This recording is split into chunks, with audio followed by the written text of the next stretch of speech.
The windmill turned both ways. By Blaziken. Summary.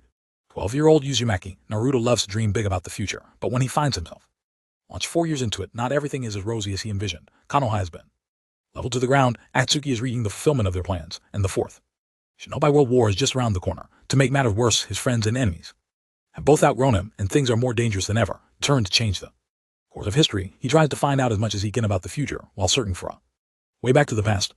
Notes. Dawn. 100,000 organic clone made from the cells of Senju Hashirama grew in the vast cavern, rustling and shifting beneath the unsuspecting earth. Kabuto looked down at them from the water's surface and cracked a sly smile. Shinobi brought Kabuto to this cavern after accepting him as an ally for the upcoming fourth Shinobi War, but something had changed within Kabuto, and the alliance was no longer enough. That was why he was in this room alone in secret, for the sake of his own ambitions. Well, not entirely alone. He knelt down in the water to get a better look at what lurked below.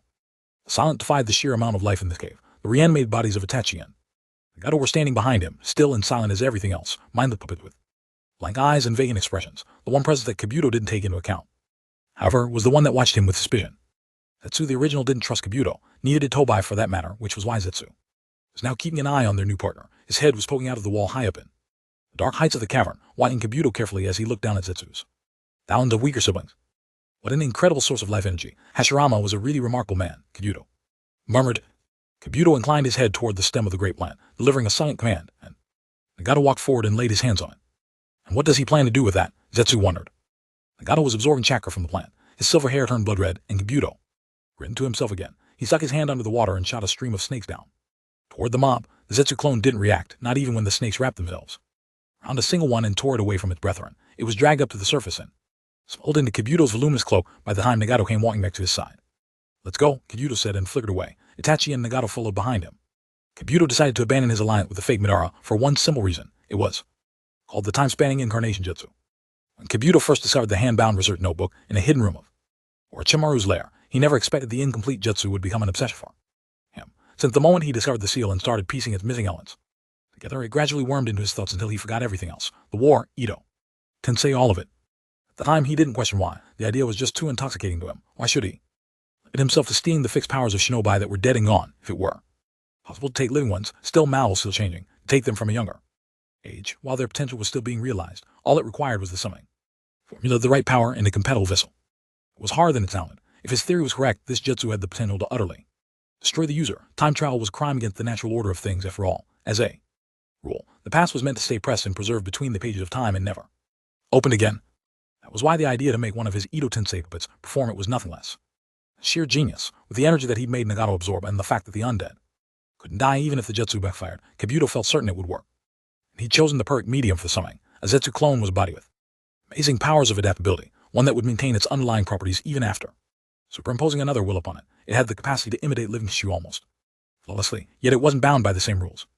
Kabuto scanned over his work with satisfaction. The stolen Zetsu clone was laid out on the floor of one of Orochimaru's old hideouts. The hand-bound notebook was open on its chest. The summoning formula, meticulously redrawn on a new spread of pages. Kabuto didn't understand every nuance of the formula, but he didn't need to in order to copy it down and use it. There was no danger to himself after all. And if it endangered the one he intended to drag out of the past, what of it? Oi, Naruto, can you make a delivery for me since you're done with that? Naruto peered at Chuchai over the edge of his ramen bowl, slurping down the last of the broth. He set the bowl down with a loud, content sigh and rubbed the back of his head.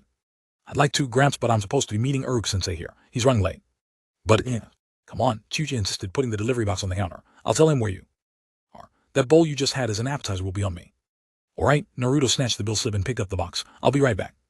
Naruto jogged light through the village, feeling very content with the world. It was always nice to see home again after a mission, but the last one was not only dangerous. If an Orochimaru showed up at one point, it was also more important than any before. After all the pain, terror, and uncertainty left in the village following the disastrous Chunin exams and the Sanin Hokage's death, the village had a strong pillar to rebuild on again. He had brought them a Hokage and all the security and hope that came with the title. Jiraiya had been there too, of course. It's not like he could take all the credit. Jiraiya had taken care of most of the whole fighting super dangerous missing in heart, facing two Hatsuki members and Orochimaru within the span of single journey would have been a little too much for Naruto to handle alone. Still, it seemed like most people didn't even realize that Naruto had gone on the mission to find Tsunade, much less act grateful for his help. It was disappointing not to get the recognition his heroic effort deserved.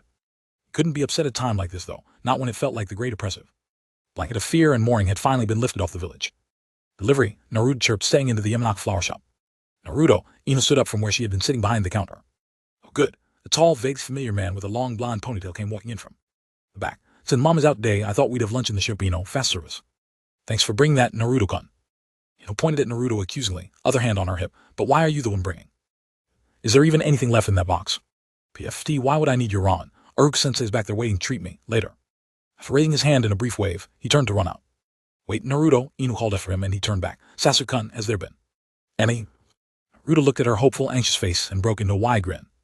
I finally dragged Tsunade down to the hospital a few hours ago, he said, giving the sparkling thumbs up he'd learned from Lee. She used her metal ninjutsu on Sasuke and he woke up right away. He's going to be all right.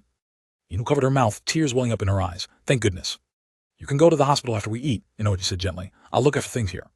Smiling, Naruto turned and dashed out. That warm feeling was expanding in his chest, making his heart float like a balloon. No, right now it didn't matter. It was enough to know that he'd had a part in something significant for the village and his friends. It was worth it to see Sasuke and Kakashi and they opened their eyes again and secure a smile. Naruto went back the way he came, dodging civilians pushing wheelbarrows and carrying timber, repairing the damage from Orochimaru's attack. Everyone was working cheerfully, banded together and confident in the village strength. They no longer had the anxious air of a leader's people. As expected, Uruka was there when he got back. He looked up when Naruto came in, slurping the noodles that were hanging halfway out of his mouth. Uruka-sensei, Naruto cried indignantly. You couldn't wait until I got back. Uruka snorted as Naruto slid into the seat beside him, and Chuchai quickly put a fresh bowl of ramen down. You started it. Y'all didn't wait until I got here either. Chuchai-san told me. But Naruto frowned. I was hungry and it was boring just sitting around here waiting. What made you so late anyway? Tsunadebachi reminded me I was meeting you and I ran here all the way from the hospital, but you ended up way later than me. If I'd have known, I could have stayed around to see what she thought of Bushi. I mean Lee's injuries. Right, sorry, Uruka said. I was in a meeting and it ran over a bit. Everyone is overworked. Cadet classes have been disrupted so often lately that we're trying to negotiate a way to cover one another's classes if someone has to leave suddenly or is needed for a mission. MHM, Naruto mumbled through a mouthful of ramen. Go watched him out of the corner of his eye with a small smile. I heard that your trip ended up being pretty interesting. It's not every day you get to see all three Saiyan in action at once. I bet the landscape didn't fare too well. It was incredible, Naruto said eagerly, and I won this from Bachin because she bet I couldn't learn my new jutsu in a week. He pulled the first Hage necklace from under his. Wait till you see my new jutsu. It's just as good as Sasuke Chidori. He got ahead of me in the exams, but I figure we're on equal ground now. You really have grown quickly, Naruto. It seems like just yesterday you wanted to borrow my headband. Right, Naruto said gleefully. Even someone like Hirosen acknowledged me and taught me the race again. It's clear that I'm naturally awesome. Now, you have a long way to go yet, Uruka said with mock sternness, waving his chopsticks. The village is going to need that strength in a time like this. Get ready to work even harder. We're getting back on their feet. In 3 days, a new Hokage would be inaugurated and everything would be all right. That was the mantra everyone from the civilians to the elites repeated to themselves. It soon did something amazing, Sakura said, her eyes shining with awe as she and Naruto looked up at the Hokage tower from below. It's strange seeing her in the Hokage hat after seeing an old man wear it for so long. Naruto said, hands linked behind his head casually. She's pretty old too, she just uses some technique to look young, but yeah, she's still pretty cool. Just by her presence, you can tell she's a powerful shinobi, just like Juri Asama, Sakura said. And Orochimaru was also like that in the Force of Death, even though that was more terrifying than anything. It makes you realize what it means to be kid's level, she smiled cheekily, and Naruto grumbled. Whatever. I wouldn't want it to be too easy or it wouldn't be worth going for, he said. We can only go up from here, Sakura-chan. Jim, Sakura absolutely touched the ends of her newly shortened hair. I know I don't have a chance of being promoted to Chun this time, since I didn't pass the preliminaries, but maybe you or Sasuke-kun will. After everything that happened, it's really made me realize I have to become strong enough to handle things on my own in this situation. It can't all go one way. If we're a team, we protect one another. Her eyes drifted to where Sasuke and Kakashi were standing behind everyone else. You're right, but I'm not going to get knocked out and make you have to defend me ever again. Naruto crossed his arms. That was just embarrassing. Sakura's eyes flashed. Oh, so it's embarrassing to be defended by me. You're welcome. Naruto winced. No, I didn't mean it like that, Sakura-chan. I just meant I should have been there to help, but I wasn't, and we had to rely on other teams until Sasuke took out those some guys. I still don't even really know what happened with all of that. Oi, keep butted in. Team 8 had been beside them since the start of the inauguration. Either of you know when they're supposed to tell us who made Chunin? Whoever made it would probably know by now, Shino intoned. Why? Because Kira-sensei said the Gaiden would follow the choice the Sanam already made. That's probably true, but she's bound to have been busy with other things besides the Chunin selection, and there are some other people who get a say in it too, Sakura said. I haven't seen anyone promoted yet, Kiba said. God, it would be so annoying if they just called it off and no one gets it. No way, the other countries wouldn't stand for that, Sakura said dismissively, waving a hand. If no one makes it, it'll be because no one was good enough. Why do you care? Anyway, you lost in the preliminaries like I did. Well, Naruto beat me that time, but if he beat me Chunin too, I'd have to seriously consider quitting as a ninja. He dodged Naruto's punch with a cackle and hid behind Hinata, who spluttered at being brought into the middle of it. Akamaru barked excitedly from on top of Kiba's hood. Bastard, Naruto fumed as Sakura held him back. I'll take you on any time and quit hiding behind another. He didn't mean it, Naruto-kun, he was just trying to provoke you. Hinata saw it. Her words were drowned out by the sound of applause. They had missed the end of Tsunade's dress, and now it was over. Guiltily, they broke apart and joined the applause. Tsunade, Jiraiya, and the elders left the roof of the tower, and the crowd was gradually dispersing. A lot of people had duties and missions to get back to already, but those that didn't linger around. Most of the stores and restaurants were staying open late night, and it was sort of holiday, as most of the non-essential shinobi and civilian workers had the day off. Do you feel, Sasuke-kun? Sakura asked as she and Naruto drifted back to the rest of their team. Tired, he said, not bothering to elaborate. He looked tired. There were bags under his eyes, even though he'd spent so much time sleeping recently. You just need to go home and rest, Naruto said gruffly. You're still better off than you were yesterday, so I'm sure you'll be at full strength by tomorrow. Maybe we should ask if our team can wait a little longer before we go on any missions. Sakura leant from Sasuke to Kakashi. No, Sasuke said, his voice sharpening. I'm not so weak I can't handle whatever stupid little D or C rank mission they decide to send us on next. It's better than sitting around here doing nothing. Well, Kakashi said, and he smiled when they all turned to look at him. Just so you all know, the next one will be on your own. I have a solo mission starting, but you three will be sent out once you are ready, whether I'm back or not. Maybe it will be more of a challenge than you think. Sasuke just gave a chin in response, as usual, which rolled off of Kakashi as usual. I have to be up very early, unfortunately, so I will see you all later, Kakashi said. He casually withdrew his Ika paradise and walked off with his nose buried in it. Early, that sounds suspicious to me, Naruto said. Mission on our own. Sakura bit her lower lip. Don't worry, Sakura-chan. After all, it can't be worse than the force of death, and we did that on our own, Naruto said confidently. And Sasuke has his Chidori once he gets better.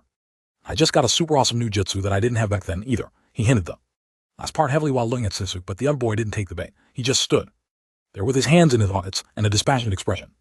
I guess I'm going home, Sasuke said. Don't bother me tonight unless it's about a mission or making shunin. I'm going home too, Sakura said quickly. I'll walk with you part of the way. Sasuke didn't answer, but she started after him anyway when he didn't say no. But Sakura-chan, I thought we could. Naruto started, but the other two were walking away and had stopped living. Naruto sighed and scratched his head. Now what? Everything was gathering on the edges of the sky, and he hadn't eaten since the morning. It'd be boring to go somewhere alone, but he was reluctant to leave the celebratory atmosphere. Town. Naruto settled for people watching on a wall while he slowly finished off some dango. I wonder how Gar's doing, he thought. The sun dropped lower in the sky, and he was just thinking about going home. Jiraiya found Naruto and told him that he was leaving Konoha tonight. What? Naruto jumped down from the wall he'd been sitting on. But why? You just got back to the village, and Tsunade-bachan is your old teammate, right? Why don't you want to stay around a little longer? I'm not sure if she's unique and can keep her in line alone. I was invited to the Hari, of course, but me being there wouldn't help at all, Jiraiya said, shaking his head. Besides, it's going to be a more diplomatic affair than Tsunade's really wanting anyway. The elders and the clan heads are going to be there, so it's all very above board. In other words, you're trying to escape the politics, Naruto guessed. Jiraiya grimaced. Hey now, I really have some things to do. I help Konoha maintain its ties in other lands, after all. It's especially important now that we have a new Hokage. A longtime teammate has the best insight into her personality and policies. You mean Konoha's ties in other lands' bathhouses, Naruto muttered. Jiraiya just smiled and ruffled Naruto's hair. You'll see me again really soon. I have just a few important things to check on, and depending on that, I'll need to come back here for an important mission. What's that? Naruto asked quickly. If it concerns you, then you'll know about it then. If not, you don't have to worry about it. Later, kid. He waved with a smirk and walked off through the thin crowd, heading in the direction of the village gate. Naruto huffed mildly and stretched. All the stands and booths were packing up, so he decided to finally go home too. Walking lazily through the streets, Naruto's thought drifted back to the inauguration. He imagined himself standing in front of a large crowd, wearing the Hokage hat, and looking out for everyone with his arms crossed in a cool pose, looking older and stronger and ravishingly handsome, of course, his teammates behind him and his village before him. He'd say something impossibly badass, but also very profound and inspirational, and he would invite Tsunade to his party and let her drink and gamble as much as she wanted. The thought made him grin widely to himself.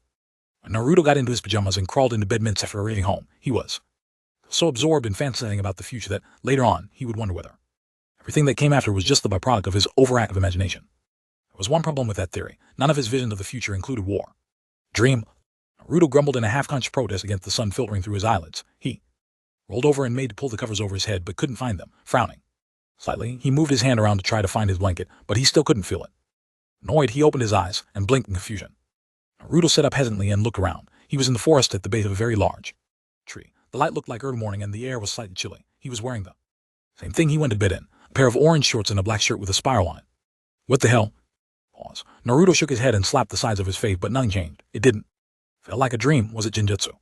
He stood up and looked around uneasily. They were taught to search for anything strange too. With the presence of an illusion, Naruto squinted toward the edge of the trees, where the sun shone brighter, and thought he could see a few wooden buildings in the distance. If this is an illusion, I'm probably supposed to go there, and then it's a trap, he murmured, scratching his head. Oh well, facing it directly was way better than sitting around waiting. He turned and ran up The side of the tree he'd been laying under, and only made it up a couple of meters before his feet detached. It was so unexpected that Naruto fell backwards with an undignified cry and landed hard enough to knock the wind out of him. Oh, a few leaves fluttered down and landed on his hair and face. He stood up and shook them off. What was that? Naruto held up his hand in a half-frame seal and concentrated on his chakra. To his surprise, it was almost completely depleted. He could feel a small trickle that was steadily replenishing his reserves, but it felt odd, slippery to control. And the fox's energy, too. He could sense that was good at least, but barely, if his own lack of chakra was worrying. That was downright alarming. Man, this is bad. Naruto opened his eyes. He wished that he'd gotten Sakura to teach him how to dispel Jinjutsu, so he'd at least be able to tell whether all that was real or not. But as far as he knew, even the most skilled users couldn't keep a Jinjutsu going forever, so that question would soon resolve itself one way or another. Deciding to act rather than trying to guess at the details, Naruto started toward the distant buildings. If he wanted to figure out where he was, or find the person casting the illusion on him, that was surely the place to go, trap or not. It was a small village Naruto didn't recognize, just a collection of farmhouses here and there, with fields stretching all around. A few people were in the fields already, tending to the crops. Naruto could see a few chickens paying on the side of the road near a dust building. He squared his shoulders and walked onto the road, keeping an eye out all around him. At least, this place still looked like the land of fire. Maybe there was a small glimmer of hope. As he approached, a boy about his age that was hauling near the edge of the road stepped in. His work to stare at him. Was it? Naruto took a deep breath and put on a friendly look. Hey, I was wondering if Dad, Kido, there's a weird guy here. The boy yelled toward what looked like a work shed nearby, cupping his hands around his mouth for volume. No, wait, Naruto said, waving his hands. I'm not anyone suspicious, I just... What are you yelling about, Shinji? A middle-aged-looking man and a younger man come out of the shed. They were wearing thick gloves and belts with woodworking tools in them. Sorry, I didn't mean to startle anyone, Naruto said. I'm just lost and I was hoping you could give me some directions. He came out of the woods, Shinji said, holding the tool like he wanted to run Naruto through with it. He might be a bandit. What the hell makes you think that? Naruto reached the end of his temper. Do you have dirt bloods for eyes? Fun kid, the young man Kido laughed. The old man sighed. Calm down, Shinji. Please forgive my son, he added to Naruto. The shinobi that was posted here on watch had to be called back to Konoha recently, so we're all a little on edge. We've heard that criminals have been taking advantage of places where the shortage is leaving them undefended. Oh, so that's it. Naruto was still confused, but at least he was in his own country, though. He'd never considered that the shortage would affect ordinary citizens like this. Aruka hadn't been kidding about how serious things were. I'm actually on my way to Konoha right now, Naruto said. Can you tell me how to get there from here? It's not far, but Kido's eyes traveled over Naruto's odd appearance from his bright clothes. His shoeless feet, you should probably rethink going there right now. The village is still covering from the attack, and Hage-sama isn't letting visitors come in for the most part. Except for A-Wers. Most of our people went to help build in order to feel a little protected. Within the walls, since Tsuga-san had to be called back into duty, it's a mess over there. Naruto frowned. Were things really that bad? That's all right, I'm not a visitor. I may not look right now, but I'm actually a Konoha shinobi. Uzumaki Naruto, nice to meet you, he added. Brightly, the three glanced at one another and all burst out laughing at the same time. What's so funny? Naruto fumed. Okay, so he didn't exactly look very official in his night clothes, but that wasn't his fault. So, you're the land of fire's Jinchuriki, Konoha's hero, the one who stopped pain all by himself, the old man chuckled. Jinchuriki, Naruto tilted his head uncomprehendingly silent. Now he was confused and annoyed. Unfortunately, that seemed to amuse them even more. I heard he was still pretty young, but there's no way he is a little squirt like you, Kido said. It's cute that you look up to him, kid, but it's 100 years too soon for you to go around pretending to be him. Naruto was getting frustrated. I'm not sure what you're talking about, but I'm most definitely Uzumaki Naruto. He slipped a hand on his chest. And I am a Konoha shinobi. I need to get back to my village before Tsunebot finds out I'm missing, and I have to beat me up for skating out on missions when we're short on forces. It made them sober up a bit. They stopped laughing at least. If you really are a shinobi, even a weird one, it's true you need to get back there. Konoha needs all hands on deck right now, Kido said seriously. That's what I'm saying. Naruto nodded vigorously. So can you help me out? You just take the road south, the old guy said, pointing down the road. It's about half a day's travel from here. Ah well, probably less than that for shinobi. I still find it hard to believe you are one, but if you weren't, I guess you wouldn't be fool enough to try to go to Konoha and Pest for one. Where's your head I ate? Shinji said suddenly, glaring at Naruto. And all your ninja gear. How did you end up here and not even know where Konoha is? Naruto grumbled and rubbed his head. I dunno, I just woke up a little way into the woods. There. I don't remember how I got here, so I'm hoping someone at home can figure out what happened. Ah, are you alright to go on your own? Kido was looking doubtful too. It's fine, Naruto insisted, nodding more. But he looked down at his feet. I need some shoes. I don't have any money on me, but I'll pay you back as soon as I get a chance if you'll let me borrow some. They agreed, and even though Shinji protested, they let Naruto take a pair of his shoes. They were simple straw tie, not nearly as good as his ninja sandals, but better than nothing. The boy's father also insisted that he take a small pack of onigiri with him. Naruto thanked them and promised repayment repeatedly. Will he really be alright, I wonder? Kido mused as they watched the boy take the road toward Konoha. Naruto munched on an onigiri, walking at a slower pace to eat now that he was starting to recognize the surrounding area. He knew that he really wasn't far from Konoha at all. chakra was restoring itself very quickly and the food helped. He found that he could climb up a tree if he went slowly and concentrated. He had already used that to confirm his occasion a couple of times. Tension he felt waking up had evaporated, but he was still confused. So far nothing horrible had happened to him and no one had confronted him. The road was quiet. Naruto didn't know that Konoha had resorted to discouraging visitors. It probably reduced the chance of Orochimaru or the Akatsuki slipping in again. But how were they accepting missions if no one was allowed in? Naruto shrugged mentally and licked his fingers when all the onigiri was gone. Hopefully, no one had noticed he was missing yet. Team 7 would probably assume he was out training if they had nothing to do, but if they were called to do a mission, he might be in big trouble. Naruto winced. How was he supposed to explain what happened when he had no idea himself? A sudden loud bark and deep throaty growl made him jump, dropping into the battle-ready position in an instant. Naruto looked around quickly. The dense foliage on each side of the road made it difficult to see very far. He soon saw it, though. A huge white beast came stalking out of the bushes, head lowered menacingly. It was an enormous dog. Naruto stood very still and tried to figure out what to do, distracted and then run away. He might have enough chakra control for a few gauge bungeon. The dog came closer and sniffed at him. Suddenly it perked up its head, tongue lolling out of its mouth happily. It barked twice with a decidedly different tone than before and bounded up to Naruto, nosing at his face and greeting. Good dog, Naruto said, and the beast wagged its tail furiously. Boy, if it's just Naruto, then why did you run off so fast? You made it sound like there was an intruder or something. A familiar voice grumbled, and Naruto let out a breath he'd been holding when he saw Kiba emerge from the bushes behind the dog. Sorry, man, we were on duty and Akamaru heard you coming. We didn't smell you at first, so I think it threw him off a little bit. He walked closer and looked at Naruto suspiciously, then sniffed. He pondered for a moment, then shrugged, apparently satisfied, and jumped onto the giant dog's back. Naruto said, are you saying that is Akamaru?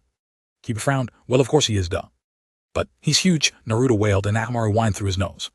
Seriously, why do you always go on about that? Kiba crossed his arms and scowled. I haven't noticed any difference. You exaggerate too much.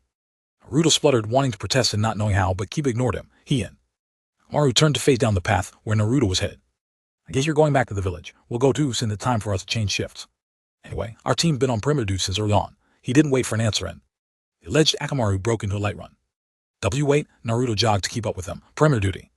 Yeah, we've been put on that for now since we're all good trick-or-treats and all. Kiba yawned. I wish we didn't have to start so early, though. Damn, I need a nap. My mom dragged me out of bed before I was even awake. Why are you coming back to the village so soon? Anyway, I thought you had that S-rank mission with Sensei and those other old guys. Hey, S-rank with huge eyebrows, Sensei. Since when did he get S-rank missions? Once. That he couldn't remember receiving at that. Why are you asking me? You're the one that told me about it this morning, Kiba snapped. Glancing over at him irritably, his gaze stayed a little long this time, though, as if he suddenly noticed something. Naruto, did you change your clothes since the morning? You look different. Ah, Naruto laughed confusedly. He wondered if he really did leave on a mission that morning and ended up in some kind of any trap that caused him to have a memory lapse. Or maybe it just messed up his brain so that nothing made sense. Then again, he eyed the huge Akamaru and looked at Kiba, realizing the other boy looked a little off too. He sort of seemed taller and more built, though it was hard to tell next to the huge Akamaru. Or maybe Naruto just wasn't used to seeing Kiba without his trademark hoodie on. For some reason instead, he was wearing a tough-looking leather jacket that made him seem older, Naruto decided. Maybe this was the sign of Genjutsu weirdness he'd been looking out for. Naruto tensed and glanced all around them as they ran. If someone was about to attack, he wished they'd get it over with already. All this tension and strain was getting on his nerves. He wasn't good at dealing with it. They emerged on a hill Naruto was familiar with, one that overlooked the village. I'm going to go around since I have to go report at the main gate, Kiba said. See you later, I guess so. Naruto didn't answer. More specifically, he couldn't answer because his voice stopped working. He stared down at his supposed home with wide eyes and knew this could not be reality. The settlement he saw down below was only a little bigger than Shinju's village and made of similar wooden structures, but it was nestled in a space much too big for it. Naruto would have denied to the end of his breath that it was Konoha, except that he easily recognized the village wall and gate, like his home had been gutted from the inside of its shell and hollowed out. And at the back of it there was the iconic Hokage monument displaying five faces, even though the fifth Hokage had only been inaugurated yesterday. Konoha was simply gone. There was a gaping hole in the ground where his village used to be, and that was terrifying even if there was no way it was real. A cold numbness weighed down his limbs and completely jammed his thoughts. Are you okay? He heard Kiba say distantly.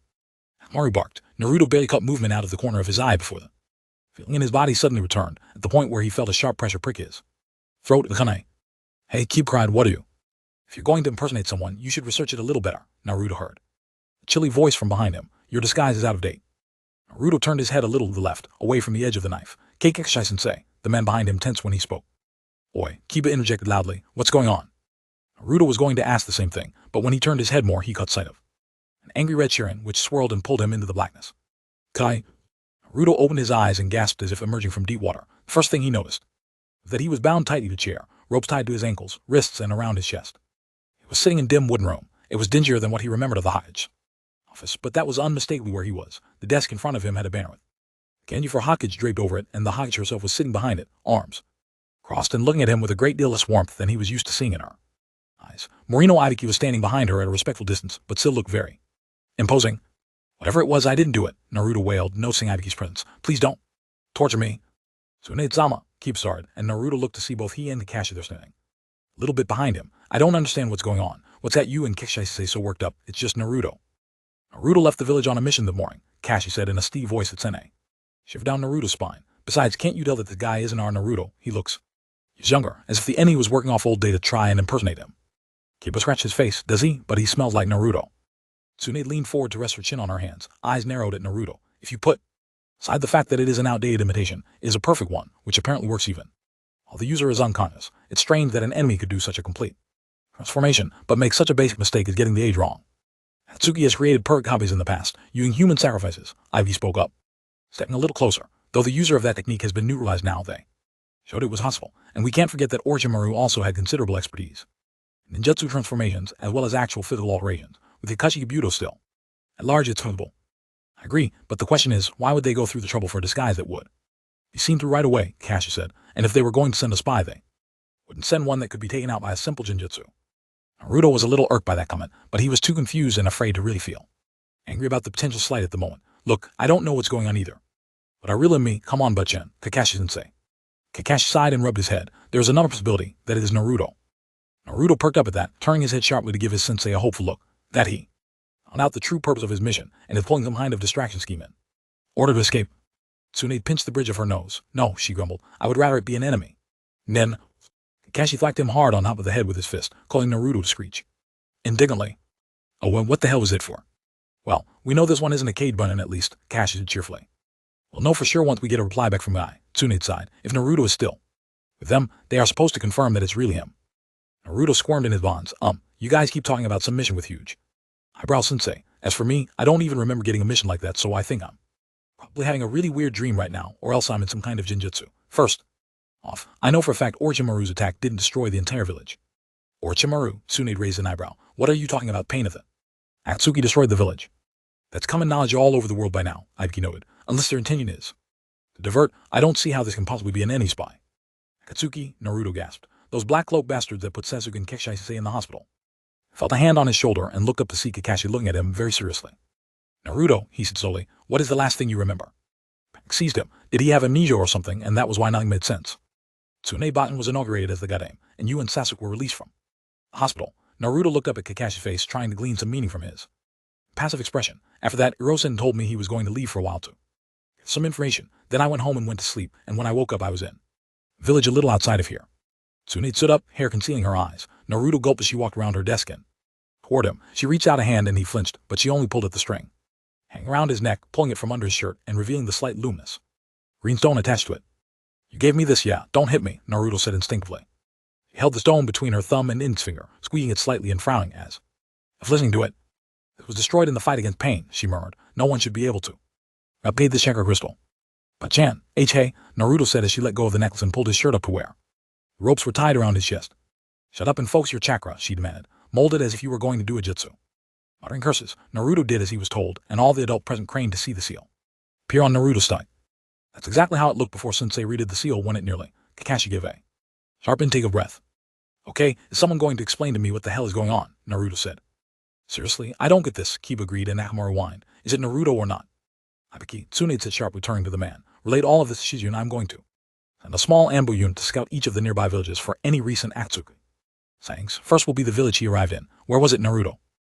It wasn't one that I knew," Naruto said. "I think it was about half a day north of here. But Shizune will bring in the readiest available combat squad for briefing, and they'll be sent right away. The rest will be organized into small scouting units and scattered out. You will be in charge of anything that they find. Try to contact Angle's team for any updates on enemy's movements. Normally they would tell us right away if anything happened, but if the enemy got to them first." "Understood," Ivy bowed and then vanished. Something like this happened right after Kabuto and the remnants of Akatsuki joined forces. Who's to say the two are even acting separately anymore? Damn it, how can this be possible? Tsunade stalked back and forth like a restless lioness, biting her thumbnail. "They had immortals among their group," Kakashi said in a low voice. "There's no way of knowing the extent of what they are capable of, and if their goal is to catch a Naruto, it makes sense they would go after a less experienced, more vulnerable version if they had a way of doing that. If that's the case, then why not get him as a young child or even infant? Tsunade said just quietly and intensely.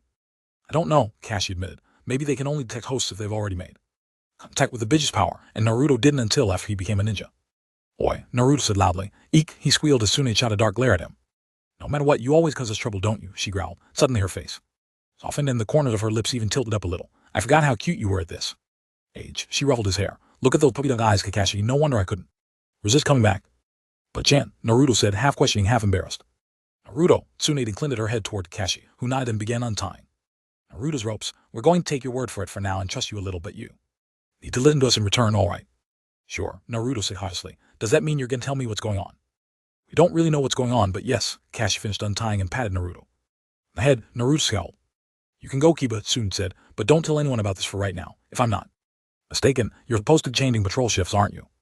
Kiba winced. Yes, Tsunade-sama, come on, Akamaru. Akamaru yipped briefly and followed his master out. That was really weird, since when did Kiba have responsibilities and actually listen to orders? Without complaint, Naruto's unease increased further. Kakashi noticed him watching Kiba leave with confusion and coughed. You're both way too the kid sometimes, noticing differences with Kiba and Naruto. Akamaru got really huge all of a sudden, but Kiba acted like it was just my imagination. Naruto scratched his head. You know, Kakashi said conspiratorially behind his hand at Tsunade. I guess I never noticed since it was so gradual and slight, but I think he did get smarter over the years. Ah, moo, Naruto shrilled, pulling at his hair in frustration. And a few devils quieter too. Just a few, Tsunade smiled, crossing her arms. You're doing this on purpose, Naruto accused, pointing at Tsunade and Kakashi. First, acting all scary like you're about to drag me in to be tortured, then make fun of me and talking in riddles. Down, Naruto, Kakashi sighed, placing a hand on his shoulder. We couldn't help ourselves. Seeing you like this really nostalgic, but the truth is we're worried, his grip tightened. It seemed that someone brought you here through time. What I mean to say is, you're in the future. Hey, Naruto said blankly.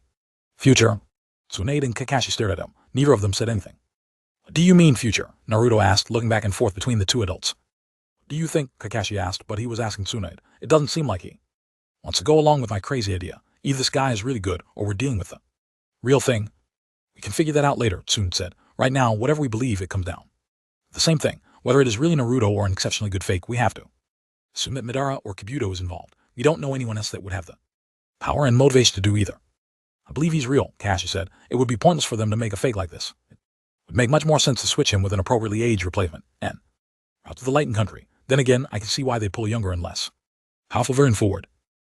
Don't joke like that, Kakashi-sensei, Naruto said, smiling shakily. That's impossible. You're still messing with me, aren't you? Naruto, how else do you explain the village being destroyed? Kakashi asked softly. You said yourself the last thing you remember is right after Orochimaru's attack, and it wasn't nearly as bad as this. Yeah, but, Naruto threw his arms out, eyes wide. How could that be? As I was saying, the only ones with the power and motivation for this are Akatsuki.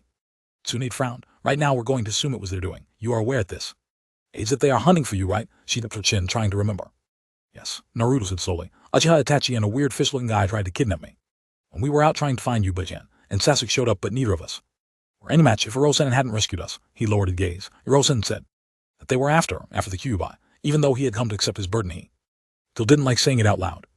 Tsunade put a hand on her hip. If you understand that much, you'll understand what is going on. Now, at least the basics. Shortly after that time, Akatsuki seemed to quiet down and leave us alone for a while. We aren't entirely sure why, except that you did travel with Jiraiya for a long time, and that probably had some influence. But recently, they have been going after you actively again. She bit her lip, worry clear on her face. That is why they may have brought you here, to double their chance of catching you, but that is just a wild guess. We can't actually say until we know more.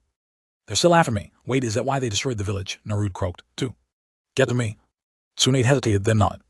Please don't start blaming yourself for that now, Kakashi said, knowingly but a little exasperatedly. The you in this timeline has already done that enough. But how am I still alive after that? From what I saw, it looked like someone dropped a huge bomb on this place. When did they invade? How many people died? He buried his face in his hands. I didn't think all that out there was my fault. Fortunately, you weren't in the village at the time, Tsunade said. Naruto, she added, gently, stooping down in front of his chair to look him in the face. Because of you, the village wasn't wiped out entirely. What else would you call that? Idiot, Tsunade cut him off. A village is more than a few buildings. A few years ago, we didn't fully understand how powerful Akatsuki was. What happened here wasn't an invasion. All of the destruction was done by a single shinobi, and you were the one who confronted him and made him back down. He had godlike powers of destruction and revival. He killed half the village and then turned around and sacrificed his own life to bring them all back. All because of you. Naruto stared at her, eyes wide. But wait, am I really that strong? The villagers I met this morning were saying the same thing. You didn't defeat him with your fists, Kakashi said. Naruto turned to look at him, and I smiled. Though you didn't do half bad with those either. He opened his eye and looked very serious. I was one of the ones he had to bring back. You saved my life. Wait, Naruto stared at him, trembling. You mean you died, Kakashi-sensei? Ma, Kakashi waved a hand. That is all in the past now, for me at least, so don't worry about it. He was cut off as Naruto, now freed from the ropes, tailed him. Stupid sensei, how can you say that like it doesn't matter? And why did you do something? Stupid and get killed in the first place. It was bad enough when you got put into a coma. Kakashi shuddered and gently pried Naruto off of him. Trust me, Naruto, that time was way worse. I'd take death over that kind of torture again any day. Besides, it worked out. I'm still here. I think that's enough for now, Kakashi, Tsune warned. It's probably not a good idea to tell him too much, especially not until we understand what this is. If he's really from the past, could alter things. Besides, I get the feeling there are quite a few things about the future that he would not like to hear. Like what? Naruto said immediately, glancing at her. Hakusama is right. Kakashi rested his hand on Naruto's head. Right now we need to figure out what we are going to do with you. Honestly, it's lucky you managed to make it back to the village before Atsuki or whoever did this found you. Lucky. Or it could be intentional, Tsune considered. We can't let our guard down. She sighed heavily. Great, now we have 2 Narutos to hide instead of 1, just when I thought this job couldn't get any harder. Hopefully this one will be a little more apt to listen to us, since he at least realizes he can't take on Atsuki by himself, Kakashi said, poking Naruto's forehead. Naruto scowled and rubbed his forehead. Quit messing with me, since when have you been all touchy-feely? Last time I saw you, you were like, good luck doing the next mission on your own and all that. Sorry, Kakashi held up his hands passively. You're just like a cute younger brother version of the Naruto that we know now, so it's difficult. I bet Tsunade-sama is just dying to pen your cheeks. Naruto glanced suspiciously at her again, and she looked away, neither confirming nor denying it. Tsune coughed. I'm sorry, Naruto, but since we aren't sure whether or not this is any trap, you're going to have to stick with Kakashi and stay out of sight for a while. You do understand that, right? She leveled her amber eyes at him. The only way we can remain convinced you aren't an enemy is to have your cooperation. Naruto was thrown by how serious she sounded suddenly. I understand. He'll have to stay in the village until we figure out something else. There's too much going on with the cleanup and preparations, Tsunade said in a clipped voice to Kakashi. For now, we need to keep this to ourselves even within the village. The less chance the enemy has of knowing where he is, the better. If it does turn out to be true, though, she frowned, we'll have no choice but to tell the Arcade at least. They wouldn't appreciate me hiding Atsuki's movements after agreeing to share, but we have some leeway until we know exactly what is going on. The Arcade, Naruto said, puzzled. You mean the cage of other hidden villages? But why? Enough, Tsune said. She bent down in front of Naruto again and did a series of hand sealed before poking him in the forehead, eliciting a small half-growl from him. Get over it. I've placed one of my specialty hinge on you, so it should work until I choose to take it off of you. Or if your chakra can't maintain it, considering your ridiculous reserves even at this age, I don't think that will be a problem. Naruto felt his face. What did you do? Tsunade pulled out a compact mirror from her sleeve and handed it to him. I made you look like a generic gem for the moment. It's not a permanent solution, but it'll suffice for moving. You right now? Naruto peered at himself in the mirror. Generic was right. He had plain brown eyes and hair, long hair that was tied back, and a hide draped around his neck. He wore a dark green square neck tunic that closed with 2 dyes on his right side, with standard pants and sandals. Not even a speck of orange anywhere. Where am I going? He muttered unhappily. Tsunade straightened up and put the mirror back in her sleeve. In the long run, I'm not sure, but for right now, Kakashi will take you to your room since it's vacant as of this morning. You may have noticed that our housing is limited right now, and Kakashi is next door to you. Ninja unaffiliated with any of the major clans have been put in boarding houses. Kakashi explained when Naruto looked at him in surprise. Construction is moving along very quickly, though, so we won't be in this awkward situation forever. I'm counting on you, Kakashi. Naruto, Tsunade added, and Naruto looked at her. I promise. I won't forget about you being there, so try to stay put and out of sight, please. Naruto rubbed the back of his head. I'll try, but you know, Butchin, when I get in trouble, I don't usually mean to do it. Tsunade's eyes flashed dangerously. Well, this time try harder than usual, Kakashi, she granted, and Kakashi nodded. Time to go, he said. He pulled out an unfamiliar green-covered evolumen, slouched casually toward the door. Naruto paced after him until he caught up. You're still obsessed with those perverted books, Kakashi-sensei. Naruto couldn't stop himself from looking all around as they walked through the village, but tried to keep the agitation off of his face and act natural. If he didn't know better, he'd think he'd gone back in time, not forward. He doubted the village had looked like this since the very earliest days of the Shada Hokage. It hurt to know what lay in store for his beloved home, and what was worse, all because of him, or rather the thing he had inside him. It was the complete opposite of what he wanted, of the rosy dreams he had just the previous day. How could he, the him of the future, have allowed things to stray so far from that? They emerged out on a wide dirt thoroughfare that seemed to go right through the center of the rebuilt settlement. Naruto's eyes darted back and forth, apprehensive but curious. What assured him the village destruction hadn't come with massive casualties was that there were people everywhere. The street was busy as a hive. You could tell it had been long enough since the attack for the initial shock to wear off the villagers. When he looked around, he saw everyone at work and generally happy with shinobi and civilians and outside contractors working side by side. As Kakashi said, things seemed to be moving along swiftly and efficiently. It reminded Naruto very much of the reality that he had just left, except on a much grander scale. It was baffling, and the sense of pride he had felt before in Konoha's strength came back to him as he looked all around, even though it was muted somewhat by the disbelief and anger that someone would do this. Where's everyone staying? Naruto asked. There's no way there are enough houses yet for There's many people, right? HM, Kakashi said, not looking up from his book. Most of the contracted workers are living in tents, and the clans have to tough it with all their people in a single building until they can recover their old grounds. Shinobi families with underage children and many civilians are still living in the evacuation shelter in the mountain. Most other active Shinobi, like us, are out here in howling blocks grouped according to unit. Teams are in the same place whenever possible so they can react quickly if necessary. It's convenience over comfort for everybody, he explained. Though, Naruto knew one thing. If he ever made it back to his own time, this would never happen. And if he had to leave the village, he could go into hiding somewhere or try to go find Akatsuki. Maybe he'd be able to put at least a scratch on them, even if they killed him. At least they wouldn't be hunting him down and destroying the village in the process. He vowed right then to use any means necessary to find out the details and go back to stop this from happening. Naruto clutched at the front of his tunic over where the seal was hidden, concealed by the hinge. Kakashi looked down at him from the corner of his eye, but did not comment. Here we are, he said lightly. They had arrived at a row of identical white houses with green tile roofs and wood trimming. He entered one through a plain-looking wooden door, and Naruto followed. The left was a room filled with low tables, where just a few shinobi were lounging. Naruto supposed most were out working this time of the day. They mounted a narrow wooden staircase. A friend of mine made the particular block of houses. It was one of the first, Kakashi said. You know him too in this time. He left with the future guy and some others this morning. Naruto didn't answer. He was still preoccupied by what he'd seen. Jim, Kakashi said, I wonder if the tying is a coincidence, the whole purpose of sinning.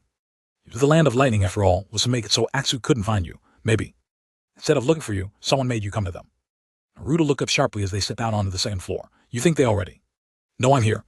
Kakashi shrugged. You said you landed outside of here, but unless whoever brought you made a mistake, they had to know you tried to get to Konoha as soon as possible. But then, Naruto clutched at the front of his tunic again. Why am I still here? The village will be in danger again.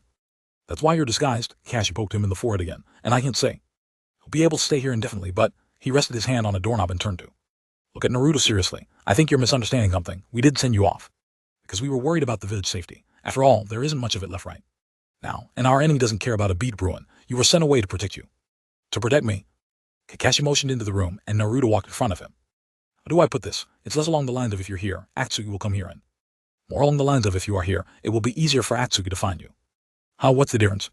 Perspective, Kakashi said enigmatically, and Naruto scrunched up his face. Uncomprehendingly, a lot has changed since you were just a cute little 12-year-old genin. Naruto looked around his room slowly, almost surreptitiously remembering suddenly that his other, old self had lived in there up until that morning. It was a very creepy feeling yet strangely comforting at the same time. The room was extremely basic and mostly bare, but there were one or two items he recognized. The room had all that was left from his home after the destruction of the village. There was an unfamiliar trunk, a futon folded up neatly beside it, and a duvet folded on top of that, yellow with white spirals all over it. He walked over to a small wooden bookshelf by the window. He was pretty sure he recognized, and a slow smile came over his face as he picked up the picture frame sitting there. It was a familiar photo of Team 7. So then, how old am I now? He set the frame down and turned to Kakashi excitedly. How much time has it been? I'm strong, right? He clenched his fists and gave a face-splitting grin. Savoring the thought, I bet I have some incredible jutsu by now. Hey Kakashi-sensei. It will be 17 in October, Kakashi said humbly, keeping his nose buried in his book. And I'd say you goodbye. Kakashi-sensei, yeah. Naruto managed to bring some of his natural whine into the new voice. He deducted along with the henge. Show me a jutsu I can do in this time. I know you've probably had them all. Kamuun. Jim, Kakashi murmured vaguely. Obviously, I'm not Hokage yet, but Naruto rubbed his chin thoughtfully. If I can take on someone from Akatsuki, I at least have to be a Joun by now. Kakashi sneered. What? Naruto huffed. Come on, it can't hurt to tell me something like that. Or, what? About Sasuke and Sakura-chan and everyone else. Oh, wait. Naruto held up his hands in a halting gesture, not noticing how Kakashi posture stiffened slightly. Did I pass the Chunin exam the first time, or at least before Kiba did? Man, if I'd known I would have asked him. Oh, he'd be so mad. No, wait. Naruto grasped at his hair in horrified realization, and Kakashi just watched him blankly. Why am I worried about rankings when the village was just attacked? Kakashi-sensei, did everyone, is everyone? He turned suddenly to Kakashi, realizing that even though he had seen a lot of people out, he hadn't seen any of his friends. Kakashi sighed and put Ika tactics back in his pocket. No significant casualties resulted from the village destruction, he said carefully. The result would have been catastrophic, but as you heard, the attacker was an extremely powerful shinobi who was persuaded to reverse the loss of life he caused. Naruto gave a little uneasy laugh. That sounds unreal. Kakashi shrugged. It was, but that's the kind of any Akatsuki is. There aren't many of them left now, but the ones that remain are just as unbelievable as that one. The ones really pulling the strings always hide in the last. Naruto sighed in relief, but everyone made it through the attack. At least I wasn't responsible for my friend getting hurt. Yes, that's true, but Kakashi frowned. He rubbed the back of his neck uncomfortably. I sort of agree with Tsunetama. We should be careful about what you know, but it's inevitable the longer you are here, the more you'll be able to piece together whether we want you to or not. Some of those things, well, situations haven't always turned out as nicely as this one did. Naruto lowered his gaze. I know. You do? Kakashi raised an eyebrow. Naruto closed his eyes and nodded. I've seen enough of our world to know they're bad. Since this thing happened to people who don't deserve it, people hurt one another. Bushy brow.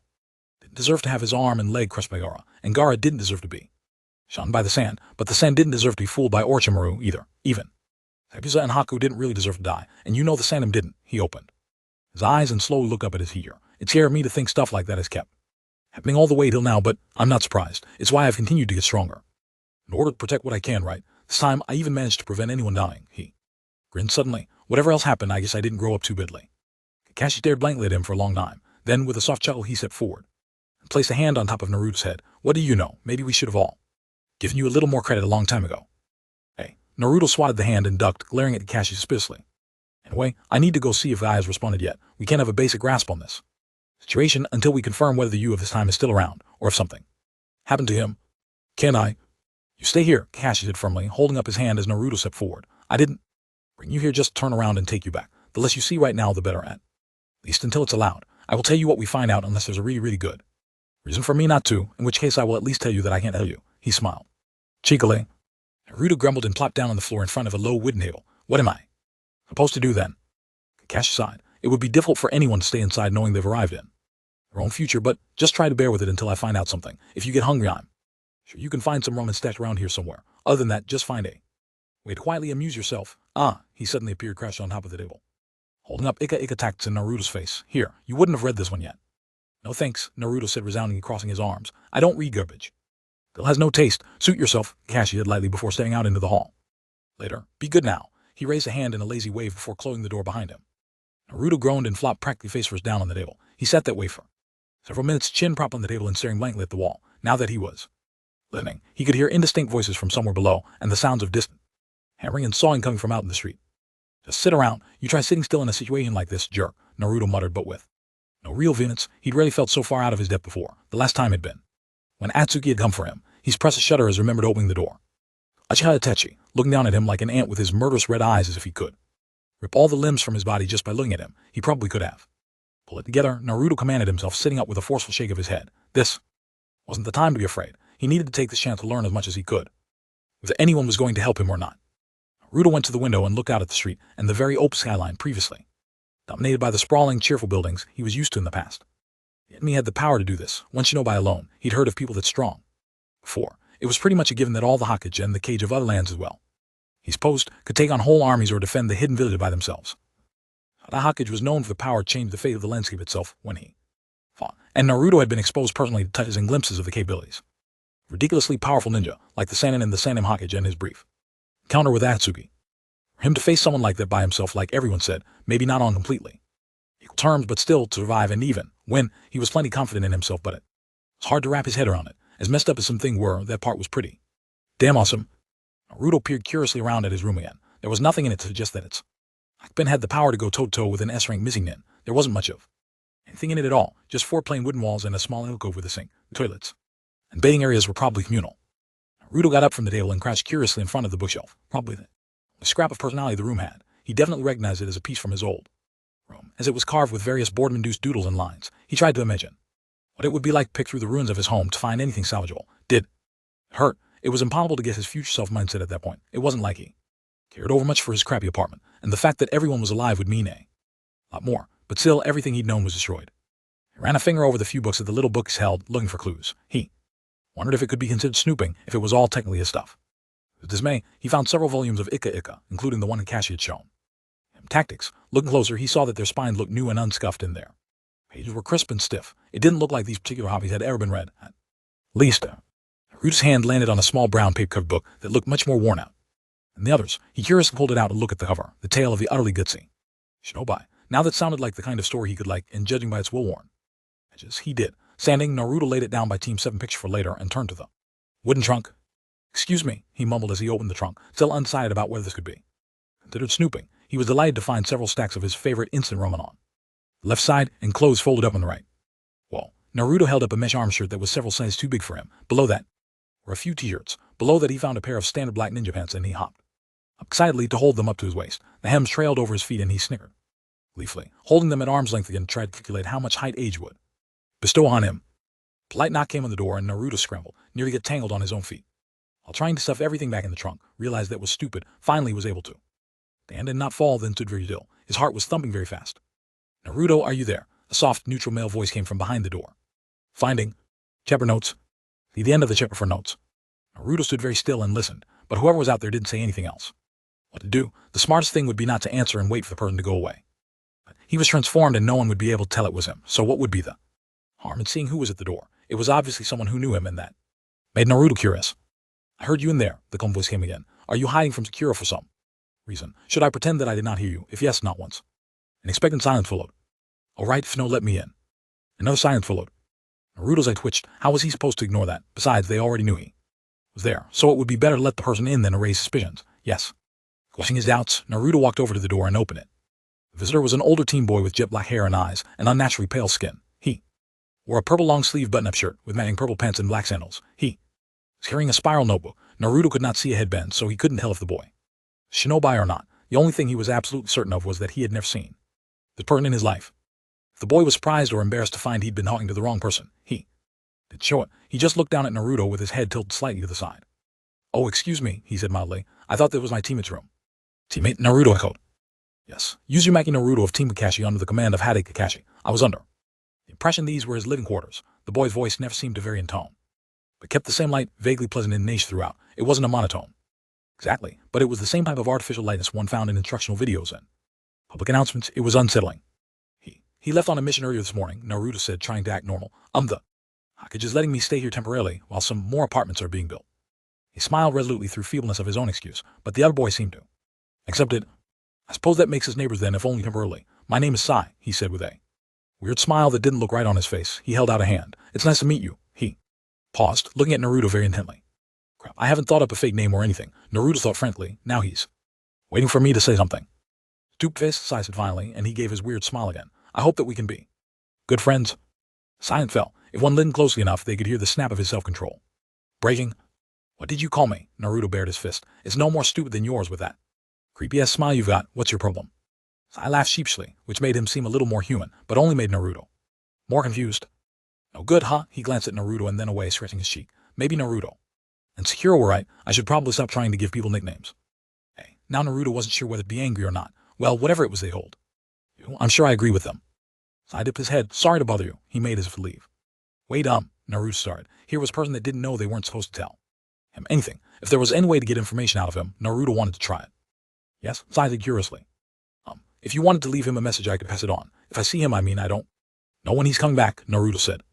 It's nothing really important. I was just going to ask him about yesterday when he appeared from the room and shop. I'm sure Sakura knows what happened, so I'll just ask her. Where is she? Naruto asked before he could stop himself. He winced internally, hoping it wasn't too odd of a question. She's been spending the majority of her time with the medical corps lately, though she's probably doing work for Hokage-sama this time of day, Sai said. Do you know her? Not really, Naruto said cagely. I mean, I know of her, I know who she is, but she doesn't know me. I stared at him for a while. He may have been surprised. His eyes were just a fraction wider, though it was hard to tell, but then the corner of his lips lilted slightly. It was much fainter, but much nicer smile than before. Oh, is it what they call having a boy crush? I read about that in here, Sai said, cheerfully, pulling a book out of his pocket, and for one horrible second Naruto thought it was Ika, but it was titled Making and Keeping Long-Term Relationships, although I'm not sure if she'd be interested in a puny little shrimp like you. Naruto's eyebrow twitched. The guy seemed to have a knack for saying inflammatory things in the most pleasant of voices, but at least you're pretty brave for liking someone scary like her. Forget I said anything about it, Naruto said loudly. Already failing to keep quiet, I see, Kakashi said cheerfully, peering behind Sai's shoulder. Did you find out something? Naruto asked instantly. Kakashi gave him his infamous dead-eye look. You do realize there's almost no chance the message has even reached them yet, right? We only sent it a couple of hours ago. How the hell was I supposed to know that? Naruto grayed. I was just going by what you said. What were you doing then? Oh, nothing, Kakashi said lazily. Just got the boss to spring you from your prison cell. You're welcome. What, really? So wait, that means I don't have to stay cooped up in here. How did you manage that? Sai shuffled to the side to get out from between Kakashi and Naruto. I'll just go. Wait, Kakashi caught his arm. I need to tell you about your new mission. Come in here for a minute. Looking bemused, Sai allowed himself to be led into the room, and Kakashi shut the door behind them. The Copman settled down at the table, and Sai and Naruto followed his lead. I'll make this quick, Kakashi started. Right now, I'm heading out in the same wave with my Ninken to help with the scouting. In the meantime, we think that it's safe within the village boundaries, or at least it's no safer in this room than any other place in the village. He smiled. At any rate, we still need to be very cautious until the investigation is complete, even if there is no particular point in keeping you in here, specifically. I don't understand, Kakashi-sensei, Sai said. I'm putting you on the same protection mission I have, Kakashi said. It will only be searing In terms of difficulty, I hope, but it's A rank or higher in terms of importance to the village. The level of danger, if it appears. The two of you need to stick together like glue until I get back. So I look at Naruto and then back at Kakashi. I'm sorry, I still do not understand. I don't think an A rank is end place for Genin, even if it is easy for the rank. He's not going on the mission with you. He is the mission. I don't need a babysitter, Naruto growled. Who is this guy anyway? He acts like he's from our class or something, but I don't remember him at all. Is he really on our team? It's a long story, Naruto, and we just folks here. You need someone competent with you if you're going to be allowed in freedom at all. Get over it. Naruto, Sai said confusedly, staring at Naruto. Listen up, and don't interrupt me again, Squirt, Kakashi added with a pointed look at Naruto. Sai, I don't have time to go into the whys and hows. We don't know all of them. Anyway, so just go along with it for now. This kid is Naruto. He gestured at Naruto. Tsune put a hinge on him. The reason for that, and the reason he doesn't know who you are, is because he isn't the Naruto you know. Someone used a kind of summoning or space-time ninjutsu we don't know about and brought him from the past into our time. He is Naruto. From 4 years ago. Sai's eyes were definitely notably wide this time. That's, he looked at Naruto. Very bad, Kakashi replied. They wouldn't do something like that without a reason. Fortunately, it seemed they didn't have very good control over where they brought him, because he ended up close to the village and still managed to get here without being attacked. Unless that was their intention, Sai pointed out. Right, Kakashi sighed. It's risky, but I'm glad he's not out there. At least here there are lots of other shinobi around and he can blend in with the henge, but I need you to stay beside. And while I'm going to help him with the investigation, Kashi's eye crinkled. Tsunade-sama might be in trouble once the elders find out, but fortunately, you're a good choice for this mission. You can quickly send information or an SOS to the Hokage if necessary. I will also leave Pakken with you. I'll reverse summon him if we find anything out there. Kashi bit his thumb and went through some seals. Kuchiyo's no jutsu. Pop and a puff of smoke revealed the diminutive pug sitting attentively on the tableware. Kashi had slammed his hand down. Leave it to me, I'll keep an eye on them, Peck said, saluting with a paw. Pakken, Naruto said happily. You haven't changed a bit. Pakken looked over his shoulder at Naruto. You have, though. Are you really that short, or is it just the henge? I don't remember being able to stand eye to eye with you. I'm sitting down and you're on the table. Naruto jumped up to demonstrate he was still at least taller than a dog. Sai laughed. Naruto shot him a disgruntled look but didn't retort. It would have been easier to react if the laugh had been distinctly mocking, but it wasn't. It was genuine and warm. No, you really haven't changed all that much, Sai said. Actually, I'm surprised I didn't figure out who you are sooner. That was certainly discomforting, coming from a complete stranger. Sai tilted his head thoughtfully. Though I wonder if at a younger age you have even less of. Okay, Kashi cut in neatly. Another thing, Sai, is that while this isn't exactly a secret, we want to keep it quiet until a decision can be made by the Hokage and the others. That is also why you're a good fit for this. I doubt it will be necessary, but if anyone asks, he's a survivor from route that you're mentoring. Sai gave an understanding nod, but Naruto was completely lost. That is good, it won't be necessary to explain his lack of background then. The knowledge of most of our true. He's died along with Denzu-sama, after all. Right. Naruto's personality doesn't exactly fit that, but it's all for the time being anyway. All the higher-ups have their meeting. Kashi stood up. By the way, Naruto, before you go out, I have to warn you. Naruto sighed. I'll behave, and I won't run off. I just want to see things and help the village. If I can. Even I can tell this isn't a good time to be pulling jokes. True, but that's not what I was going to say. Your cover might not fool everyone here, still. You need to try to act normal, even if you see or hear something that surprises you. Can you do that? Naruto nodded cautiously. I really mean it, Kashi said drily. You need to stay calm no matter what, or we'll have no choice but to hide you in an underground bunker until Akatsuki goes away. And if Sai tells you to run or stay out of a fight, you need to do that without complaining. You're making me nervous, Kakashi-sensei, Naruto said with a quavering laugh. Is it going to be that risky just to walk around a little bit? Probably not, Kashi admitted, but never forget that capturing you is one of Akatsuki's objectives. Don't draw attention to yourself. If they attack the village again in the state we are, and there's a good chance they'll succeed in taking you. He eye-smiled, but his words gave Naruto a chill.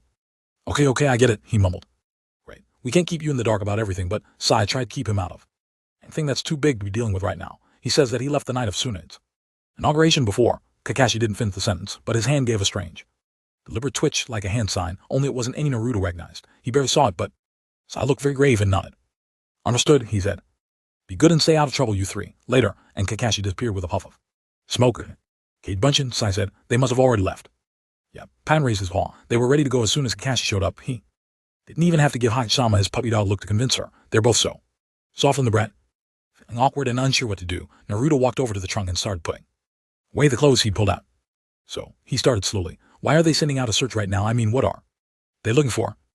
I watched him impassively, head tilted slightly. It's safe to assume if someone deliberately brought you here, they would be looking for you. If that person knows where you first appeared, they are probably heading there now. If we send forces there, then maybe we can catch them. Naruto snapped the trunk closed and stood up fully to frown at Sai. What? Sai asked. I'm sorry, I really can't figure you out. Naruto scratched his head. Are we friends in this time, I mean? We're comrades. We're comrades, but we're not friends. Naruto crossed his arms, unimpressed. Sai shifted uncomfortably. It's not that. I'm not entirely sure how the friendship thing Works. If it makes you feel any better, though, I think the older you would say we are friends. I've been reading up on it, he tapped his pocket, but I've come to the conclusion that learning will take time. Oh, Naruto thought about it. See, this whole time I've been trying to figure out what kind of person I am in the future. Not that I mind having more friends, but I don't get. You? I shrugged and laid his notebook flat on the table, smoothing the cover. Back when we first met, I thought it would be easier to interact with people if I put on an act that kept them from caring about me, so actually you hated me. He started absently flipping through his notebook. Now that it was open, Naruto could see that it was actually a sketchpad, and he walked over to get a closer look. Sai paused on a pastel drawing that didn't look like much of anything, just a swirling mass of different colors. He tapped it with his finger and smiled. Akira punched me really good in the face once. Naruto winced. Yeah, I know what that's like. I shook his head, closing the sketchpad. Do you? Anyway, after a while, I decided to drop the act and be myself, so we get along pretty well now. He offered a small smile over his shoulder. So you like to draw? Yes, it's also part of my jutsu. I can show you sometime if you want, but aren't you interested in seeing the village? Yeah. What Kakashi-sensei said freaked me out a little bit, but I want to see how things are going after the attack. I didn't see much when we were walking here. So I nodded and stood, tucking his sketchpad under his arm. Is there anywhere in particular you want to go? If you're hungry, they just reopened Ikaraku's not long ago. Naruto's stomach growled at the thought. He didn't have to ask how Sai knew it would be a tempting offer. Strange, but it was pretty convenient to meet someone that already knew him. Now you're talking. I haven't had any lunch yet. It's good to know that Ikaraku's is still around. It wouldn't be right otherwise. Operation. Learn about Konoha of the future was about to begin. It just so happened that the bar was as good a place as any to start. I love the new place, Naruto gushed as he settled in on a stool. It looks like it'd been expanded. Thank goodness the menu is the same, though, he added, looking over one of the signs hanging up. Oh, thanks. Chuja looked up from his shopping to smile proudly. It's thanks to Naruto I was able to reopen so quickly. He wouldn't rest until Yamato-sen made it a priority. What can I get you? Naruto's grin was mile-wide. A large tonkatsu miso with pork cutlets, please. Oh, with some eggs, too.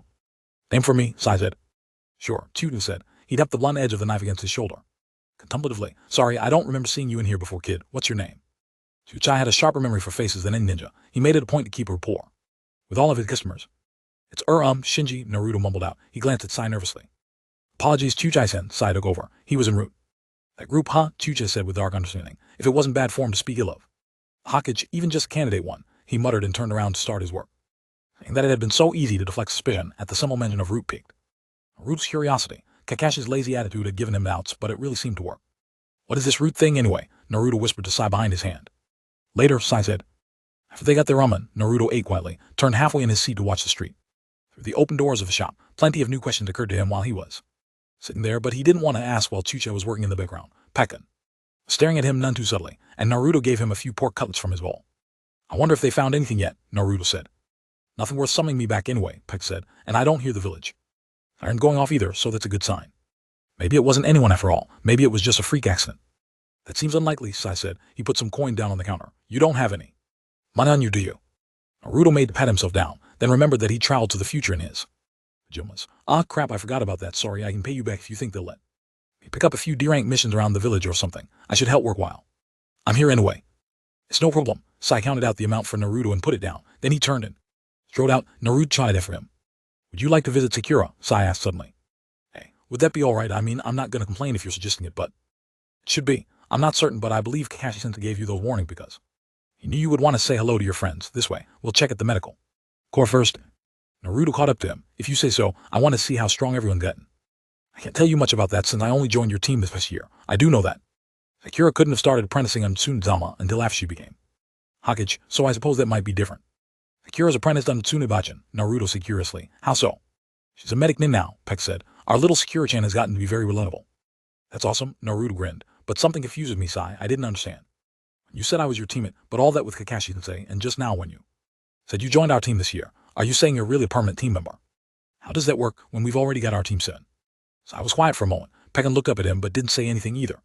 Team 7 as it was, a trained unit under a Joun instructor, no longer exists. Now we are Kakashi, which, while maintaining the structure of the original Team 7, is a regular unit. That's subject to adjustment if necessary. For example, sometime Yamato Teichu takes command of the team instead of Kakashi-sensei. Right now, Yamato Teichu is with the older. You're on the way to the Lighten Country, with those two gone, and Sakura spending most of her time working for Tsunezama. Our team is a bit scattered at the moment. So where's Sasuke? Naruto pointed out the obvious omission. Sai laughed nervously and Pickin bit him on the ankle. Oh, well, I don't think I should really get into what he's doing out there, but the last correspondent with him was the Land of Iron. I believe you, Sakura, and Kakashi-sensei met with him there not long ago. He's on some kind of secret mission, without us, typical. Something like that. Sai studied the row of new shops across the street. I really can't say. Anything about it? So why shouldn't you? Huh? The fake name you gave Chuchai-san. Oh, Naruto shrugged. It was just the first random name that popped in my head. It's the name of some jerk I met on the way here. Ah, that makes sense, Sai said without the slightest hint of irony. I just thought it was. Funny that you chose that since it reminds me of my old brother. His name was Shin, and he was en route just like I was. Again with the route, what is it? Later. You're doing this on purpose. Kakashi found it easy to retrace Naruto's step back to where he appeared. He multi-stayed. The road, after all. Kakashi and his ninja hound Shiba led the way with a small group of Anbu behind them. When they arrived at the tiny farming village, they held back, hiding in the trees to observe. They already found the place where Naruto had emerged from the woods to look down on it. Kakashi's eye narrowed as he scrutinized the place from up in his tree. It just looked like a normal, peaceful little hamlet. Most of the residents had left to lend their carpentry and building skills to Konoha. Only a handful remained to tend the crops they had. Suffered no collateral damage from the blast that had destroyed Konoha, so there had been no need to stage a cleanup here, nor had there been any reason to keep the Chunin who was stationed there. It was vulnerable but not at risk until now. Kakashi touched the microphone on his neck. There's no one in the fields or on the street. The whole place looks like a ghost town. Proceed with caution, Boar's voice sounded in his ear. I will back you up, Raven and stay in the trees and out of sight. It doesn't look like much is going on here, but we won't know for sure until we can make contact with some of the residents. Kakashi heard the other two give their affirmative, and he jumped down from the tree and sprinted through the grass, Shiba bounding beside him easily. He heard Boar behind him, his lips a faint whisper on the ground, surprisingly quiet for a man his size. Shiba's nose was to the ground. He sniffed along the street and paused beside one of the field, giving it several sniffs and turned. Naruto met up with some people here, the Ningen said. He trotted down the street a little more and ambled over some freshly plowed earth toward a house on the edge of the field. Looks like they went in there. He raised his head to stare at the house. It was a simple wooden structure like all the others. It couldn't have held more than one or two rooms. Kakashi could see a small underl of smoke rising from the chimney, which meant someone was home. He strode up to the house and knocked on the front door. There was no response, but at this point he hadn't really been expecting one. Something here felt very wrong. Is there anyone in there? He mumbled to Shiba. Kashi's own nose wasn't all that bad, and he knew what it was telling him. Still, it didn't hurt to have a second opinion. Yes, Shiba said with certainty. How many? 3. No enemies, I don't think. Kakashi opened the door and walked in cautiously. He saw that the fire in the hearth was really nothing but a collection of cinders. A pot of stew was over it, still warm. He could smell white rice and bacon and beef. And there were 3 bodies splayed on the floor. They were lined up all in the same posture. He slightly bent and their hands tied behind their back. An old man, a young man, and a boy. It looked as if someone had lined them up on their knees and killed them one by one, leaving them slumped over wherever they fell. Bizarrely, there were no wounds. There was no blood. Poison. Kakashi bent down, sniffed at the abandoned food around the hearth. Senpai, Boar said from the doorway, did you find something? He came further into the room and saw the buddies. Boar uttered a soft curse under his breath. Tapped his radio. We have 3 buddies. Move in and search the other houses if you find anyone. Don't move them unless they are still alive and need medical treatment. Prioritize the recovery of any survivors. We will regroup after searching the whole village. What do you think? He asked Kakashi. It isn't poison, Kakashi said, standing up from his inspection of the bodies. There's no scent of it on their mouths or food, and there are no puncture wounds from syringe. We will need an autopsy to be sure, though. The way they are tied up suggests they were restrained, kept alive for a little while before they died. My guess is that someone interrogated them. Maybe they died from some sort of mind destruction jutsu. And he could have realized these people had contact with Naruto, Boar theorized. But it doesn't seem like they were tortured for information. Why would they just kill them outright like this? If they didn't bother with asking, Kakashi said slowly, if the method of getting the information itself was the cause of death. Boar became very still. We have seen that before, but that's... Kakashi drew in a very long breath. What is going on here? Chapter End notes. Warning. Due to the big 2020 revision, pre-March 2020 comments on this chapter contains spoilers for Chapter 10, Mastermind. Crash. The medic men seemed busier than anyone else. The Rebuild Hospital wasn't their own place of operation. They had multiple tents set up at different points in the village for minor care and in order to save space in the hospital for only the most serious cases. They also had a warehouse, currently being stocked with supplies and organized by Jin helpers. At that moment, the work there was being overseen by a single medic. Put them all in the same place, Sakura said to a Jin team that was putting a huge wheeled cart full of wooden rates. Tsunetsama needs this inventory report today. Just there and go get the next one. I'll unload these. They gratefully stammered off. Sakura cycled. Sakura turned as they approached and her face brightened. Oh hey, Sai, did you come to help? Nope, just came to say hello, Sai said cheerfully. Sakura grumbled and started unloading crates off the cart. She was taller and more sinewy than Naruto remembered. She had kept the crop hair from exam tied with a red hitagate. The pink hair and striking green eyes were the same. But for the first time, Naruto really felt as though time had passed. She wore tall boots, the dark navy skirt, and a sleeveless red vest with a light-colored tee underneath it. She was even taller than him than before, and there was something else there too, an aura of confidence that he hadn't even realized until now that she had been lagging before. So what are you doing? Sai said. Kira put down another crate and straightened up, dusting off her hands. Tsunetsama wants an inventory of all our medicinal herbs in order to determine if we need to go collect some more. What are you doing? It's not nice for people on their days off to come hunt those that have to work, you know. I am working. I've been assigned to guard this person, Sai motioned toward Naruto. Kira shifted her attention to him for the first time, and Naruto blushed a bit as she praised him. She looked puzzled. After all, he was still disguised. She glanced at Pakken near his feet, and then back at Naruto. Who is this? Naruto, Sai said cheerfully. Heck, Sai, Naruto tugged on his arm. I thought Kakashi-sensei said we were supposed to be top secret right now. It's all right, Sai said, because Kakashi-sensei enlisted me for the task as a team. Kakashi mission now. That is why he put me on this task and why he suggested we go out. If he doesn't say it explicitly, he can't get in trouble for it later. In theory, Pakken added. Naruto, Sakura frowned, hand on her hip. I thought you were being sent out to the land. Lightning, or was it just a decoy or something? He was sent out, Sai said, but this one suddenly showed up and we might have too. Naruto's running around now. Kira unexpectedly narrowed her eyes at Naruto with a hard, sharp expression he never knew she could make. It wasn't the usual glare like when he did something stupid. It was the cold, professional look of shinobi analyzing a potential threat.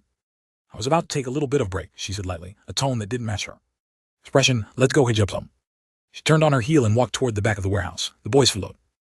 Naruto apprehensive and Sai as blandly chipper as ever. They arrived in a small break room. Kira closed the door behind them. Naruto and Sai sat down in mismatched chairs around a folding table, and Sakura poured herself a cup of coffee from the coffee pot on the counter. All right, what is this about? She said, settling down at the table with them. I explained everything to her, including about Kakashi and the ambush scouting mission. It didn't take long and she didn't interrupt, but by the end of it, Sakura lowered her head. Bangs covering her face, Naruto wondered if she was about to explode. I suppose what we do about it in the end depends on what they find, Sai finished, and whether or not the older version of Naruto is still around, or if they trade places somehow, or whatever else. Kira looked up, but she didn't seem angry like Naruto thought. Instead, she looked concerned, and she turned to Naruto, who had been mostly quiet throughout the conversation. Are you all right? She asked gently. I know all that must have come as a shock to you. I mean, with the village being destroyed and everything, it isn't exactly the future we had in mind for ourselves. Naruto tried to think of what to say. It's not as bad as I would have thought, I guess. I didn't realize what a relief it would be just to have everyone survive. Oh, he sat up very straight in his chair suddenly. I have something really important to ask you. Oh, yesterday? Well, yesterday for me anyway. We were at the inauguration and Kiba was being a jerk and you had to hold me back from humbling him. Do you remember that? I think so. Why? Why? Naruto slammed his hands on the table impatiently. He was talking trash about me. Even though I beat him in the preliminaries, I forgot and didn't ask when I saw him earlier. But please tell me I beat him, Chunin. Kira blinked at him a couple of times and then burst out into full-blown laughter. Pakken chuckled and Sai fake smiled out of habit. Sakura-chan, Naruto ground out indignantly. Why does everyone keep lying when I ask that? Oh, I'm sorry, Naruto. Sakura wiped away a tear of laughter. Don't get mad at me, but technically you are still a Genin. You are the only one of our age group registered as an active Konoha nin that is still a Genin. Sai offered helpfully. What? Naruto said stunned. You didn't have to say it like that. Sakura smacked Sai on the back of the head. I'm not the one who was laughing at him. Naruto watched their bickering, fingertips light touching the table and halfway out of his chair. Had he completely misunderstood something? He racked his memory. Everyone said he faced the Atsuki member that had destroyed the village, right? But Kashi had also said that he didn't actually beat him, that he'd sacrificed himself after being convinced to give up. That didn't really mean that Naruto was necessarily powerful at all. After all this time, he was still the dead last, the only one in their group still a puny Genin. Naruto, Sakura said as Naruto hit his forehead on the table. You don't have to take it so hard. I said technically you're still a Genin. Everybody knows you're better than that. It's just the circumstances. You haven't had a chance to take the exams the first time. Oh, really? He said tonelessly, face pressed into the table. Yeah, she answered earnestly. Take the current situation, for example. Could you imagine us holding the Chunin exams in the state we're in right now, and you've been out of the village a lot, training her out on a mission at all the wrong times. It's just a coincidence, I promise. Then how strong am I? Sakura glanced to the side and rubbed her arm. I don't think it would be a good idea. Tell you a lot about your future self. What if it changes something? Besides, you should already know that you are strong. He crossed his arm dissatisfied. Since you guys are just waiting around, come help me unload some boxes, Sakura said. And rinsing her coffee mug out in the sink. We're shorthanded anyway. Giving a defeated sigh at the change of subject, Naruto followed her out with Sai and Pakken. They only barely made it out of the break room before Sakura stopped dead. Konohamaru, she roared, what do you think you're doing? Others looked round Sakura curiously. Mogi and Udon were unloading crates in two. Konohamaras were pouring the contents from one barrel into another barrel. They were all wearing Hidayate, they were all Genin, and all of them were currently frozen in place staring at Sakura. The barrel was almost completely empty, Konohamaru said defiantly, but with an undercurrent of nervousness. I figured it would help save space if. Idiot, Sakura raged, punching one of the Konohamaras. The clone disappeared in a puff of smoke and the barrel fell to the ground. You can't mix random medicinal herbs. Now this stock is unusable. Sakura Nichin, Konohamaru cried, reeling backward as he dodged another punch. I'm sorry. Konohamaru-kun, Mogi sighed, doing a facepalm. Oi, squirt, Konohamaru, Naruto called, running into the scene eagerly. Konohamaru stopped in his retreat long enough to glare at him. Who are you calling squirt? You're smaller than I am, core. With dismay, Naruto realized that he was right, shorter than Konohamaru. This was what it come to. No, he was almost certain that he would be the taller of the two if not for the henge, at least by a few centimeters, if he could just dispel it. Never mind that, Naruto said out loud, trying to shake off his irritation. He had completely overlooked the fact that Konohamaru would probably be a ninja by now. There was something much more pressing at hand. Let me see your Warok no Jutsu. Hey, Konohamaru stopped to look at him in confusion. Naruto didn't notice Sakura stalking toward him until it was too late. With a vicious cry, Shanero, she reared back and planted her fist into his jaw. Naruto flew skidded a few across the warehouse floor, and finally rolled to a stop against a stack of crates all the way on the opposite end. I had been right to question Naruto's experience. Sakura definitely hit harder than before. 10.0, Sakura Nijin, Konohamaru chirped. Oh, well, what the hell? Naruto groaned, sitting up and rubbing his jaw. Sorry to interrupt everyone, Sai said, taking in between Sakura and Konohamaru before more body went flying. Sakura Pekkan just vanished. Kakashi-sensei must have summoned him back. That's the signal that they found something, right? You think we should go back to the boarding house to wait for him? Sakura said. We will go, Sai said. You should finish up first. I don't think Tsunin-san would like you skipping out. You're right, but send me a message if Kakashi-sensei show up. I'll be over as soon as possible.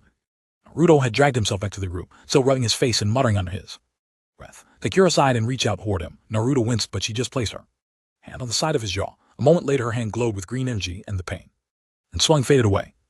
You're blushing too, Bades, Sai observed with interest. Shut up, I'm not. Sakura just rolled her eyes as the two walked away, Naruto shooting venomous words at Sai. With no effect whatsoever. What was that all about, Core? Get back to work. Yes, Sakura Nijin. Hours later, they were still waiting.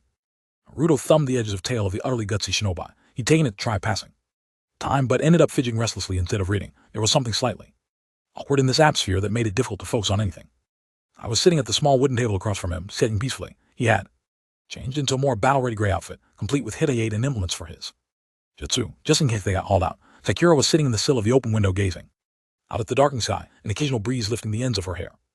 As weird as Sai was, at least he was an unknown to him from the start, and he seemed way more forthright when answering Naruto's questions, even if he still didn't give away very much. Sakura was just odd. She deflected even his most relatively sneaky attempts at getting information out of her, and he couldn't even get a read on how she felt about him being around. Whatever she thought, she was doing a good job of keeping it to herself. Naruto's attempts at conversation had puttered out a while ago. Things were quiet, peaceful, and grating. He should be back by now, right? Naruto blurted out. It has definitely been enough time to get from there to here. Sakura earned her gaze from the street at Naruto. Maybe, but if they found something, it's... Well, they had to investigate it a little more. Besides, you know Kakashi-sensei likes to take his sweet time when people are waiting for him. Yeah, Naruto grumbled. He perked up suddenly. Hey, Sakura-chan, did we ever get to? Is he under his mask? Does he have big teeth or what? Sorry, at this point I think it'll never happen. Sakura waved a hand. He'll probably take it to his grave. Figures. Naruto leaned his elbow on the table and cradled his chin thoughtfully. Is it really true that he died during the attack on the village? Where did you hear that? He told me, and the guy who did it had a soup crazy revival jutsu and brought everyone who died back to life. If he told you, why are you asking me? Naruto scowled at her. I thought you could tell me more about it, like how it happened. Why I wasn't there to snip it. Sakura bit her lip. I'm sorry, but if there's any way we can reverse this and you go back to your own time if you know too much. But it would be good if I used that to keep people from getting killed, right? Naruto pressed him. It's not your responsibility. We've already relied on you too much. I stopped sketching and watched their exchange with unreadable black eyes. What do you mean? Naruto said, slightly hurt. Don't you trust me? It's not like that. It's dangerous to meddle with time. Haven't you ever watched late night made-for-TV films? No. I'm a growing boy who needs plenty of rest. I go to bed at a reasonable hour, Naruto said virtuously. And you don't watch anything that could have ghosts in it, Syed. Why would I care if something has ghosts in it? You're scared of them, obviously. You would rather camp outside than willingly go into a potentially haunted house. Naruto HMPF'd obstinately. You piss me off, you know that. And all was right with the world, Sakura said with fake brightness. What about him? Naruto jerked his thumb at Sai. I'm not supposed to know him yet. Aren't you afraid that could change things? Maybe, but back then he was en route. Right? Naruto said flatly, putting his chin back on his hand. Because that explains everything. A smart rapping came on the door and everyone jumped slightly. None of them had heard or felt a presence out in the hallway. Finally, Naruto jumped up. Wait, Naruto, Sakura slid down from the windowsill. Let one of us, but he was already opening the door. The first thing he saw when he opened the door was plain black cloak. His eyes trailed up and fixed on a pale face with fine cracks running through it like an ancient porcelain doll. Framed with black center-parted bangs, set in this fate were terrifying eyes, blitzed clear, and red irises with 3 tunnel marks in each of them. No way, Naruto said stunned. Kunai slipped into Uchiha Itachi's hand, and Sai pushed Naruto hard in the chest to force him back. Sai used the other hand to block Itachi's strike with the Tanto strip on his back. Naruto stumbled backward and ran clumsily into the corner of his bookshelf, but he barely registered the pain. Sai and Itachi locked eyes for a brief moment before Sai suddenly stilled and crumbled to the ground. The proportions of red and black in Itachi's eyes mellowed in, shifted back from the strange form they had taken. He stepped over Sai's prone form into the room. As Naruto choked out, he pushed off from the bookshelf and formed a sign. Cage. Bunyan no Jutsu. Chakra was fully restored, but still felt slippery to control. He managed to summon two. They were clones. The first one rushed Itachi as a distraction. Naruto held out his hand to the other to begin molding chakra on his palm. The first clone was swiftly dispatched with a spinning kick when Naruto couldn't feel the racing and forming. He glanced at the other one, only to see it staring at him with a sadistic grin on its face. WH. Clone lunged at Naruto and grabbed him from behind, looping its arms under his and locking its hands together behind his neck. The joke's on you, boss, it said. Itachi was steadily approaching, and a kunai slipped into his hand again. Naruto tried to wiggle out of his own clone grasp, but it was no use. He could only watch as Itachi reared back and plunged the knife into his heart, blood spraying free from his body and splattering. On that impassive face, he screamed, "Wake up, Naruto." He gasped and blinked. Sakura's hand gripped his shoulder firmly. "He had you in his genjutsu," she said grimly. "Try not to look at his eyes or hands, are you?" "All right." "Why, yeah," he said shakily. Itachi was still standing at the front of the room with Sai lying on the floor behind him. Naruto decided to give it a shot. He crossed one hand over the other. "Wait," Sakura hissed, pulling his shoulder insistently. "I had to disrupt your chakra to snap you out of the genjutsu, and it broke your hinge. If he didn't know it was you before, he definitely does now. You have to get out of here." Naruto summoned two more clones, which were, sure enough, the spiky blonde variety he was used to. The first stood in front of them protectively with its arms spread. The second finally managed to get started on erasing it in his palm. Naruto stopped. "We can't just leave Sai," he said. "If I hit Itachi with this to keep him busy, do you think you could reach Sai? If we have to run away, we should at least do it together." "I wasn't saying we." Naruto started his charge. His two clones dispersed and he lunged at Itachi, who was walking forward slowly. The silent Uchi didn't dodge when Naruto gave a battle cry and plunged, raising it into his chest. The whirling spiral of chakra met unresisting flesh in Naruto's hand went through his body before the energy dispersed into the air. Itachi's body jerked in. Ash-like flakes flew from the wound, but there was no blood, and he didn't cry out or change. A blank expression, confused and slightly horrified at the sight of his hand piercing through something he'd only seen Kakashi accomplish. Naruto was horrified, and Itachi gladly took that opening. He grabbed Naruto by the throat with a bone-crushingly strong grip and lifted him off the ground. Naruto choked and kicked out with his legs, but it was no good. He remembered all too well. When Itachi had used a tactic like this on Sasuke, it hadn't ended well. He had to escape. Naruto was only suspended for a moment, however. A flash of pink entered his vision, and he saw Sakura cleave through Itachi's arm below the elbow, using the blade above her tool. Itachi stepped back and Naruto fell to the floor, coughing. The arm dissolved into ash-like pieces and started reforming itself on the stump Sakura had left him with. "What the hell is going on?" Naruto coughed, his voice coming out raspy.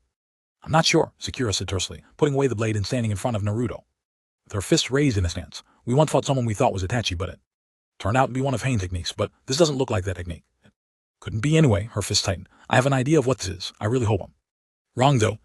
"What do you think we should do?" His arm finished regenerating, and he lifted his reformed hand into a half-room seal. A wave of heavy, overwhelming pressure fell over them like a sudden increase in the pull-up gravity on their bodies. The lights in the room started to dim to almost nothing. Darkness encroached on their senses. "He's trying to trap us both at the same time," Sakura said through gritted teeth. Her hands and arms were drooping and her back was bending, as if her limbs suddenly weighed a ton. "Need to break out of it." She tried to lift her hands to form a seal, but it was proving difficult. "Damn it," Naruto muttered. He was still on the floor. He tried reaching for kunai, but he remembered that everything he owned was in the past. His hand flopped to the floor uselessly once he realized energy spent from the simple movement. "It's just an illusion," he tried to tell himself. "Your body isn't really that heavy. It's suggestion. Snap out of it." The mere effort of standing was making Sakura breathe heavily, and her knees were bowing. And as if they were mere moments away from falling, she gave a long inhale, squared her shoulders a little bit, and then wrenched her arm back as far as it would go with an enraged roar. She hit the floor with her fist. It disintegrated into a wood pulp in thousands of tiny splinters. Naruto closed his eyes and felt the entire world collapse out from under him. Large cracks ripped through the floor, wood groaning and snapping like broken bones. The whole mass churned and took him with it as it fell down to the level below, pelling him with debris. A heart-stopping drop that felt much longer than it must have really been. He landed on his back hard enough to evict the air from his lungs, and he reflexively curled, put his hands over his head as debris continued to fall around him. Through the chaos he heard shrieks and shouts. These continued after the noise of the collapse subsided. New voices emerged and settled into a loud, running hum of confusion and distress. Naruto heard a muffled cough much closer by, and he squinted through his arms. Sakura was hanging over him, coughing into the crook of her elbow. Her other hand was next to his head.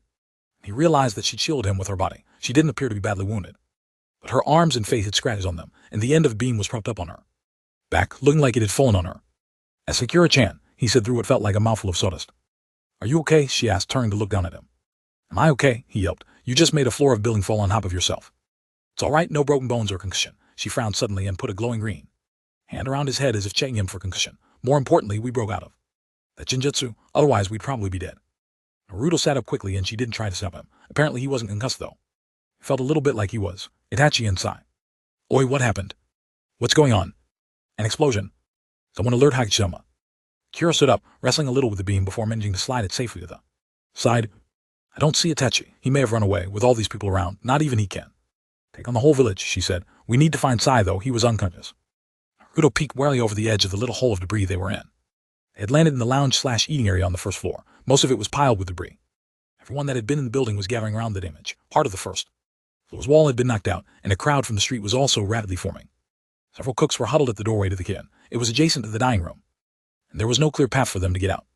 Itachi was nowhere to be seen. He disappeared just as suddenly as he showed up. Night. A splint piece of beam fell down onto the debris. Everyone started talking at once, but then a voice rang out from the chatter. Sakura. Naruto saw Ino looking through the hole out to the street. She climbed into the room and jumped lightly over the barricade of splintered wood to reach Sakura, Shikamaru, and Chaoji. Were standing in the street looking shocked and concerned, but they soon followed after her.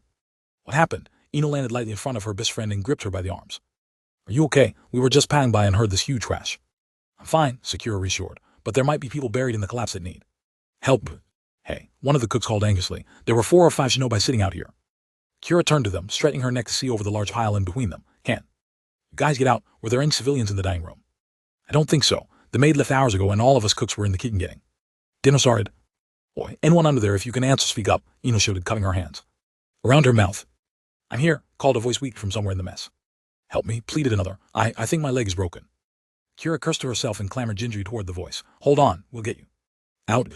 Now you've done it, secure your hand. Naruto climbed up out of the hole and dusted himself off. Naruto. Ino looked down at him confusedly from her at least head-tall height, holding out a hand to compare the difference. What happened to you? Hey, long story. Naruto rubbed the back of his head sheepishly. Ino just blinked at him. Like Sakura, she'd grown taller and fitter, and some of the childishness had gone out of her face. However, unlike Sakura, she had grown her flax blonde hair back from when she cut it in the exam. Shikamaru didn't look different at all, though he'd grown taller, and he did look sort of funny. The Chun vest. It was hard to imagine him being promoted. Chaoji was as big as ever, but his proportions had evened out a bit, and he had grown his hair out. He now wore a more traditional-looking Akimichi outfit with arm plating. Naruto was relieved that all 3 seemed more concerned with the matter at hand than his own appearance at the moment. Chaoji, Shikamaru said, nodding toward where Sakura was kneeling and peering into a hollow. Yeah. Chaoji held his hands in his family's signature expansion jutsu sign and reached out with a huge hand to lift debris off of the unfortunate shinobi. Sakura wasted no time in into the man's leg. Chaoji carefully dropped it all to the side and reached out to continue clearing the room. Naruto, we could use a few dozen of you to help clear this stuff out, all right. Shikamaru gave him a glance. Ino, let's get everyone out of the building, starting with those cooks. If the structure was damaged, it could come the rest of the way down any time. Be careful where you step. He jumped over the pile to the doorway of the kitchen. Right? Ino said, following suit. Asu, Naruto concentrated on his chakra. It seemed to flow more naturally each time he used it, like a sputtering tap that had once dried out. 30 clones popped into existence and he set them to task. Naruto himself picked carefully toward where he thought Sai could be. He saw the table from his room and headed toward it. Sakura-chan, there's a guy here with a pretty bad cut on his head, one of the clones called out. Shinobi from the second floor that had been watching the whole thing jumped down through the hole to help shift things out of the way, calling to one another and organizing their efforts. It was no wonder they were practically professional disaster recoverers at this point. Naruto looked under the thick wooden table from his room and was semi-relieved not to see Sai there. Something that had falling on him would have been really bad. However, he did find Sai's sketchpad poking out of the pile of splintered boards nearby, and he ducked it under his arm. Naruto peered around. The impact from the table's fall had caused some of the tatami mats of the dining room to bend and stick up in the air. He shouldered himself under a likely-looking tatami mat and saw a pale arm. Sai, he said with a mixture of worry and relief, and grabbed the boy under his arms and pulled him backwards out of the pile. Fortunately, he didn't look hurt, aside from a few scratches. Hey, wake up, Sai, Naruto said, tapping the sides of his face lightly. Sai's face twitched and his eyes opened. His gaze looked vague and glassy. It was an expression that looked horribly familiar. Oh crap, Naruto mumbled, waving his hand over Sai's face. Don't tell me he did that. That thing. Sai lifted his hand up a little, and Naruto paused his waving. Sai blinked and slowly pushed Naruto's hand away. Don't worry, Sai said in a dazed voice. Then he passed out again. Naruto put Sai's arm over his shoulders and stood up resolutely, putting Sai's hitchpin pouch she was wearing so it wouldn't get lost. He jumped over to the hole in the wall that led out to the street, but there, framed perfectly by collapsed beams and plaster, was Tsunade. What the hell happened here? Tsunade seethed. Her hands were on her hips and he could swear her long pigtails were swaying in the energy radiating off her body. But Chan, Naruto said, terrified as he was relieved. I was going to try to find you. Have to help Sai. He had that brain-melty thing done to him. I thought I hold you stay out of trouble. Tsunade raised a fist, and Naruto back up by a step. Can you explain to me why you insist on doing the opposite of that all the time? And what happened to your disguise? Tsunade-sama, Shizune said, laying a hand on Tsunade's arm and looking at Sai. I can explain it later, Naruto said quickly. It's Sakura-chan's fault anyway, so yell at her about it. But forget that right now. Itachi showed up and used the Tsuku. What's it on Sai? And there are probably some other people who need to go to the hospital too. Itachi, Shizune gasped. You don't mean Acho Itachi? Tsunade-sama, Shikamaru interjected, causing Naruto to whip his head toward him. He hadn't noticed the other boy approach. The building has been evacuated and we've recovered. Everyone buried in the debris. Sakura is helping them now, but she wants to move some to the hospital. She said she can explain what happened there. Fine, Tsunade said curtly. She turned to Shizune. You go to the autopsy room, I'll be down there after I deal with this, but send for me if you have to. Shikamaru, go with her. Ha, why me? I sent Kakashi to investigate something earlier, Tsunade said. Naruto looked up sharply at the mention of his healer's name, but she ignored him. Apparently they found something pretty mysterious. Shizune will be busy, so I need you to listen to Kakashi's report and along with Shizune's findings, help them put together an impossible explanation for what they found. Right, Shikamaru sighed. Shizune nodded and walked away at a brisk clip. Shikamaru glanced at Naruto and sighed one last time before trailing after her, looking in much less of a hurry. All right, Tsunade said resignedly. Follow me, Naruto. I don't know why I thought things could ever be quiet with you around. Naruto let out a long, shaky breath. Maybe all this really is a dream and I just have a great imagination. Tsunade and Sakura looked at him. All three were standing in the hospital room where Sai lay sleeping. Thanks to Tsunade, it was a natural sleep untroubled by dreams. Night had truly fallen now, and the fluorescent lights made him look even paler than usual. The two women had been murmuring quietly together when Naruto's musings drew their attention. It's like Naruto wrapped his hand around the cold metal of the bed's footboard. Olive. This just happened where I was, but it was all slightly different. An attack on the village. Tachi, someone ending up like this. He gestured toward Sai. Tsunade sighed and moved beside him, laying her hand over his. Sai is going to be fine. His body is trying to compensate for what it thinks has been multiple days without sleeping. He's had a lifetime of specialized psychological training, a Tsukuyomi designed for just any shinobi is unlikely to have a lasting effect on him. I hate to say it, but out of the three of you, it was probably best that it hit him. It was aimed for me, Naruto said quietly. Sai jumped in between us. He could have defended himself if he hadn't been trying to push me out of the way. It's an especially good thing then, Tsunade said, trying to joke. I'm sure that Sai is more capable of handling 3 days of watching someone eat ramen in front of him without sharing.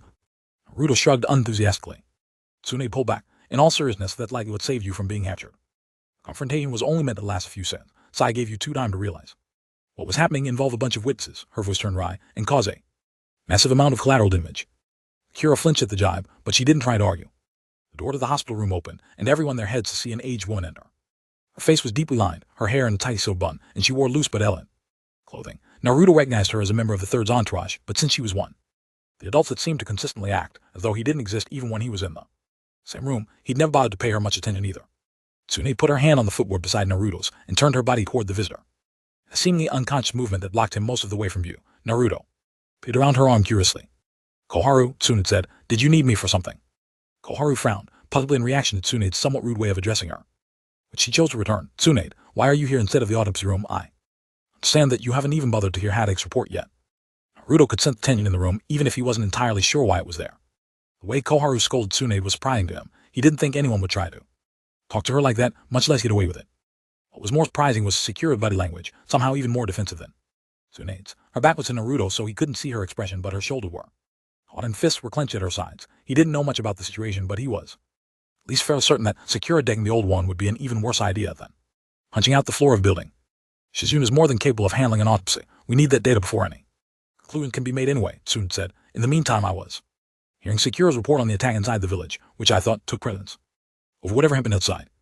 Very well, Koharu conceded with a nod, and in leads on who would try to incite panic.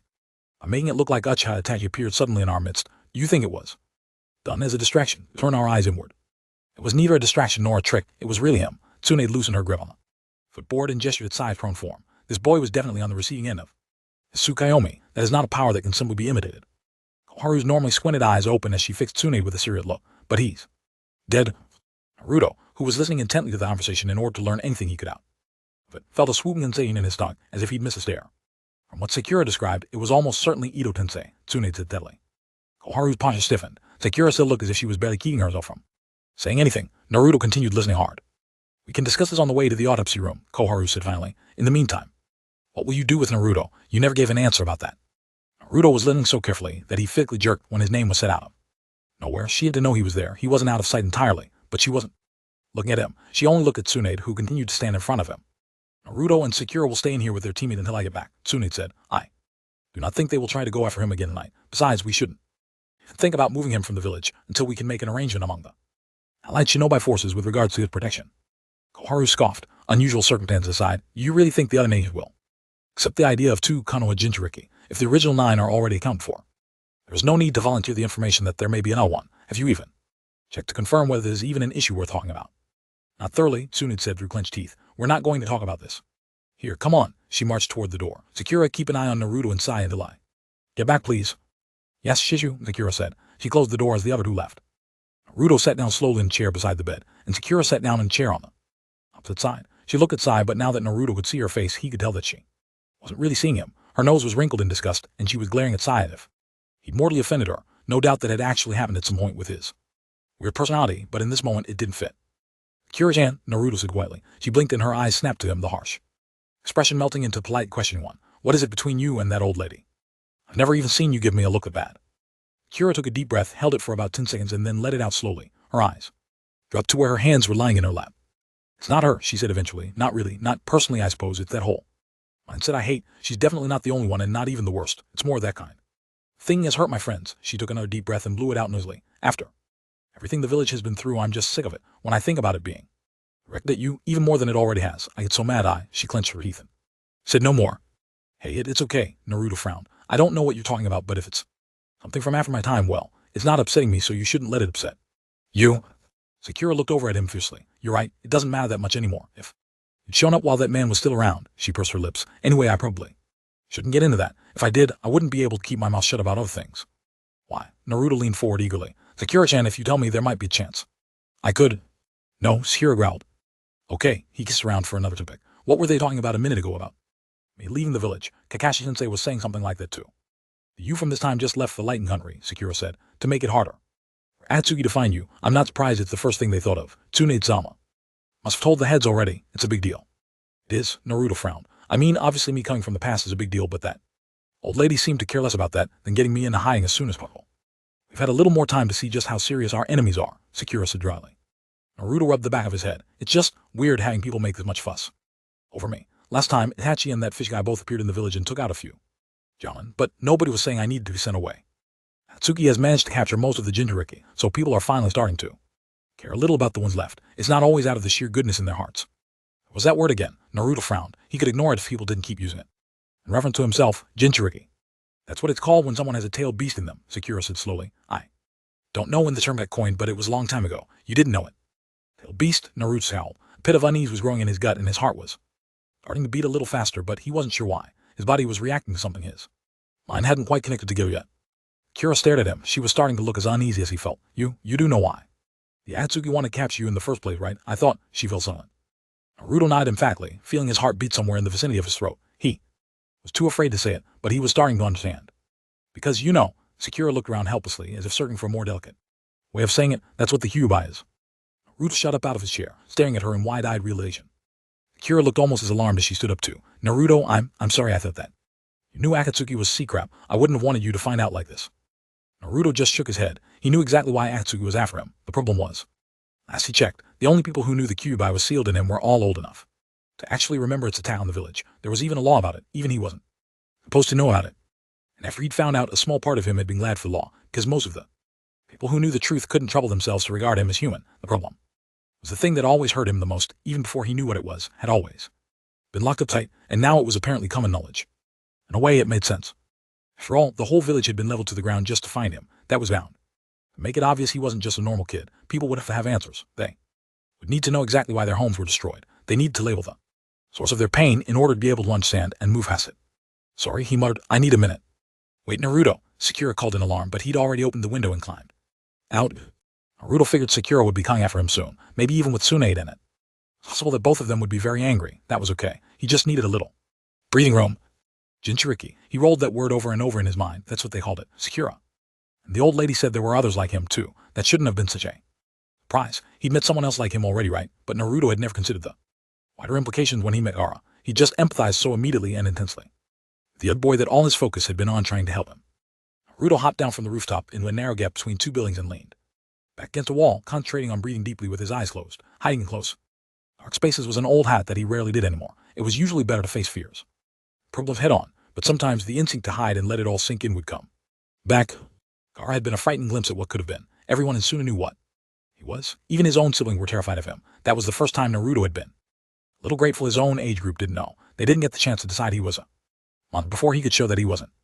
But maybe that was exactly how it turned out. Everyone seemed to like him just fine. When he stopped to think about it, nobody had acted indifferently.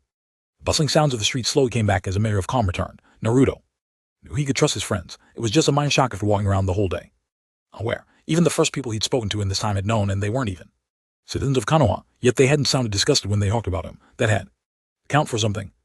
And Gaara, was he in danger from Atsuki too? Was soon in danger. Sakura said most of the Jinchuriki were already captured. Naruto opened his eyes and looked up at the small rectangular patch of night sky he could see. From down the narrow alley, he had to know, even if they didn't want to tell him stuff, he would poke around until somebody told him whether Gaara was safe. Having something to focus his energy on made his head feel a lot clearer. Naruto sidled sideways until he was out in the street again, only to jump when a voice called him. Oyai, Naruto. He swore under his breath and turned to see Kiba and Akamaru ambling toward him, with Shino and Hinata flanking him on each side. Oh, it's you guys. Naruto looked over teammate with interest, now that he knew Kiba.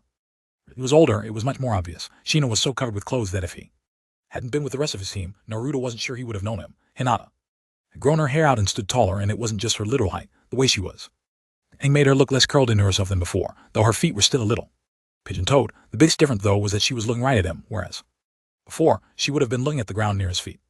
He walked toward Naruto. So it's true then, he said without any preamble. You're actually from the past? Probably. Naruto rubbed the back of his head. Or maybe I just ate too much before I went to bed, and this is some kind of weird dream. Tsunade-sama told the clan heads. Some people thought you might just be a really bad. Bye. Kiba said seriously. We saw where your boarding house got destroyed, Ino said. Atsuki already tried to get you. I guess that backs your claims up a little. What, you don't believe me? Nah. I knew what I smelled, and besides, Akamaru can always sense when someone has evil intent, and he walked up to you right away. Man, only you could have something like something to you, though. Kiba patted Naruto on the head in a way that he really didn't like and laughed loudly. I should have realized something was going on with how short you are. Piss off, Kiba, Naruto growled, ducking out from under his hand and glaring. You might be older than me now, but I can still take you on anytime. He is just relieved, Shino said. He thought he might have been mistaken and led an enemy to the village. Even so, he let his guard down. He depends on his nose too much. Hey, Kiba snarled. Like you don't use your bugs for everything, and like Hinata doesn't use her eyes for everything. We all have our own skills we depend on. Don't put Hinata in the same category as you. She's definitely smarter than you are, Naruto snorted. Not bit her lip. She seemed too worried to be quietly amused as she normally would be by banter. She frowned and pressed the tips of her fingers together anxiously. Are you all right, Naruto-kun? Her voice was remarkably steady, especially compared to the way he remembered it, but it was still very soft and quiet. Yeah, I'm fine. You don't have to worry about me, he grinned reassuringly. It's no big deal. All I have to do is figure out how to get back to my own time, and everything will be okay. The only hard part is figuring out the weirdness of this time. Everyone seems so grown up and amazing. I really want to know more about myself, but no one wants to tell me anything. They said you would be sent away too. Hinata's voice lilted up at the end slightly, a half question. All right, do you know where you'll be going? Kiba asked. No, I don't want to leave, Naruto frowned. I just want to go home, but Kakashi-sensei said it's too easy for Atsuki to find me here, and I guess he's right since I was here for less than a day before Itachi came after me. What? Hinata gasped, and Shino raised his eyebrows. Oh, Naruto said, I thought Ino told you. All she said was someone tried to kidnap you, and the house was damaged in this struggle. Hinata said, was it really him? I thought the guy was dead, Kiba said. I know what I saw. Ask Sakura-chan, she was there. She's the one who smashed the building. Naruto looked around at the other three. Why do people think he's dead anyway? Was it? I mean, did Sasuke finally kill him? Saying this thought aloud gave Naruto a slight chill. Sasuke killing his own old brother was difficult to imagine. He didn't doubt Sasuke's determination and the memory of their last confrontation was still fresh in his mind, but it was still surreal to think about. Pull it off. Sasuke would have had to improve at an unthinkable rate in the intervening years. That's what I heard, Kiba said, but with Atsuki, who knows, they definitely had a fight. We didn't get to see it, though. We tried, but that masked bastard got in the way and kept us from interfering. By the time we get there, it was just a bunch of rubble. There weren't any bodies, so I dunno, maybe he did get out of it alive. I don't suppose anybody's right asking Sasuke if it's true. Kiba-kun, be careful. Hinata stared down at her fidgeting hands. All right, Kiba frowned. Well, you know, that's not the kind of thing you just ask someone, especially someone like him. You know how touchy he can be. Kiba rubbed the back of his head awkwardly. Naruto scrunched his nose in confusion. I guess I'll just ask Sakura-an about it, her end. Bachan seemed to think it's some kind of technique that looks like him. Ah, damn it, he put his face in his hands and groaned. I forgot she's probably looking for me right now. I better go back to the hospital before she finds me and turn my insides into my outsides. That would probably be wise, dryly amused voice said, and everyone started when a cat-masked Ambu appeared in their midst. Naruto vaguely recognized the mask, as well as her long purple hair. He'd had enough flashes with the Ambu that he knew several of them by sight. The Ambu put a hand on her hip. Did you really think you could wander off alone? No, Naruto said honestly. I thought Sakura-chan was going to come after me and punch my head in. She wanted to come after you. However, we convinced her to let us handle it. Naruto glanced behind her and saw two more Ambu standing on rooftops at distance. Undoubtedly, they were scanning the area for potential threats even as Naruto and the purple-haired lady stood there hawking. He fleetingly wondered if this was what his stay in the future was going to be like from now on. Talk to you guys later, he said glumly. It was cool seeing you, Kiba called after him as they walked away. Kept poised her hand Behind Naruto's back in a half-protective, half-ushering motion. We should totally have a match from the exams. I'll definitely be able to show you a few new tricks. Nah, Naruto called back. I can still beat you as easily as I can fart. He snickered as Kiba's indignant growls chased him down the street. Cat chuckled. Naruto's other bodyguards didn't join them. Instead, they leapt across the rooftops, running slightly ahead and flanking them on each side of the street. Bind. Now that Naruto was being escorted by the Ambu without a disguise, he tricked looks. From many of the people on the street, the destroyed village didn't light up the night sky like it used to, and the glow of lamps and storefronts on the main street cut a bright path through the darkness. Walking through it felt a little like being on display. But these looks were not the hype he was used to. The hostility had already diminished some. His time, but even then, it had mostly been replaced with indifference and the occasional curiosity. Quite a few people were looking at him curiously now, while some looked concerned. Some people even smiled funnily at him. Naruto wondered how many of them knew what was going on. He felt a little self-conscious and walked closer beside the cat Ambu. So you guys were guarding us the whole time, he said awkwardly. Tsunade-sama told us to stay with you and Sakura-sen, Cat said, though another attack. Tonight is unlikely. All our defenses have been demolished. It isn't as safe here as we would. Like, oh, I guess you heard our conversation. It's true, isn't it? I mean, everyone really knows. About me now. Didn't have to ask what he meant. Yes, it was inevitable once Akatsuki started taking serious action against the world's Jinchuriki. People had to know why you were being hunted, and why it was so important that Akatsuki be stopped. How did they take it? Just tell me, and don't try to say you can't. Naruto looked away. From here, don't worry. Everyone accepts you, Cat answered in an uncharacteristically gentle tone. And Ambu, you're the village hero. I think your old schoolmates very bad and the older generation already knew, and the younger ones followed the lead of your peers. If someone from Akatsuki came after you in the street right now, they wouldn't have just us Ambu to contend with. They'd have to fight through everyone down to the civilian street sweeper with their broom to get to you. Naruto felt warmth rising to his cheeks. Okay, that had to be an exaggeration, but it felt good. Anyway, he turned back toward Cat eagerly. Can't you tell me something about my older self? It would be difficult to say. We aren't personally acquainted. At his disappointed look, she added, but from what I have seen, you've grown up admirably. It doesn't always go that way. In our line of work, you know, everyone has a breaking point where it all becomes too much. Taken at once, that's especially true for those given the role of Jinchuriki. Continue living and being yourself. That's my advice. Cat escorted him all the way back to the hospital. They parted ways at the door to Sai's room, Cat assuring him that they need only call if anything happened. Kira looked up from a book she was reading when he came in. She didn't seem angry like had only half-jokingly suspected, but deeply apprehensive. I'm sorry, she said immediately. I didn't mean to. It's okay, secure hand. He walked over and made to sit across from her again, but paused when he saw a drawstring bag sitting in the chair. One of the Ambu went and collected some things from your room, Sakura said. What was left of it anyway? Naruto opened the drawstring bag and saw his Team 7 photograph laying on top. Tale of the utterly gutsy shinobi was below that. Was it the only book they could find, or did they know? It was his older self favorite. Below that were a few shirts and a thin, ratty-looking blanket. We'll be staying here until Tsunade-sama can figure out what to do with you, Sakura explained. Most of your older self clothes would be too big for you, so they didn't bring much. I grabbed a few things for you from supplies donated to the hospital, she pointed at the bed across from Sai's, where a few small piles of folded clothing lay. Sleeping here, Naruto groaned in dismay as he dragged the bag over to look at what she brought. There was a pair of shorts like the ones he was wearing, and a few pairs of shinobi pants and one set of striped pajama bottoms. There were also standard EU sandals, and a few plain, boring t-shirts closer to his own size.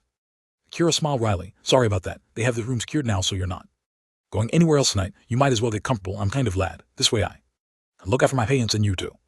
I don't need looking after, Naruto muttered, but he twitched the curtains around his bed and started changing from his old bedclothes into new ones. This is all way overboard, Sakura. I'm a ninja. I know, she conceded, and under normal circumstances, I'm sure everyone would gladly leave a ninja alone to face the murderous S-ranked organization trying to kidnap them. But with you, there's more at stake than just yourself.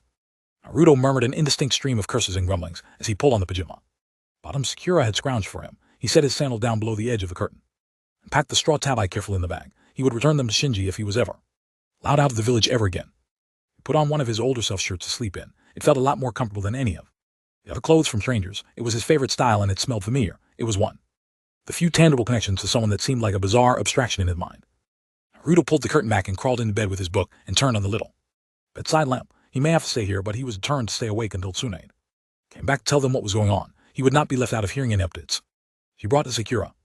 Naruto pulled the covers up to his chest and leaned back against the stack of pillows. Isn't Tsunade buttoned supposed to go see what Kakashi-sensei found out, and why? Doesn't he come talk to us? I don't know. I've been out of the loot right beside you, remember, but they were going to the autopsy room. My guess is wherever Kakashi-sensei went, there was a death that was usual for some reason. Tsunade-sama said they can't make any conclusions until they figure it out. Oh yeah, I remember that. Naruto leaned forward. Does that mean Akatsuki didn't just attack here today? Maybe, Sakura said harshly. We'll just have to wait until they're done. Naruto gripped the blankets on his lap. Will I ever actually be told anything, though? Well, I guess it depends. Great, Naruto grumbled, flopped onto on his side, and opened his book. Itachi shows up Me again, my room gets smashed. I have to sleep in the hospital even though I'm not sick. I'm covered in ambu, and I don't even know if I've screwed up the line by getting someone killed that shouldn't have been. Whatever happened or whatever happens, it's not your fault, Shiro said. Don't forget that. It's someone else doing this and it's not fair to you. Naruto didn't answer right away. He stared at the open page without reading it. No matter how many times people told him the future was none of his business, it wouldn't change how he felt. It went beyond just the implications it held for his own reality, no matter where he was when he couldn't just be indifferent. Naruto had a lot of practice involving himself when others didn't want to include him. He had it down to an art form. They really should have known better. Okay, he said, tell me one thing and I promise not to bother you about anything for the rest of the night. He craned his head and peered over the book at Sakura. I will if I can, but you know I can't promise that without hearing what it is. Naruto scowled. Okay, what you were saying before about the Jinchuriki. He forced the word out. It was still hard to comprehend that there was a term for it, like it was an experience that could be reduced to just a few syllables. Sakura stiffened and looked at him uncertainly. First of all, you don't have to apologize, because I already knew that stuff, and I'm not mad. Know about it either. Naruto sat up and draped an elbow over his drawn-up knees to look at her seriously. I mean when I was out there, I don't know how it happened, but I'm really glad that everyone knows now and it's all okay. But what you said before, about all the Jinchuriki in the world being in trouble, there's only one person I've ever known like me, and he didn't have a lot of people willing to stand up for him. Naruto tried to swallow the heavy lump settling in his throat. He halfway didn't want to ask, because he had a very bad feeling about the answer. After all, she'd said most of them were taken. A boy whose own people had already tried to dispose of him would have no chance, surely. You're talking about Gaara, Sakura said. Naruto nodded. What happened to him? Akatsuki went for him too, didn't they? Well, she glanced away, drawing her fingers in her lap. Just tell me if he's safe, Naruto pleaded. Chem, safe? I don't think any of us are really safe. Sakura stopped fidgeting and folded her hands. She flashed an impish smile that was more reminiscent of her young self. But he's alive and well, and you're wrong about there being nobody willing to stand up for him. He has plenty of people. His village accepts him now too. Naruto stared at her disbelievingly. Then he grinned widely. Are you serious? Very. He's mellowed out a lot since meeting you. He even has fangirls in his village now. I've seen it, Sakura laughed. You're seriously not just messing with me right now? Naruto's voice rose suspiciously. Nope, I swear. Aw, now I feel silly for worrying so much. Naruto laughed and lay back against his pillows. Relieved. You had good reason to. Well, that's that. Remember what you said. No more pestering me. For information tonight. Fine, Naruto grumbled. He still wanted to find out what she knew about Itachi's blighted, possibly not its status. Whatever had happened between the Uchiha brothers or how reluctant Sasuke might be to divulge it, somebody had to know. Kakashi or Tsunade were the other obvious choices, so Naruto resolved to be patient and wait for them to come by. If not, there was always tomorrow and the next day, and however long. He had to be here. I'm not going to sleep, he informed Sakura petulantly. Not till Butchan come back or Kakashi-sensei tells us what they found, like he said he would. Okay, you do that. I will. Good. It is good. Right. Naruto opened his book again and narrowed his eyes at her suspiciously over the edge of it, before shifting his gaze to page 1 with a resolute air. He was asleep by the next hour. The same day the boundaries of time were shattered, near sunset when Kakashi's investigation squad was on its way home. Kabuto raced through the woods like all the demons in hell were after him. The surrounding area was quite safe for the hollow thunk of the tree branches as he jumped from one to the next, and the blazingly orange horizon made the tree trunks ahead stand out in stark, Inkai-black lines. He wore a voluminous burgundy cloak that had a hood decorated like a snake's head, and the visible lower half of his face was cracked into a manic grin. Though his physical form had gone through a lot of changing and warping recently, his movements were smooth and relaxed. Kabuto came to a halt as the air shimmered and swirled above a thick branch in front of him, materializing in Tobai. The eerie plant-like one emerged from the tree's trunk. You found me, Kabuto said with a mock-out. What gave me away? The spores, the black half of Zetsu said. They don't just drain chakra, we use them to track you. Oh, that would explain it. They're for all kinds of things besides meddling with other people's experiments, I see. Zetsu recorded the whole thing, Tobai said, barely contained rage seeping into his voice. Had I known you intended to betray us from the start, I would have killed you and gotten it over with. You misunderstand. It's just a side project. It has nothing to do with you, Kabuto said, giving them a slash of a smile from beneath his hood. His right arm twitched sporadically. He held it with his other hand. Distantly, he knew something about the transformation. Hadn't gone right, but it was too late to turn back. What did you do? Tobai snapped. Zetsu says you made the Kyuubi boy appear using some kind of summoning technique. To me, it looks like you had every intention of taking them. Bid you for yourself. And the thing you summoned was just a little brat. Explain, like Zetsu had. It was definitely his chakra, Biju and all, White Zetsu said interestedly. So how did you bring him though time, Kabuto said. I was going to tell you all about it. Kabuto took a step back on the branch, withdrawing deeper into his hood. You didn't have to interrupt my experiment and ruin everything. Now, he's holed up in Konoha, and I'll have to fetch him the old-fashioned way. I'll help you with reward like I promised. That hasn't changed. Just stay out of my way when it comes to this project. Tobai's one visible sharing eye narrowed behind the mask. I thought the agreement was that you would help in exchange for Sasuke. Things are different now. Kabuto bowed his head, his shoulders shaking in silent laughter. How so? Kabuto grimaced and squeezed his left arm harder. He gasped and pitched off balance, nearly throwing himself off the tree branch, but then slowly steadied, reaching out and digging his Pale, say fingers into the tree trunk. When he looked back up, he was calm again. I apologize, he said. I'm not completely well at the moment. I'm struggling with the fragment of Orochimaru-sama's consciousness embedded in mine. Let me explain it to you. From the beginning, so you can see I have no intention of going back on our agreement. No. Secrets. By all means, Tobai said drearily. It was right after I first put the fragment of Orochimaru-sama into my system, Kyudo began. I found a research journal tucked away among the research that Orochimaru-sama.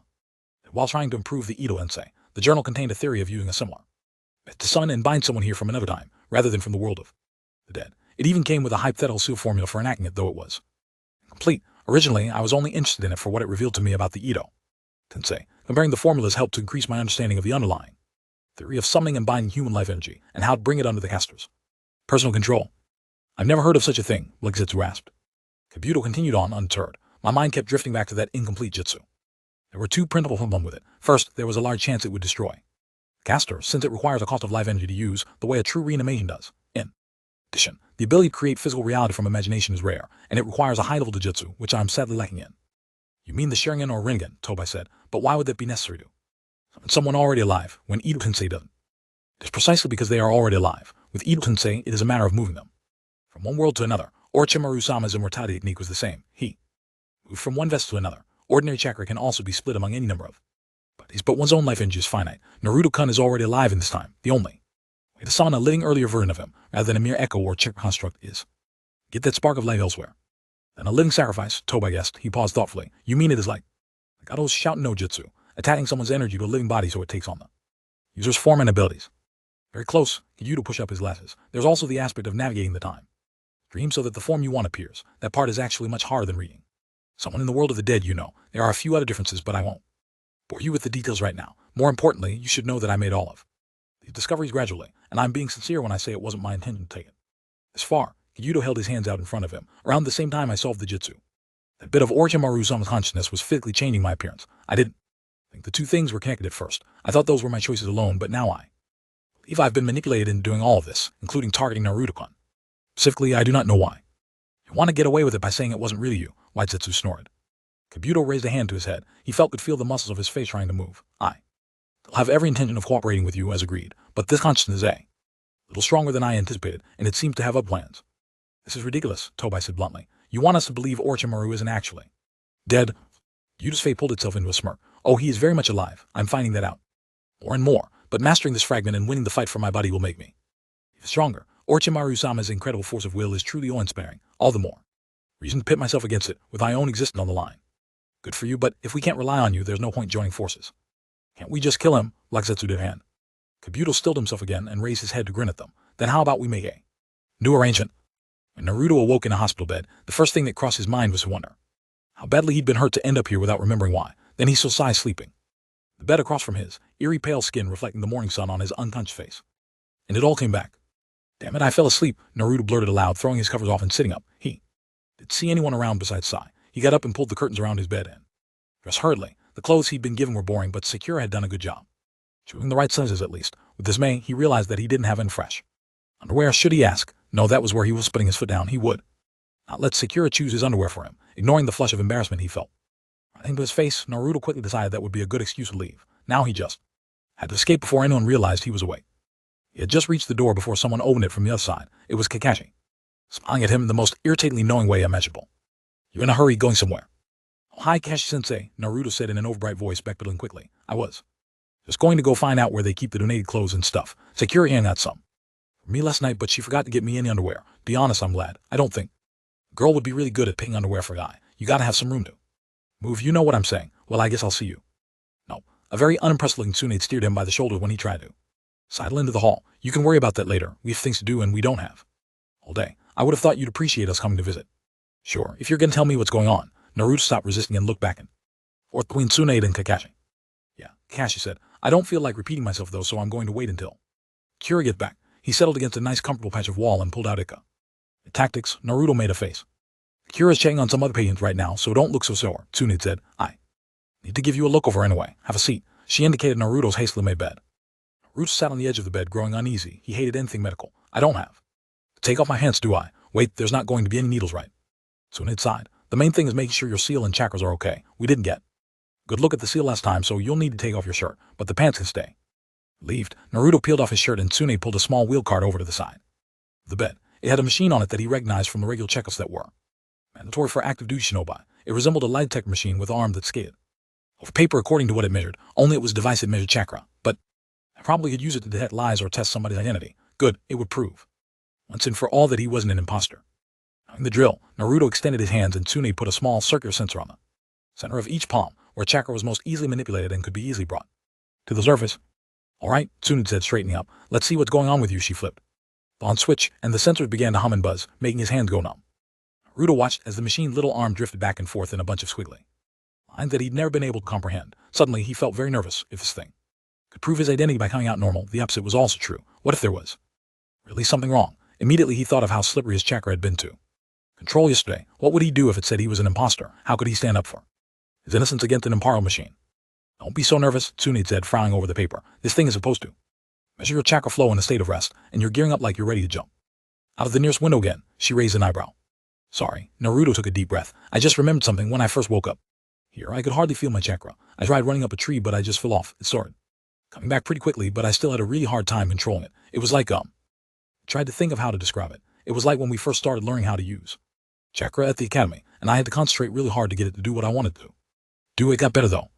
Tsunade hummed and inspected the report printing out at the end of all the squiggly lines. Turned the machine off and tore the sheet from its perforated edge. Naruto put the sensors on the cart and flexed his hands, trying to get some feeling back into them. The seal looks completely normal from here, Kashi commented. He had drifted over to them. What does the report say? There does seem to be something disrupting his chakra, but it's very faint. Like I said, it has gotten a lot better, Naruto offered. I barely even notice it now.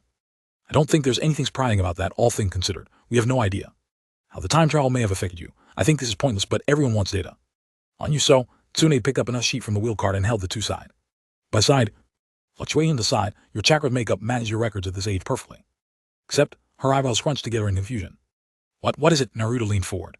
There's an extra thread in your chakra's makeup that I've never seen. Tsunade put the two papers down and put her finger on the same line from each sheet. The old one's line was completely flat, but his new report spiked on the corresponding line. These bottom lines have to do with the chakra's composition. It shows what elements you can use, Kekkei Genkai, or anything else thrown into the mix, like the chakra you have sealed in you that isn't native to you. There are inhuman elements. See, the Kyuubi's line is right above that, so it proves that its presence is still there, but he doesn't account for this other line. Is that bad? Naruto stared at the paper, but it didn't help him understand it any better. Tsunade pursed her lips for a moment. Actually, I've seen this kind of pattern before on someone else. She blinked and her expression suddenly cleared. Anything to worry about? Kashi asked, trying to sound casual but watching very attentively. Yamato has the same line, except his is much stronger and more refined, more regular. It's chakra type affiliated with the Mokyuten Kekkei Genkai. Hey, last time I checked, I don't have any Kekkei Genkai. What the hell is that supposed to mean? Kashi asked. He'd actually fully lowered his book to stare at the report. I can only guess, Tsunade said. I wasn't there to observe it directly, but when Akatsuki attacked at the sun, one of them showed the ability to produce parasite-like spores that could absorb and disrupt chakra and track someone they were put on, according to the report Mizuki's made. That power did seem to be based on the Shadai's Mokyuten affinity. Maybe that would explain why it's showing up and why your chakra was disrupted. Maybe some of those spores were put on you. Hey, track, is that how they found me? I don't know, but I don't like that possibility. Tsunade thought for a moment, tapping her foot against the linoleum. If the disruption effect was caused by the spores, and it has already mostly worn off, we might assume that the spores are temporary and will soon be completely inert. We'll do another test later tonight to see if there's any change between now and then. In the meantime, you should take a shower. If we're really lucky, it'll be as simple as washing the spores off. Oh, I already dressed for the day and everything. Tsunade ignored him, busying herself with the machine. She rolled it back to its spot and came back with a small capsule with a needle in the end, which Naruto eyed warily. No way. I need a blood sample for the lab, she explained. We'll be able to do some more accurate tests on that. If the spores are in your blood, at least we'll know, and if everything else matches up, I can count it as proof of your identity when I meet with the other page. Naruto gave a puzzled frown. I'm not trying to agree with that old lady or anything, but why? You have to tell them about me. I thought all the Cage sort of didn't like each other. If you want answers, then you'll hold still. Tsunade raised a brow.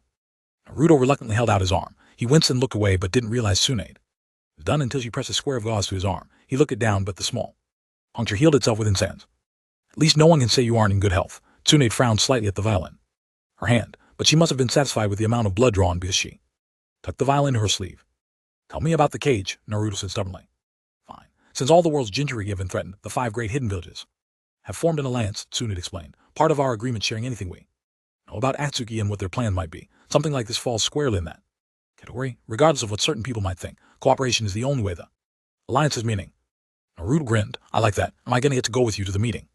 No. Tsunade said bluntly, wiping the smile off his face. You're not leaving the village until the Alliance decides what to do with you. Besides, the meeting is going to be held in Kimagak, you're in the Lighten Country, and it's best if the two versions of you, if there are, to stay far apart from one another. There hasn't been an answer from Guy and the others yet. I don't like not knowing how things stand. I might go to investigate myself if there still hasn't been an answer by the time I get to Kumo. I'm leaving tomorrow, and I should only be gone a few days, since we will be taking the direct route. Until I get back, you will have to stay here in the hospital with Sai. But Chan, how could you do this to me? Naruto was dismayed. You know I can't stand being cooped up in the hospital, and this time I'm not hurt or sick or anything. If an injury is all you need to get you to stay here, Tsunade began threateningly, cracking her knuckles. No, that's fine, he said hurriedly.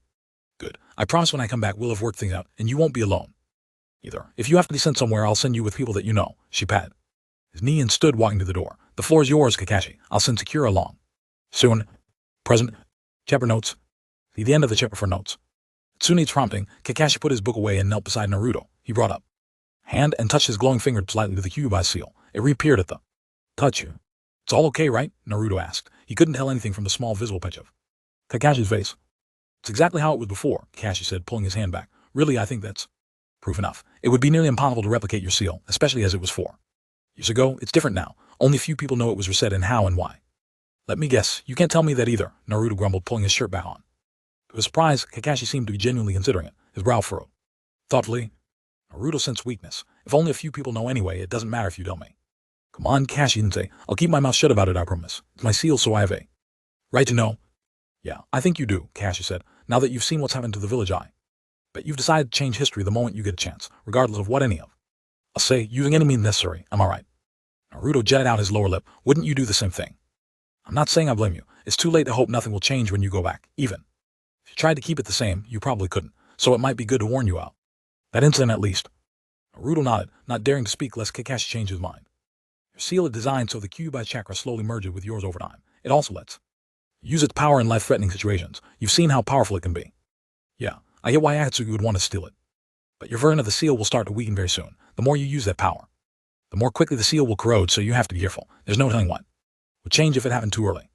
If what happened, the seal was close to breaking, Kakashi said quietly. It was weakening anyway, but when you were fighting against pain, your anger and hurt nearly broke it entirely. The Kyuubi was taking over to a point where you couldn't stop it. I didn't get to see it, but they say your body was completely replaced with its form. It was just one step away from being released, and if it had been, you probably would have died, and the Kyuubi would be out in the world. Naruto's throat constricted tightly. He remembered vividly how scary it had been to see Gaara form almost entirely into his beast form. That visceral, wild state was something he never wanted to experience. Fortunately, there was a fail-safe, Kakashi continued. The seal was made to reset itself if it was about to break, but if you're too reckless and draw on the Kyuubi as hard, too much it try to control you. Even with the fail-safe, you shouldn't rely on that power until you find a safer way to use it. The door to the hospital room opened loudly, and Sakura came in. Naruto looked away from her, and Kakashi stood to pull up a couple of chairs. Sit. I've got something to go over with the two of you, he said, taking a seat himself in, looking relaxed, as if they hadn't just been interrupted. Are you really going to tell us what you found out in the investigation? We thought it was going to stay a secret. Sakura took a seat and glanced at Naruto. I don't think that's a good idea anymore. I have to follow Tsunade-sama's orders, which are partly a reflection of what the elders, heads, and Jun want, but I'll tell you whatever I can get away with. Kakashi leaned forward, resting his elbows on his knees and laying his fingers together. We retraced Naruto's steps to a small farming settlement north of here. Hatsuki wasn't there, but they definitely were before. We don't know exactly why, but the villagers were all detained in their homes and killed. Sakura's eyes widened and she glanced at Naruto again, resolved to hearing out the worst. He didn't say anything, but he clenched his fists. It felt like a clawed hand was squeezing his heart. Kakashi lowered his gaze. What's worse, the bodies resembled those killed by Hain human. Path absorption soul technique. The autopsy confirmed that. The evidence points toward something that should be impossible. Those villagers were killed by Hain technique. Wasn't he the one who... I thought you guys said he was dead, Naruto blurred. He is. The Ito-sensei, Sakura said grimly. Kakashi nodded. Since a reanimated Itachi showed up in the village, there was a good chance pain was also brought back with the Ito-sensei, someone who's going around summoning dead Hatsuki members to use as their very dangerous puppets. What is it? This Ito-sensei thing, Naruto asked, determined to be on the same page as everyone else. Technique that was invented by the Nidan Hokage, Sakura explained. It was stolen. Perfected by Orochimaru, it allows the user to summon someone from the dead into an mortal body and control them like pawns. That was how Orochimaru managed to kill them. Saname. She hesitated as if suddenly unsure whether he knew about the Saneme's death. Naruto gave a nod and she looked relieved. So basically, Orochimaru is behind this, Naruto said darkly. Orochimaru was also defeated, Kakashi said, but we know his apprentice Kabuto has taken up his mantle. We also know Kabuto recently joined forces with what remained of Hatsuki. He's definitely the most suspicious looking in this case, if he really has learned How to use Ito Hensei, the allied shinobi force will need to step up their plans, and if he has something to do with you being here, that's a whole other can of worms. Naruto sat for a moment, letting all this information sink in. I can't believe Kabuto made it longer than Orochimaru, he said finally. He just seemed like a random lackey to me, a jerk and everything, yeah, but still, what happened to Orochimaru? He was killed by Sasuke, Kakashi said. Naruto's mouth fell open. Kakashi-sensei, Sakura said sharply. But no way, Naruto looked back and forth between the two of them. I saw Orochimaru fight against Tsunebachin and Hirosen at the same time, and you say that Sasuke. And why? Wait, was it like something to do with Itachi or something? Kakashi stared at him. You have no idea whatsoever why he wouldn't like Orochimaru. I thought you would at least remember the force of death. That was, what, just a couple of months ago for you. Kakashi-sensei, Sakura hissed. Naruto said, glancing at Sakura. Obviously, I remember Orochimaru attacking us. How could I forget something like that? And Sakura-yan had to stand guard over us because we both got knocked out. He scared everybody. I don't get what you're trying to hint at. Huh? What's the big deal anyway? Sakura-yan, Naruto asked Sakura, who was still looking at Kakashi as if she wanted to shut him up quickly and violently. I don't care if Sasuke killed Orochimaru. I mean, it's hard to believe he could, but I already heard that he killed Itachi. It's a weird idea to get used to, that's all. Sakura, I understand how you feel, but Kakashi adored. What is it? Naruto said impatiently. You're both acting really weird. Look, even if something happened that I don't know about that made Sasuke want to kill Orochimaru. Seriously, who cares? It's not like I like Orochimaru unless I do. Oh my god, no and no. Don't tell me. He's secretly my father or something. He suddenly panicked. Kakashi choked and laughed louder than Naruto had ever heard him laugh before. When you're acting like it's something really terrible, Naruto started defensively. You dork, Sakura sighed. It's not that, geez, it's just, she paused, struggling for words. Kakashi watched her face contort for a moment before giving a shrug and a sigh. She's just afraid that hearing about how powerful Sasuke's grown will get you down, Naruto. We all know how much you compete against one another. Yeah, Naruto said slowly, but it's not like I didn't expect Sasuke to be really powerful by now. I only care whether my future self can keep up with him or not. I mean, Orochimaru is. Like, whoa, but I faced that pain guy who destroyed the village, so it's pretty much even. Right? Naruto frowned when they just looked at each other instead of answering. You won't tell me how strong I am. He pointed at Sakura accusingly. I'm really weak then. Is that it? That's the real reason why I'm still a genin, isn't it? Sakura winced. Of course not, Kakashi said. Sakura, before this gets out of hand, I really think we should. Just forget it, it doesn't matter, Sakura said roughly. Right now, we need to worry about Kabuto and the revived Akatsuki. So, was that all you had to tell us about them? Kakashi looked at her doubtfully, and Naruto scowled deeply at the ungraceful change of subject. Pretty much, Kakashi said. Tsunade-san will be reporting all this to the allied shinobi force. So whatever happens next depends on what the 5K decide. We just have to wait. And stay alert. Naruto kept scowling, but he played along. If we catch Kabuto, we can get him to send me back, right? Maybe, but there's no point getting ahead of ourselves. We just have to wait, Kakashi said. Naruto narrowed his eyes. He was now certain something had happened to change his older self-relationship with his peers. He just couldn't figure out what it was, whether or not it was something to do with Sasuke or Pain's attack on the village. Everyone knew about the Kyuubi, but fake respect out of fear felt completely different from real respect. So it wasn't that, or was it? His older self was sent into hiding. If he was strong enough to take on someone like Pain, why whisk him off somewhere? And why would his older self allow it? It already failed. Bad enough at his age, even when he knew he couldn't match the power of the enemies they were currently facing. Naruto sat and listened to them speculate on Akatsuki, but he was far from letting the topic go. He was more sure than ever there was something to find. It didn't matter if other people were hell-bent on sparing his feelings, or thought they were hiding things for his own good. All it did was firm his resolve. So one left to attend a meeting with the other age. 3 days in the hospital under ambu guard was not the most pleasant of experiences, but there were a few highlights, and Naruto kept his eyes and ears open for clues the entire time. He and Sai had visitors every day. After Konohamaru found out who the other Jin had, he came by immediately, showed off his improved Waruk no Jutsu with Esto, and plotted ways to bust Naruto out of the hospital. He was delighted to be around a version of his mentor that was the same age as him, and more fun, since they were nearly identical in size, power, and temperament. They were the only ones who found it so fun, though it just made everyone else extremely nervous. It wasn't long before Sakura was the only medic brave enough to check on Sai when the two self-proclaimed future Hokage got together. Sakura also checked Naruto's chakra at the end of each day. The scan soon showed the disruption of his chakra flow was completely gone, but the plant-like element remained. Realized it was just residue from the spore in his system, and should fade soon as well, but they'd have to get Tsunade's opinion when she returned. I wondered what the 5Kage would say or do about the strange situation one that got out. Maybe someone within the Alliance would figure out how to send Naruto back home. But for all his hopes and plans to change the past, he didn't consider it might be moving on. Without him, the same day of his confinement, Naruto finally found something about his older self. It was after a failed breakout attempt co-directed by the Konohamaru Corps. The team was sent home with a stern warning by the Ambu, and Naruto was left with nothing to do. He started reading tale of the utterly gutsy shinobi, but it hadn't caught his attention the way he hoped. He was halfway through the lengthy prologue, which waxed poetic about the state of the shinobi world in flowery language and seemed frankly boring to him. He knew there had to be something special about it, but he didn't feel like slogging through the rest of it. The moment, so Naruto went flicking through Sai's sketchpad for lack of anything better to do. Most of Sketches and drawing were abstract or still life, but then he found the missing pieces too. His future him. It was a rough, quick pencil sketch done lengthwise, and it was split into 4 panels with faint lines to evenly dividing each portrait. Naruto's heart leapt when he realized he was. Look at the older team said, each of the now 4 members standing in a panel with their hands linked together. He stared at the drawing for a long time, grinning. His eyes roved over each face eagerly. Most of the sketch looked unfinished, but all their faces were fully realized, as if Sai took special care to get their expressions right. Naruto's old self was grinning right back at him. And Sasuke was on his right, looking peaceful. Sai and Sakura stood at the ends, all 4 of them looked happy.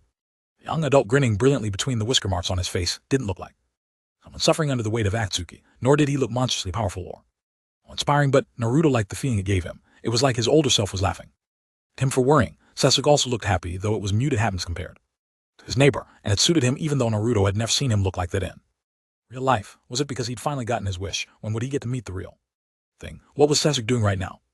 Naruto could feel from the simple sketch that Sai really cared about his team, which made the strange boy go up in his estimation. He eagerly flipped through the rest of the sketchbook to see if there were any more portraits of the team, but there were none. Later, he asked Sakura to tell him more about Sai, since he still didn't really understand him. You want to know about Sai? Sakura asked, looking up from changing size Roman 4. What brought that on? Nothing really. I guess I'm just wondering what root is and what Sai has to do with it. And why Kakashi-sensei thought that would be a good disguise for me. Everyone seemed to know about it but me. Sakura just hummed skeptically and turned back to her work. He's in here because he took the attack meant for me. Naruto tried to keep the frustration from his voice but failed. I don't care if he's not supposed to be my friend yet. It's too late for that because he already is, and I want to be able to help him when he wakes up. Sakura gave him a small smile. It's kind of funny. You didn't get along at all when you first met. If you make friends with him now, you might be disappointed if you make it back to the past. You'll have to make friends with someone you can't stand. Hey, I'm used to that, Naruto shrugged. So, Sakura hesitated, resting her hands on the bed rail and looking down at Sai. I don't suppose could hurt anything. Even if you make it back, you probably won't see him before the time we originally met anyway. Yeah, okay, start with that. How come we never met before even though he's the same age? Sashu, whatever. He wasn't at the academy with us, was he? Sakura shook her head. It's not all that complicated, really. He wasn't in our class because he was en route. Route was secret training division of the Ambo. Most of the kids in it were claimed or unwanted, and they went through some pretty terrible training in order to stunt their emotions. The theory behind it was that a lack of emotions made for a best shinobi. Naruto's eyes widened in realization and horror. Sakura continued. The man who found it kept it up in secret after sending him some order that it be shut down. It was unknown to almost everyone. It wasn't until recently, when the founder died, that it was really stopped. Even that is sad. Many of them have lost their purpose and don't know what to do with their lives. They were bound to root in a lot of ways. Some of them even followed their old master in death.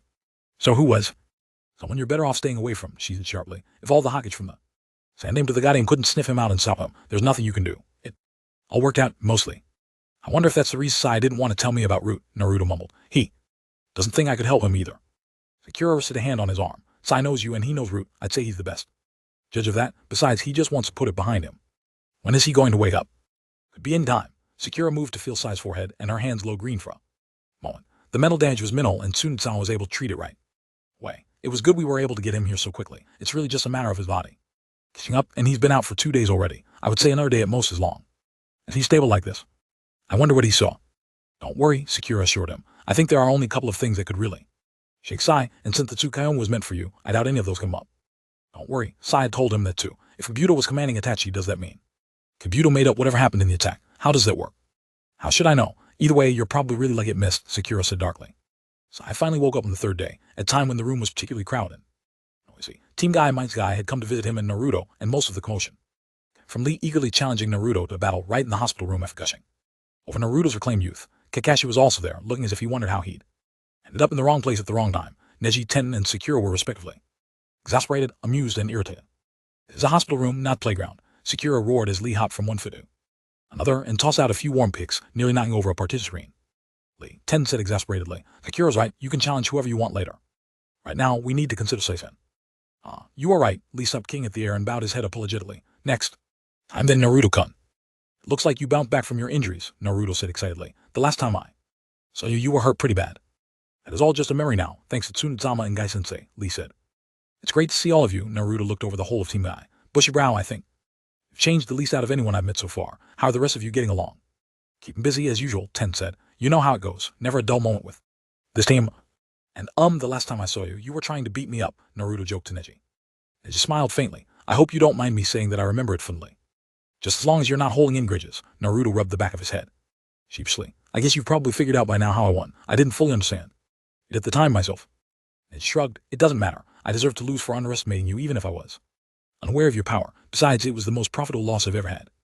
Since I bury one then, I'd probably get completely thrashed against you now. Same with bushy brow. Could be fun to try, though. Indeed, Lee got into enough fighting pose. Quiet groan made them all stop and look toward the hospital bed. Sai's eyes opened slowly. He stared confusedly at all of them. Sai-kun. Sai. They gathered around him and Sakura said, give him a little space, before bending into his line of sight. Sakura, he said weakly. His eyes drifted to her side. Naruto, then he looked around the room. There are a lot of people here. Not for long, Sakura said. I'm sorry, but do you think you guys could come back later? It's probably best if there aren't so many visitors at one time, so it isn't too overwhelming for him. Ah, of course. We'll let his team visit first, Neji said. Come on, Lee-ten, and they left. Good, Kashi sighed. They're overwhelming at the best of times even without Guy. Thanks to that mini-clone of his. Nice timing, Sai. How are you feeling? Sakura asked. She drew a small flashlight from her pouch and used it.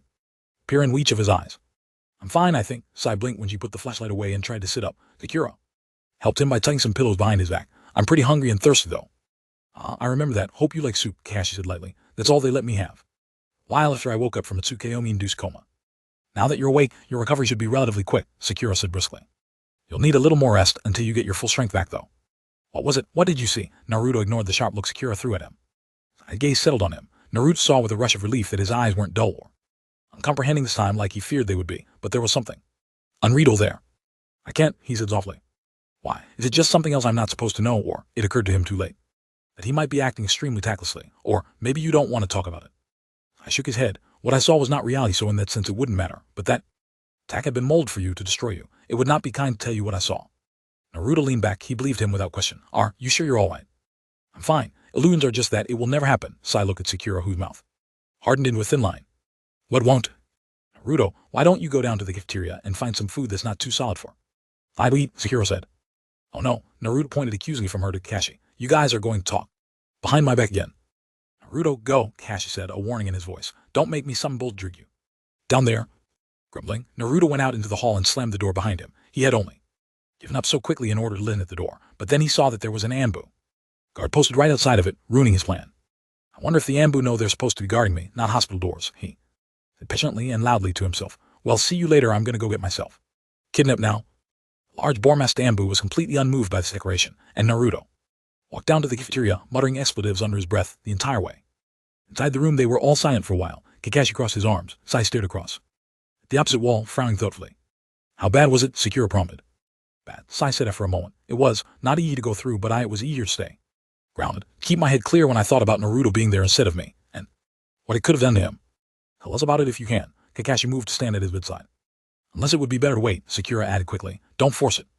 No, the Genjutsu itself didn't bother me. It was knowing who it was for. Sai took a deep breath and shoved slightly and let the breath out again. I saw Sasuke. He killed everyone. Konoha one by one. He kept saying that it was all because Naruto was too weak to stop him.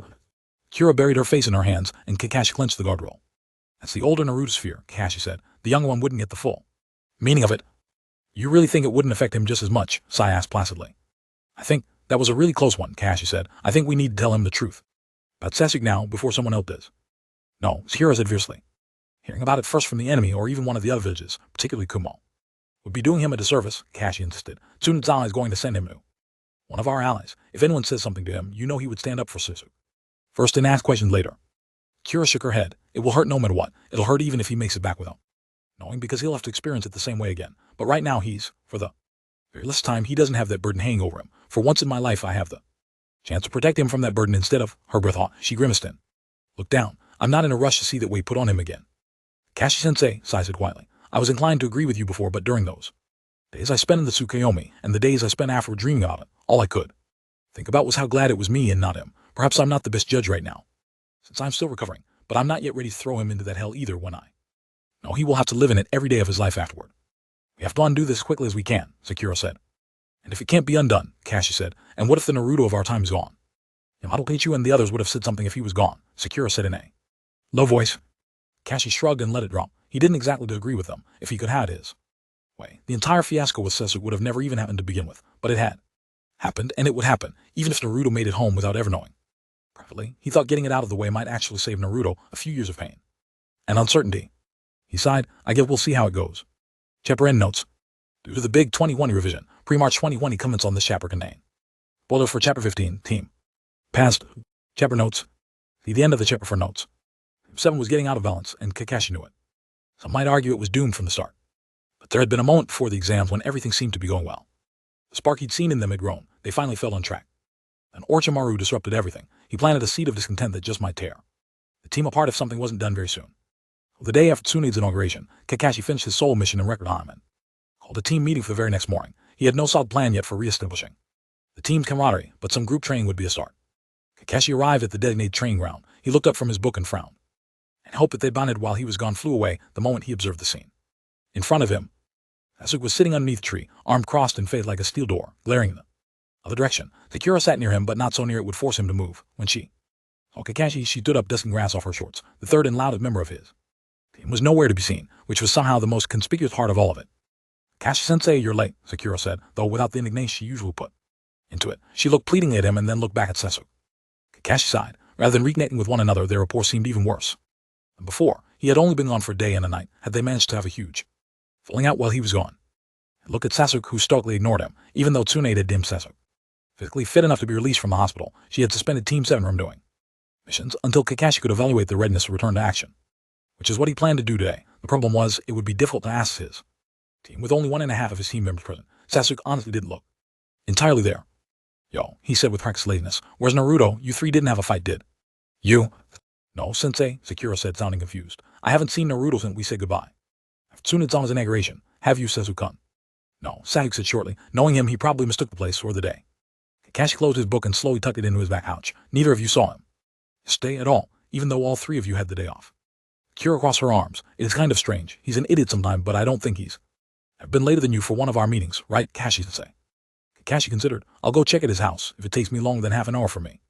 Drag him back here. You're both dismissed, but expect to hear from me again sometime today.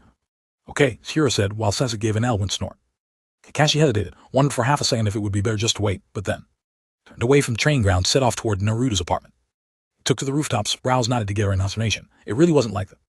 Nala had to skip a team meeting, especially since it had been so long. Kakashi knew better than anyone how eager Naruto was to get back to doing missions.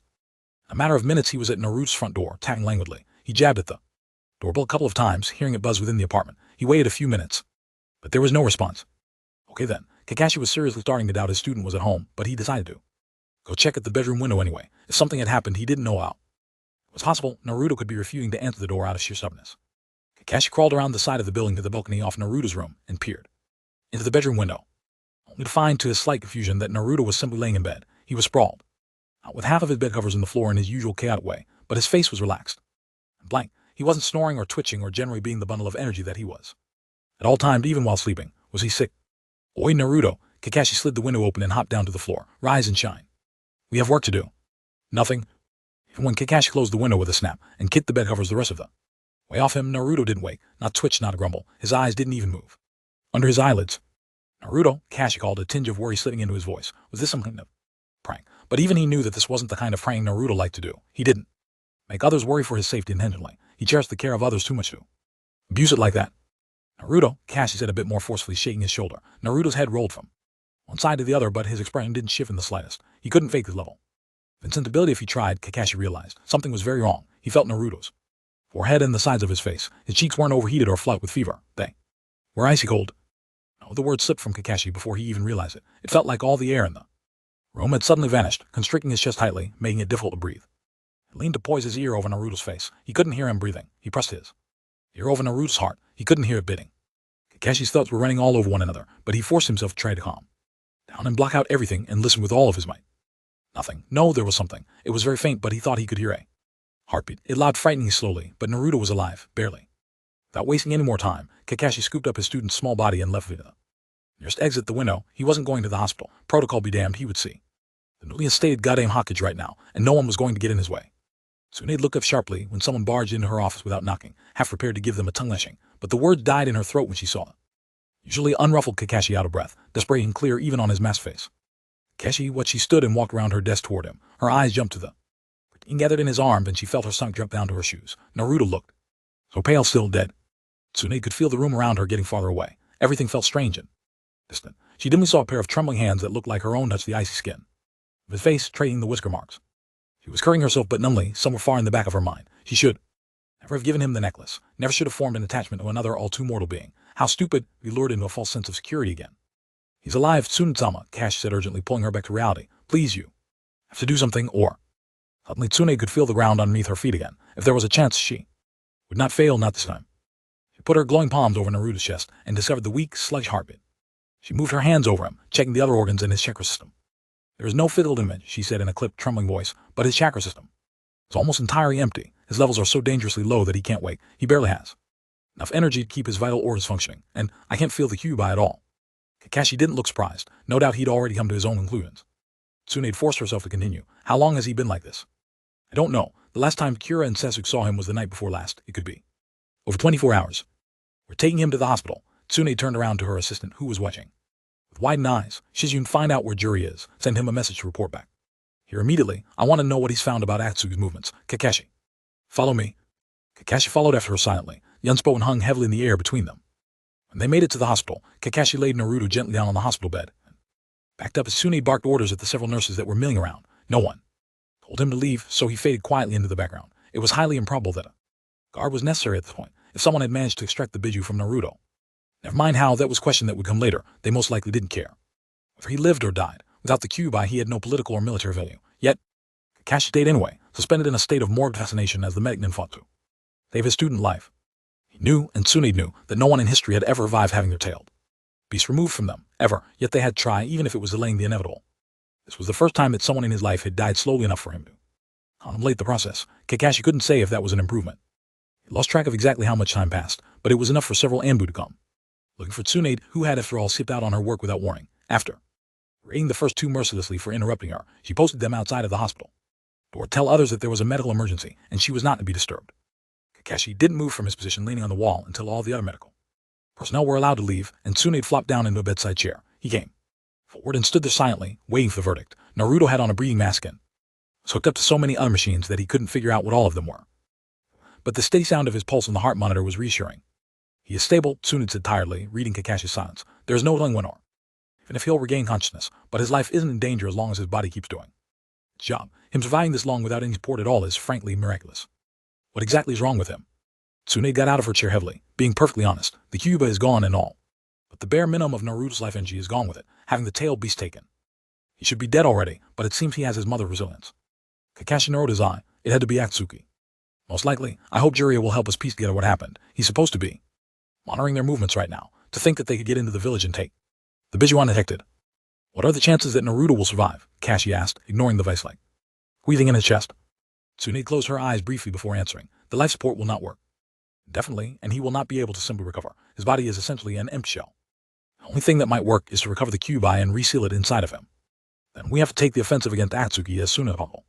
Yes, Tsunade said, low-burning fury creeping into her tone. She turned and marched toward the door. Now that I've done all I can do here, it's time to get back to work. She paused, with her hand on the door handle, and said softly, you should inform the rest of your team. Kakashi stood in the hospital room a while after Tsunade left. What was he supposed to tell them? One thing, it was still illegal to reveal Naruto's status as a Jinchuriki to the younger generation. He didn't know if Tsunade intended on lifting that ban now. It was probably two. Or he'd even speculate. First they had to find out what happened and how. For now he supposed Team 7 would just have to deal with horrible information. The whole time, Kakashi kept looking at Naruto's unnaturally still form on the hospital bed, covered with support and monitoring devices. The only sign he was still alive was the slow but rhythmic beats from the heart monitor. Kakashi rested a hand on top of Naruto's head, briefly, ruffling his student's blonde hair before turning to leave. Kakashi blinked upon setting out of the hospital front doors. It was later in the evening than he'd thought, and the sky was already dark. It had taken a while to get Naruto to a point where his life wasn't in danger, for now. Everything was business as usual in town as Kakashi loped down the street, though he could feel the bright atmosphere of optimism left over from the instating of a new Hagage. There were more people out than usual, meeting with each other and chatting over food. No, one was yet aware that the village might have been infiltrated and their Biju stolen.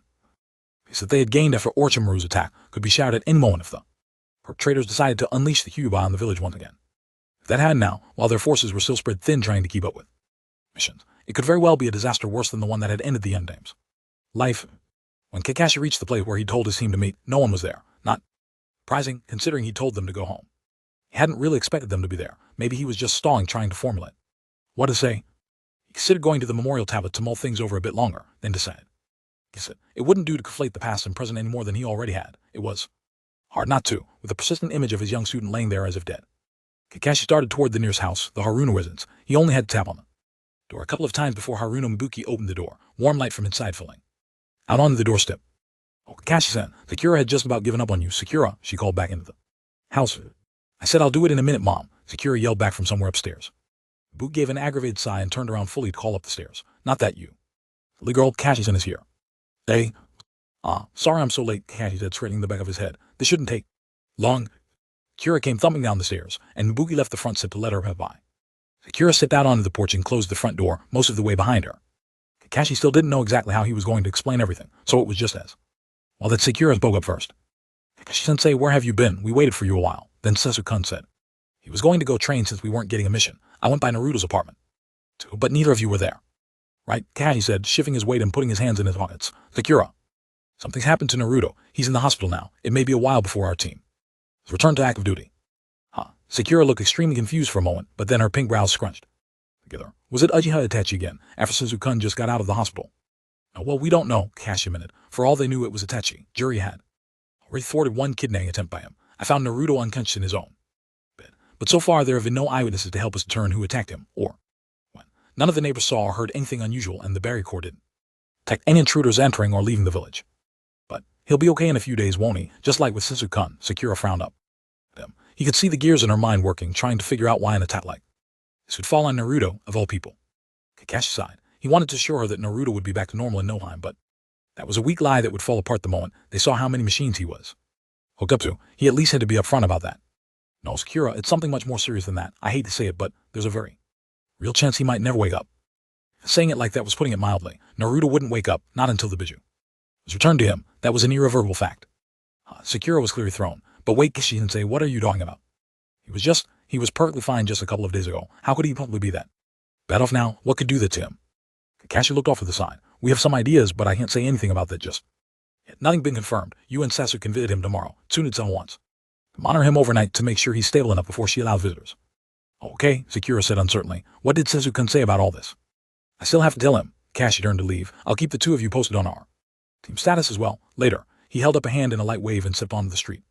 He didn't look back as he started off towards Setsuna's apartment, but he didn't hear the door close. Sakura must have stayed standing there for a while. It was getting even later now, and Kakashi considered waiting until morning to visit Setsuna. He probably wouldn't appreciate an intrusion this late, but even more than that, Kakashi had no idea how the young Uchiha would react. He had been especially closed off lately, and Kakashi knew, perhaps better than anyone, what had been going through his mind ever since Itachi appeared again. He'd seen it so many times. Shinobi who gave themselves over to revenge to the point where nothing else mattered. He did a good job of hiding it, but Sasuke's attitude toward Naruto in particular had gonna change. Juri told them how Itachi had brushed Sasuke off for the sake of hunting Naruto. It was a twisted kind of jealousy to be sure, but understandable, having planned his moment of revenge for years, only to be ignored in favor of Naruto for a reason. He didn't know. How would Sasuke feel about losing his teammate to those same mysterious circumstances? But before he knew it, Kakashi's feet had led him to the front door of Sasuke's apartment. He sighed, might as well get this over with. Oi, Sasuke, it's me. Sorry I'm late, Kakashi called, knocking on the door. There was no response at first. Maybe Sasuke had gone to sleep already. Kakashi was out. Try again, without much enthusiasm, when the door cracked open.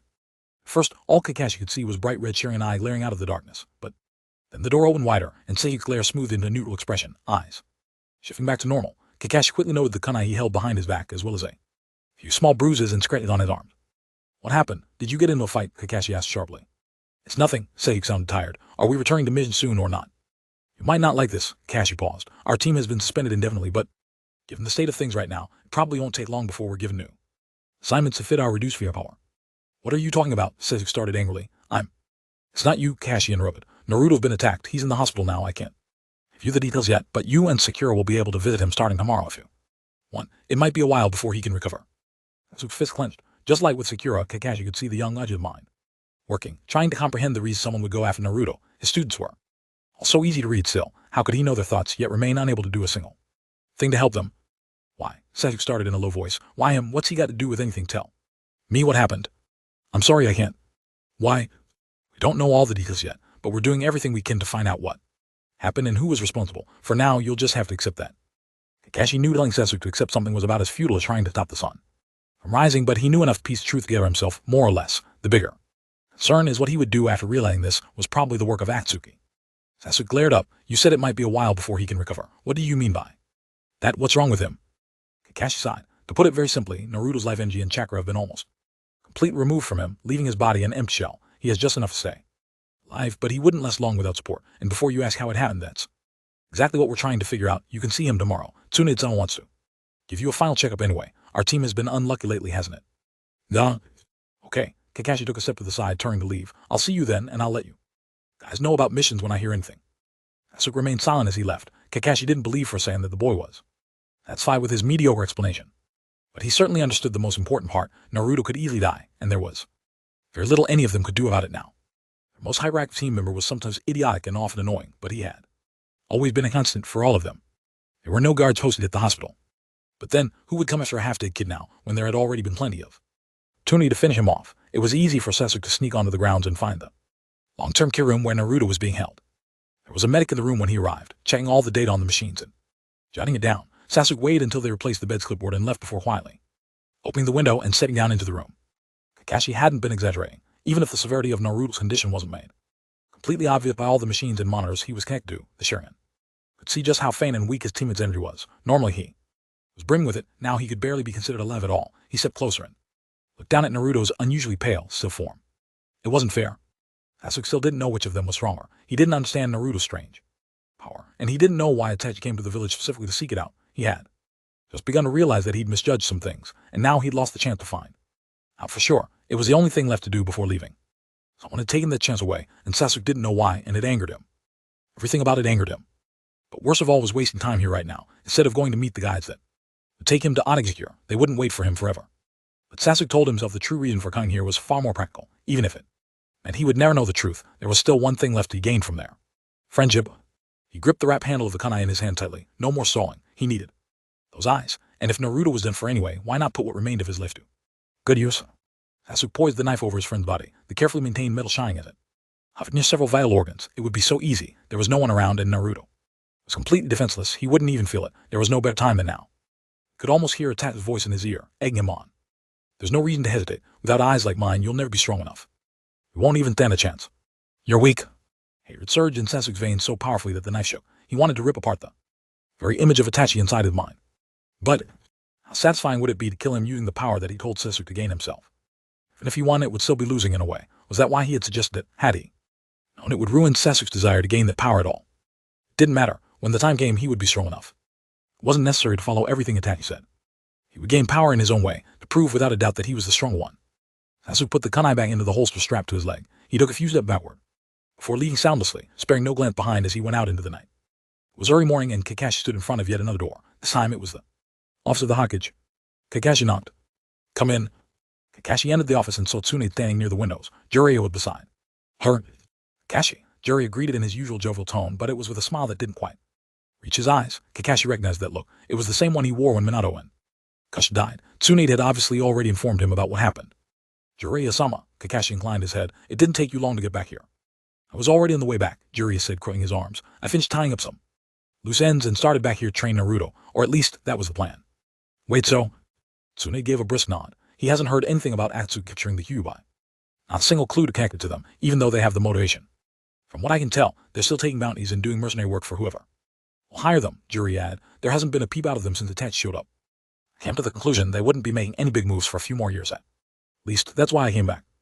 But who else could it be? Kakashi looked between them. We know they're hunting the Biju. They're the only ones who would even be capable of taking it from inside the village. I don't know. Their lack of activity right now could very well be a front for something else. Jiraiya said, all we can do is keep investigating. We can't afford to waste any time. How long do we have? He asked Tsunade.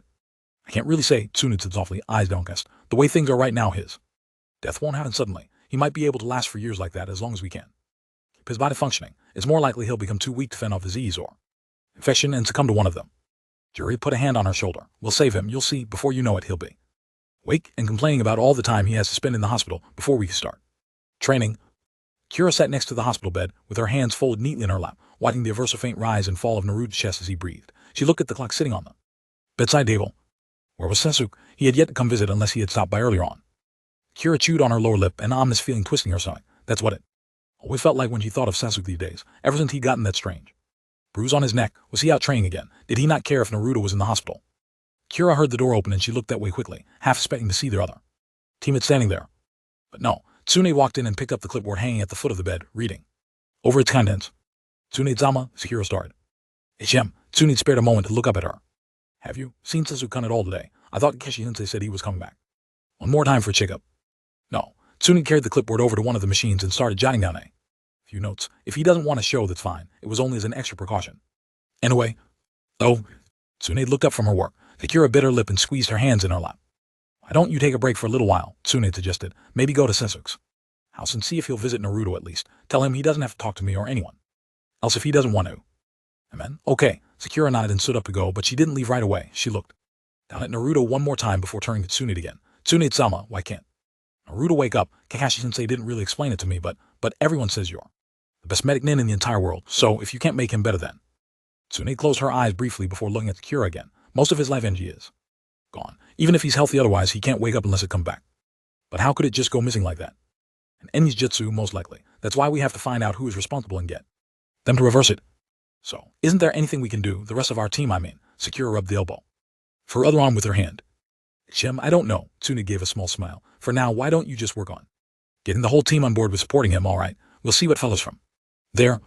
All right, I'll be back soon. Sakura took a deep breath and left the room in a determined stride. It was evening, and Kakashi was wandering the streets. They weren't any close to figuring out who had attacked Naruto, why, or even how. There were still no clues to indicate that an outside party was responsible. It was as if the Kyuubi really had just disappeared and Naruto's essence along with it. Jury had decided to leave. Once again to further his investigation, as they had no other suspects, all he could really do was try to check up on Atsugi again. Kakashi's mind was numb from the constant speculation, as well as a lack of sleep. He decided to stroll downtown to the dango shop to take a break. Kakashi-sensei. He turned around to see Sakura jogging toward him, looking upset. No, not upset. Frightened. Sakura, what's wrong? Kakashi asked urgently as she paused, leaning on her knees to catch her breath. I went to Sasuke's house to see if he would come to the hospital, but he never answered. I waited and waited. Even if he didn't want to go, I don't think he would just die. Looked round at all the training fields too, but I could never find him. Kakashi-sensei. About that wound on his neck, and what Orochimaru said. Kakashi cursed colorfully. It was one thing after another. He had a bad feeling Sakura's suspicions were true. He wondered how Sasuke would react, but he hadn't expected him to Orochimaru's offer so soon. Go tell Tsunade-sama about this, Kakashi instructed. I'll check at his apartment again just to make sure. We can't let him go to Orochimaru, Sakura cried. Someone has to stop him. I understand, I know. Kakashi was hardly aware of what he was saying. Just go find her. We might not be too late. Sakura had tears budding in her eyes, but she nodded and ran off toward the hot shower. Kakashi rushed even faster toward Sasuke's place, feeling like he was chasing after a cobweb thin thread flying in the wind. Of course it was too late, it always was. Chapter end notes. Due to the big 2020 revision, pre-March 2020 comments on this chapter contain spoilers for Chapter 16, Kyuubi. Mastermind. How much time at sea would they have to endure before reaching the Lightened Country? Mato Guy, elite Jounin of Konoha, was not feeling very well. Many days at sea had still not acclimated him to the boats rocking and dipping, and tonight he was doing his best to keep watch while leaning his head over the decks, railing at the same time.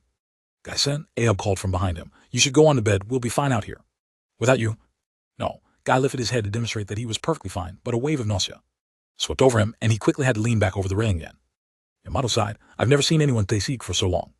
I'm keeping a watch out on the water, Guy hacked out, staring intensely out into the night. If we come under attack, I'll be the first to know. Not if they attack the other side, Aob pointed out. Tsugi-sen would send someone, coming long before we could see them. Someone could fool my sending abilities, Tsugi said modestly, but if they went through trouble of doing that, they'd probably hide their appearance as well. Aob nodded. Right, Soge-sen, you really don't have to force yourself. Wait, Tsugi suddenly turned to stare out over the water. I can sense someone. There are two people approaching rapidly. You have a bad sense of humor, Tsugi-sen, Guy sulked. I didn't know you were the kind of man to make fun of your comrades. No, I really do. They're getting closer. I'm sure they're headed for us. Tsugi's eyes widened in alarm. One of them is extremely powerful, at least cage level. What? Yamato yelped. They didn't have any more time to discuss it, because two figures leapt into the boat right after Yamato spoke. Guy gave a spirited battle cry and went at them with a severe leaf hurricane, only he couldn't quite put enough energy into it and ended up flat on the deck after a sharp heel to the face. Calm down, Guy, Tsunade said, putting her foot down gracefully after the kick. Shizune was standing beside her. Tsunade-sama, Yamato exclaimed. Tsunade held a finger up to her lips, as I assume Naruto is sleeping right now. Yes, but, Aob said, bewildered, what is going on? I don't want to wake him. He might get suspicious if he knows that I came here personally. Shizune and I are on our way to a meeting in Kumagakure to discuss preparations for the war. Have you received the message we sent about Naruto? Yamato shook his head as if to pull himself together. No, but we recently went through a dangerous passage that has been known to throw out messenger birds sent of direction. It could have gone astray. Tsunade and Shizune exchanged a look. Is there something going on with our rival's young pupil? Guy said, getting up from the deck in a wobbly kind of way. We assumed you'd send word if he disappeared. Shizune stepped forward. But have you noticed anything different or strange about him? Anything that might suggest he'd been replaced with an imposter? An imposter? Guy shouted, and everyone shushed him. I don't believe so, Yamato said. I planted several tracking seeds on him so he couldn't get away. I mean, so we could always be sure where he was. They're undetectable to anyone but me, so I don't see how any imposters would know about them. There really are two of them then, Shizun said worriedly to Tsunade. Tsunade Tsunade-sama, if you could explain, Ayaba said. All right, Tsunade motioned them closer. Everyone huddled in and she recounted everything. That happened in a low voice. It seemed most likely that Yakashi Kabuto was the one behind it, she concluded quietly. We lost track of his movements shortly before all this started. Frankly, he could be anywhere by. Now, what are we going to do? Yamato shook his head in disbelief. I'm on the way to a meeting of the fifth cage, Tsun said. We'll have to figure out where. To hide him. The other cage are not going to like this either, but I don't think anyone will be. Surprised the enemy is capable of doing this. I just hope they don't do it again, Suki said. Do you think he has the ability to control the people he summons like the Ito-Tensei? Ito-Tensei required a tag to be planted in the victim's head to control them, Tsunade. I can't deny it's a possibility for the technique as well, but with Naruto at least. Everything seems fine. Well, almost everything. She looked at Yamato. I tested his chakra. And it had traces of Mokyuden in it. I'm not sure why. If it's Kabuto, there are any number of reasons, Yamato said grimly. Tsunade crossed her arms. At any rate, keep an eye on Naruto and make sure there are no changes, but be careful not to let on something is wrong. He might notice something no matter what we do. I'm not sure what kind of connection, if any, the two versions of him have, but it'll be hard enough to keep him on the island even without all these other things. We'll do our best, Tsunade-sama, Guy promised with feeling. I need to see him before we leave. I'd like to take a blood sample back for comparison. Abba followed after Tsunade with a lamp, and they descended into the dark interior of the boat. Naruto's door creaked slightly as they opened it, and Ayaba held up the lamp to let light in the room. He was there snoring peacefully, back turned toward the door. Tsunade walked up to him, quietly with a fond smile. Even while fast asleep, he suddenly seemed much bigger and grown up than Tsunade was used to. He had kicked off most of the covers and his mouth was open, giving him a dopey look that was very endearing in the eyes of an adoptive grandmother. I really hope this doesn't end badly, for either of you. Tsunade lay her hand on his head as if to ruffle his hair, but she was actually monitoring the flow of chakra in his brain so he wouldn't wake up. With a mental apology, she filled a capsule with blood from his arm and left the room undetected.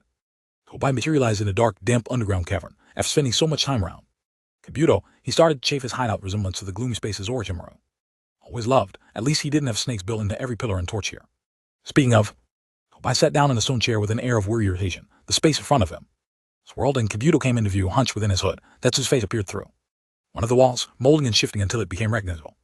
All right, what is this new arrangement you were talking about earlier? Tobai asked, half agreeing the question already. Kabuto gave a laugh that started low but became long and unsettling. As he did, his voice changed. It shifted from something high-pitched and slightly hysterical into a deep rasping chuckle that was immediately recognizable in itself. What I mean is there has been a change, he said, except he wasn't speaking with Kabuto's voice anymore. There was a pause. Tobai straightened up in his chair. You are Orochimaru. Very good. Orochimaru looked up. He was no longer wearing Kabuto's face. He took off Kabuto glasses and slipped them into his pocket. Tobai closed his fists. Explain, how are you still alive? It's really very simple. I finally succeeded in taking over just as Kabuto feared I would. Of course, I'm not quite at full power yet. There's something else I need before I can be fully revived. If you plan on getting in my way. No, we can still work together if you want to. You can have Ito-Tensei soldiers for your war. Orochimaru lifted his palms in a shrug, the ever-present smirk planted on his face. Be honest, I'm just tired of Kabuto's shameless imitation of me. It's no fun watching from the sidelines when what's in front of me is boring. If that's how it's going to be, I might as well act in the world myself. That's why I took measures to influence him in certain ways. You mean all this with the Kyuubi? Tobai demanded. You can't expect me to ignore that. And if you really want to help, why did you revive former Akatsuki members to steal it? Oh, that wasn't me. Orochimaru hissed slightly on the last syllable. Up until now, I didn't have full control. It was necessary to revive Nagato in order to perform the technique, but Kabuto was more concerned with breaking away from you when your associate. Orochimaru nodded at Zetsu, tried to interrupt the time-spanning incarnation, of course. Kabuto used your revived Akatsuki to fight back. If you all had worked together from the start, we wouldn't have lost track of Naruto-kun. Then where are they now, Nagato and Itachi? I do not know. Unfortunately, I have no control over them. I can't undo the reincarnation either. Only the one who summoned them can do that, and I have no intention of giving this body back for such a pointless reason. Zetsu, go back to Orochimaru's hideout. See if they are there, Tobai said. That sounds like a convenient excuse. He's probably lying, Black Zetsu warned. Just go. Zetsu sunk into the wall. Tobai glanced back at Orochimaru. Ito-Tensei aside, what do you want with the Kyuubi? Do you plan on keeping him away from us too? Yes, I hope it doesn't prevent us from working together. Stop banging around. Tobai stood from his chair, immediately furious. If this replica really has the Kyuubi, why would I ignore that when taking it would make my goal that much easier to accomplish? You can chase after the Kyuubi all you want. I don't care what you do with the one from this time. But I'm afraid I can't let you interrupt my project. There are some aspects of it I want to. Fine. But what really interests me is the unrealized potential of what I brought here. Not just the potential he already had, but the malleability of the form I made to contain him. I don't care about your stupid experiments. You cannot extract his Biju, not even with the Jito Senchu. Orochimaru raised a hand and pointed to Tobai ominously. We have made sure of that. I doubt even the real Uchiha could reach the Biju chakra inside him, because Senju Hashirama's power is holding it back. He will be able to draw on that power himself with some effort, but if an external Force attempts to extract it against his will. The Kyuubi's chakra will immediately be absorbed. Hashirana cells, and poor Naruto-kun will probably turn into a very large tree. What have you done? Tobai seethed. That is why you stole one of the Zetsu, isn't it? You altered it and used it as a vessel for the summoning. You specifically set everything up again. My way, yet you say you're on my side. Why don't I just kill you now so you don't have a chance to get in my way again? Now, no need for all that, Orochimaru chilled. Killing me won't change the facts. I haven't done anything to you, Tobai-sen. You're back where you were all along. Is that so? Bad. If you don't intend to use the Kyuubi, then what's the point? I'm interested to see where his path goes, Orochimaru said lightly. I have been developing this jutsu for a long time, but I've never tested it. There's no doubt it needs refining. I also wonder, how does it compare to the Ito Hensei or other mind-body transfer techniques? Like the dead, a living soul has the capacity to grow and change, and yet by controlling the circumstances, you can essentially make it into a new existence. What are the capacities of this new existence? That is what interests me. Really, Tobai said drearily, and where does helping me come into it? A deal is a deal. Kabuto agreed to help you, so I will too. I can't do much with my own project until I get my full power back. In the meantime, you will not be able to reach him easily, and you can't send him back even if you wanted, so you have no reason to concern yourself with him. And how would you do that, send him back? Orochimaru considered that question for a while. Like the Ito Hensei, you can have the regional summoner reverse it. Unlike Ito Hensei, killing them would also work, but as I've said, it wasn't me. I stared at Orochimaru for a long time, trying to gauge his truthfulness. Looking at the fake smile, it was next to impossible. It's a sign of goodwill, Orochimaru continued. I will help you when the war begins, and even help you get the Kyuubi and Hechibai. Until then, I must focus on regaining my power. After their discussion, Orochimaru left. Tobai let him go, despite his frustration. Did you find anything? He asked when half of Zetsu finally reappeared. Nothing, Black Zetsu said. No sign of Nagato or Itachi. My other half is still trying to trace them, but they've either run off or gotten called back to the afterlife. No, they're still around, even if Orochimaru is lying about losing control over the Ito Sensei. I believe he wasn't the one who did the actual summoning, but he said we won't be able to reach the Kyuubi regardless. How arrogant, Black Zetsu said. If he's really so weak now, we have no reason to listen to what he says.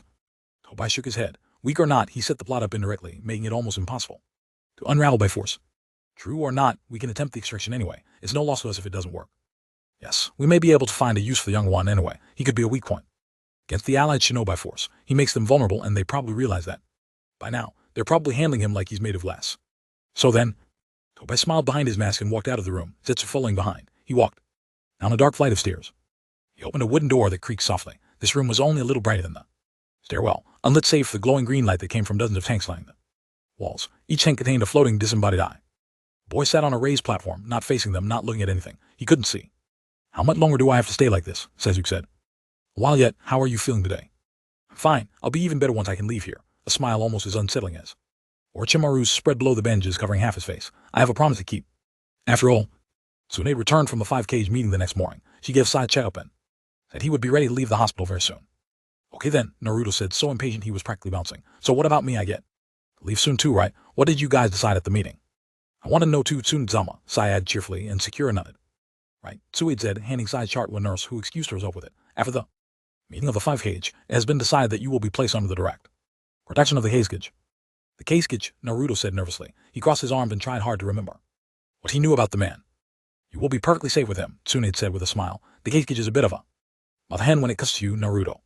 Naruto imagined a faceless person in a Case-cage hat sitting on him before he realized that. He did know the foreign cage, sort of. Wait, he said slowly. Isn't he Gar's father? You know, the one that tried to have his and assassinated multiple times. No, that one died just before the Chunin exams when Orochimaru stole his identity to manipulate Suna. It's someone else now. Don't worry, you'll like him, Sakura said brightly. Your team will set out as soon as Sai has recovered enough, Tsunade said. A small group. Faster and less notable. I need Kakashi to stay here, so I will be sending another Jounin. In that place, Hugh and Eiji. What? He's a Jounin. He didn't tell me that, Naruto broke in.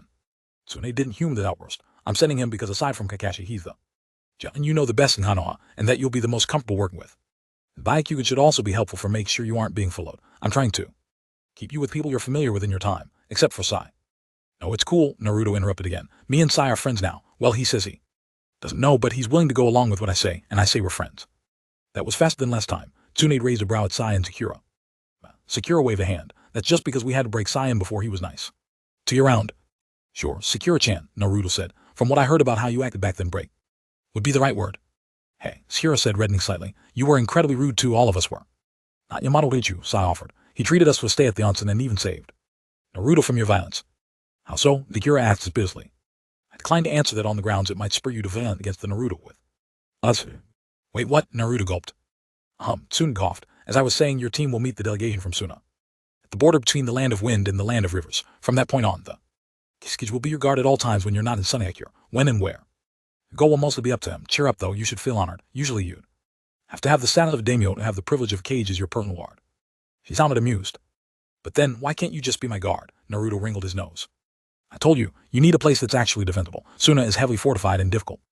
Approach without being seen. They have taken great lengths to improve their own security lately. Besides, the Kiskage is better than I am at fighting while protecting others at the same time. If you say so, Naruto muttered. Man, this sucks. Be ready to leave as soon as Sai recovers his strength, Tsunade ordered. I think I will be ready to travel by tomorrow, Sai said. I could fight by the day after. Tsunade nodded. Normally, I would advise against putting yourself, but it's best if we get as soon as possible. Sakura will be with you too. You should be back up to speed by time you cross the border of the fire country. Any objections? No, ma'am, Sai and Sakura said, but Naruto just muttered into the hand he was resting his chin on. More little things, Naruto, Tsunade added in a tone that was suddenly much more gentle. He straightened up in surprise. Tomorrow we are holding a memorial service for those who died in the attack on the other village. You can go to it if you want to. Oh, he said, feeling cold suddenly. Second, I wanted to let you know that I was able to check in with Ai's group, she continued. They didn't know anything was going on. It seems your older self is still with them, alive and well. Most citizens of that ill-fated foreign community had left to aid Konoha with the reconstruction, leaving only a handful to tend to crops. Because of that, the memorial for the civilian killed was held in Konoha so that their friends and family could attend. The only people who were left to mourn were in Konoha. Very few shinobi or citizens of the Hidden Leaf itself attended, but among the ones who did were Naruto, Sakura, Sai, and Kakashi, as well as the Ambu agent Boar, Raven, and Tiger, who went as guards. The bodies were not to be interred at Konoha. By consensus of the remaining villagers, they would be taken back and privately buried in the local graveyard. They had every intention of returning to their homes in Krups even after what had happened, and they wanted their friends and neighbors to return home as well. Naruto put Shinji's shoes in front of his photograph on the long table full of photographs, a line of people that had once called him a hero. He wondered if other villagers were watching him. He wondered if they knew. The guilt was like a cold, hard stone in his chest. The allied shinobi force had decreed he would be sent to the land of wind and left under the protection of the Kiskage for an undetermined amount of time. There he would be. Hidden there he would be safe, that's what they said. But that wasn't exactly the kind of assurance he cared about. That wasn't what he wanted at all.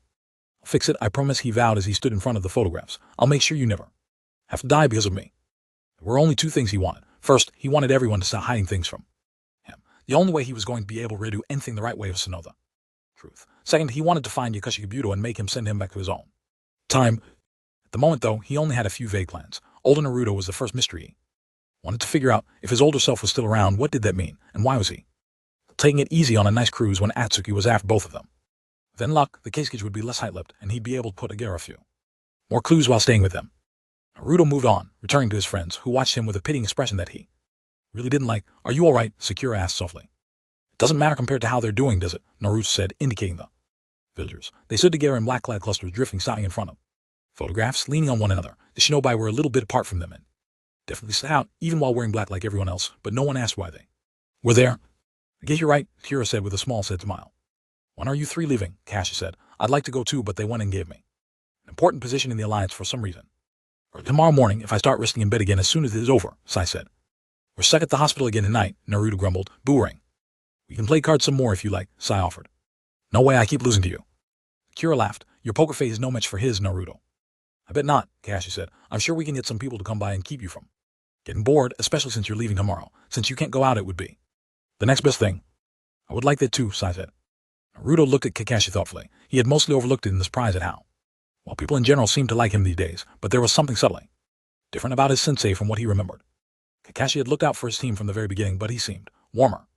Somehow, it was very notable because he was still late all the time, didn't always check in with them, and had no problem dumping his students at the hospital for a few days with little contact, but his concern leaked through more frequently than it did in the past. Or maybe he just acted that way more often with him. It was hard to put into words, but there had been some kind of change in Kakashi, just like everyone else.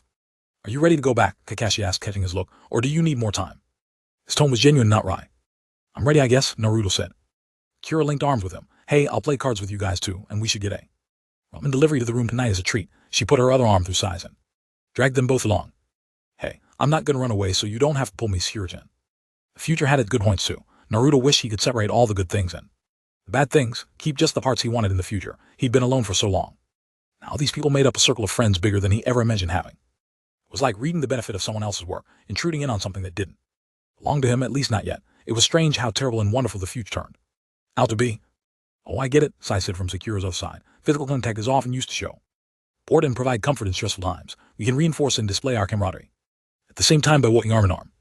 It's good to have you back, Sai, Hiro said. Your formation is a little lopsided with a short one in there, though, Kakashi said, strolling behind them lazily. Take back everything I thought about you being sort of nice, Naruto growled under his breath. Naruto feared that last day stuck in the hospital was agonizingly boring. Sai slept during much of it, and Kakashi had vanished, probably being smart enough not to subject himself to sticking around for the boring card games and Naruto's complaints. But near evening, he had a visitor. Naruto looked up when someone knocked, then opened the door. Aruka-sensei, Naruto cried, jumping up from his chair. He hesitated for a second, then ran to hug him. Look, you, I really can't believe it. Aruka rested his hand on Naruto's head, which didn't aggravate like when anyone else did that. I'm sorry I haven't been able to come see you. Before now, I've been mostly stuck down in the evacuation tunnels where most of the children are, and I didn't hear about you until recently. What? No one told you, Naruto said indignantly. The powers that be have their hands a bit full right now, I think. The news spread pretty quickly once the general population was in on it. Aruka smiled, but it didn't quite etch the worry in his eyes. I heard about the 5K meeting. Have you got supplies for tomorrow? I left everything in the past, so I'll have to get a whole new set of equipment before we leave, Naruto confessed. I even left behind the Hidayate you gave me. I'm sorry I've taken it with me everywhere ever since I first got it. I don't feel right without it. He touched his forehead gloomily. Even before he finished speaking, Aruka was untying the Hidayate from his head. I doubt it will mean as much to you this time, he said, holding it out faceless side up, but consider it a good luck charm for your journey. Naruto took it, a slow grin forming on his face. Thanks, Aruka-sensei. He looked at the Konoha symbol, stamped into the headband for a moment, and was struck. Sudden inspiration. It was possible he'd get the same roundabout answers he got from everyone else, but it would be worth a try. Aruka was the only person he had met so far that did seem indifferent toward him at all. How strong am I in this time, Aruka-sensei? He asked, not looking up from the headband. No one will tell me, so I'm afraid something happened to make me even weaker than I am now, or something. He surprised himself by admitting the silly fear out loud. Aruka put his hands on Naruto's shoulders and bent to speak directly to his face. You are already one of the strongest shinobi I have ever seen. You have never stopped growing stronger, and I don't think you ever will. Then why? It's going to take a lot of hard work to get to where you are now, but I know you're up to the task, Aruka said firmly. In some ways, it doesn't matter. You can't afford to get complacent. You just have to keep going forward and giving it all you can. Am I stronger than Kakashi-sensei? Naruto asked conspiratorially. He said so himself, Aruka nodded. He did, Naruto said gleefully. No way. Don't get complacent, I said. Aruka tapped the metal plate on the headband in Naruto's hand. I can't even imagine the heights that you will reach someday, but as long as you aren't. Yet, you still have a very long way to go. Measuring yourself against other people can be useful, but in the long run, it's all about how much you can break your own limits. All right, Naruto clenched the Hidayate in his hand with a determined smirk. Then from now on, I'll prepare myself. Departure. Get out of bed, Naruto. Geez, I don't understand how you ever managed to be on time for missions. Naruto cracked his eyes open for the third time that morning as Sakura came around yet again to wake him up. This time he pulled himself up from the warm embrace of sleep the best he could, sitting up slowly and blinking at his humans, who were fully clothed and ready to go. He wasn't completely awake until he had showered and dressed, and they were in Tsunede's temporary office hearing the mission briefing. Neji was already there, and Tsunade was drinking tea and reading papers. She looked up when they came in. Took you all long enough. I have to hear a report on the reconstruction in half an hour or so.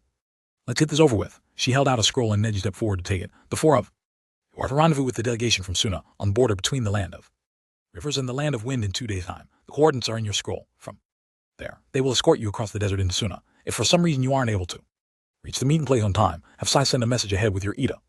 Will the case could be there personally, Tsunezama? Neji asked. Maybe. That was his intention, but it depends on what comes up for him between now and then. Regardless, whoever they send will be more than qualified. Send word once you arrive Suna and wait there for further instructions. I may need everyone except Naruto to come back soon after, since our Chun and Jiang can't be spared for long. When do I get to come back? Naruto asked despondently. I don't know. Tsunade rested her elbows on the desk and linked her hands. She sighed.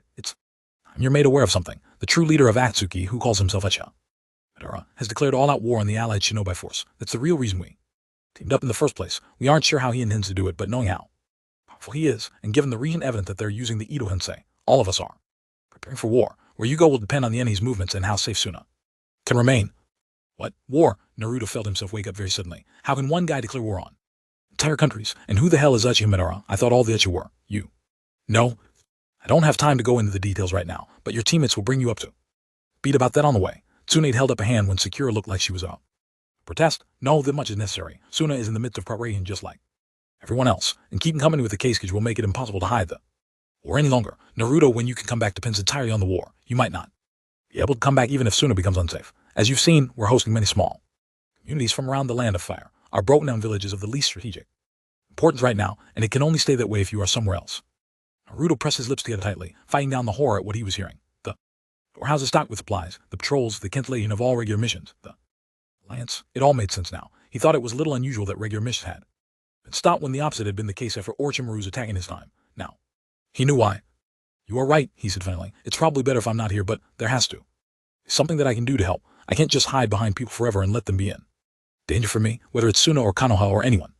Tsunade chuckled darkly. You don't have to tell me how you feel about it, Naruto, I know. You forget, I've been dealing with you for far longer than you have been dealing with me. But what do you want me to do, even if the enemy hadn't specifically targeted you, do you think? I'm going to send any 12-year-old Genin out to war any sooner than absolutely necessary. Did you have me throw Konohamaru and all the others into it too? She looked at him. Over her clenched hands, her eyes burned with a fierce fire, and Naruto remembered. Suddenly that her little brother had been killed in war, the same age as him. He swallowed. Well then, will you let the older me fight at least, he said falteringly, and let me find a way to get back to my own time. I'm sure he will end up in the battle sooner or later. Tsunade leaned back in her chair. Lixing, my money is on that as an eventual outcome. For what it's worth, that is what I wanted to begin with, but I was outvoted by the other Cage. Try not to get into that temper with Cage. He was one of the one most strongly against it. As for finding your way back, first we have to confirm who did it and how, and then work from there. I don't know how much you will able to do. Your time spent in the land of wind will be up to the Cage. Naruto sighed heavily.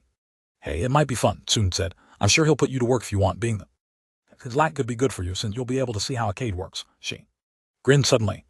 Lackey, are there any other pertinent questions about the mission? They all shook their heads. Sakura cast Naruto an amused look, and he couldn't help but feel like they were all in on some private joke. He scowled. Tsunade stood. All right then, you're dismissed. Get Naruto some equipment from the armory and set out within the hour. The armory didn't have much to offer, at least from Naruto's perspective. All they could get for him was standard gear and a typical Kano uniform, minus the flak vest. He tried to negotiate for a bright orange backpack, but was voted down because they didn't have the time to find one. Instead, he got a boring gray pack, along with the tool pouches and supplies necessary for a 3-day journey, but at least he could wear Uruka's Hidaite and one of his older self's shirt with the iconic crest on the front. They left as soon as possible, taking the route that started high up on the cliffs. Naruto turned back to give the village one last look. A lot's been rebuilt just since I've been here, he said in awe. Yeah, Sakura gave a small smile. By the time we come back, it will be completely different again. Naruto didn't know when he would see this Konoha again, or if he ever would. It should be. But he wanted to go home, his true home, but it was a strange thought. Someone's running after us, Sai pointed. Where? It's Konohamaru, Neji gave a puzzled frown. Sure enough, moments later Konohamaru skidded to a stop several meters away from them. Panting. Aha, thought you could just sneak away, Core. What are you doing, Konohamaru? Sakura said. Go back to the village. No, Konohamaru cried. As a ninja, no, as a man, there is something that I have to do. First, he pointed at Naruto. Naruto Nichin, I challenge you right here and now. Ha, Naruto said. We're leaving on a mission right now, but we can compare our progress in perverted jutsu when I get back, okay. Not that, Konohamaru shook his head agitatedly. I mean, I want you to fight me, I don't think you're coming back. This could be my only chance. Only chance for what? Neji said. Spit it out, we're on a tight schedule here. I've always looked up to you, Nichin, Konohamaru said directly to Naruto. Ignoring everyone else, but the way things are going, I feel like I'm going to be behind you my entire life. Sometimes I wonder if I could really be your rival with such a gap between us. But now, I have the chance to fight against you when you were the same age as I am now. Don't you see? I can't let a chance like that go for anything. Ha, Naruto said, shedding his backpack and walking toward him, hands ready near the kunai strapped to his leg. Now that you mention it, you're right. Now what? Sakura looked at Neji. Should we stand back? Sai suggested. Neji sighed and pinched the bridge of his nose. Neither of them will listen if we say no. Hey, he called, and Naruto and Konohamaru looked at him. You have 10 minutes then. We're leaving, and try not to break anything or Tsunade will kill all of us. I can't believe we're already getting delayed and we haven't even started. Neji picked up Naruto's pack and dragged it to the tree line. Sai sat down on a log and Sakura went up into a tree to watch her. Naruto turned to Konohamaru, cracking his knuckles with a grin. Don't think I'll go easy on you. Ha, pretty soon you'll be begging for me to go easy on you, Cage bunch of no jutsu. Konohamaru yelled, and 3 copies of himself peered in formation around him, each wielding kunai. Impressive, but you know all I have to do is cancel it out. Naruto raised his hands into his favorite seal, Cage. His eyes widened as the real Konohamaru buddy flickered out of sight at the same time. The 3 clones ran at him. Naruto dived and rolled out of the way as a fistful of shuriken came from behind, whirling harmlessly through the space where he had been sitting. Dang, he's really serious, Naruto thought, crouching near to the ground after his rolling. Watching whirling, and he can already use the body flicker technique. That's really good. Konohamaru's 3 clones were still after him, giving him no more time to think. Naruto dispelled the first one that reached him with an uppercut, and he elbowed the second one in. The face after it tackled him around the middle. He jumped back and drew a kunai facing them. Last, where did the real you go? He said, eyes roving all over the area. He spotted Sakura standing beside Sai and threw the kunai at her.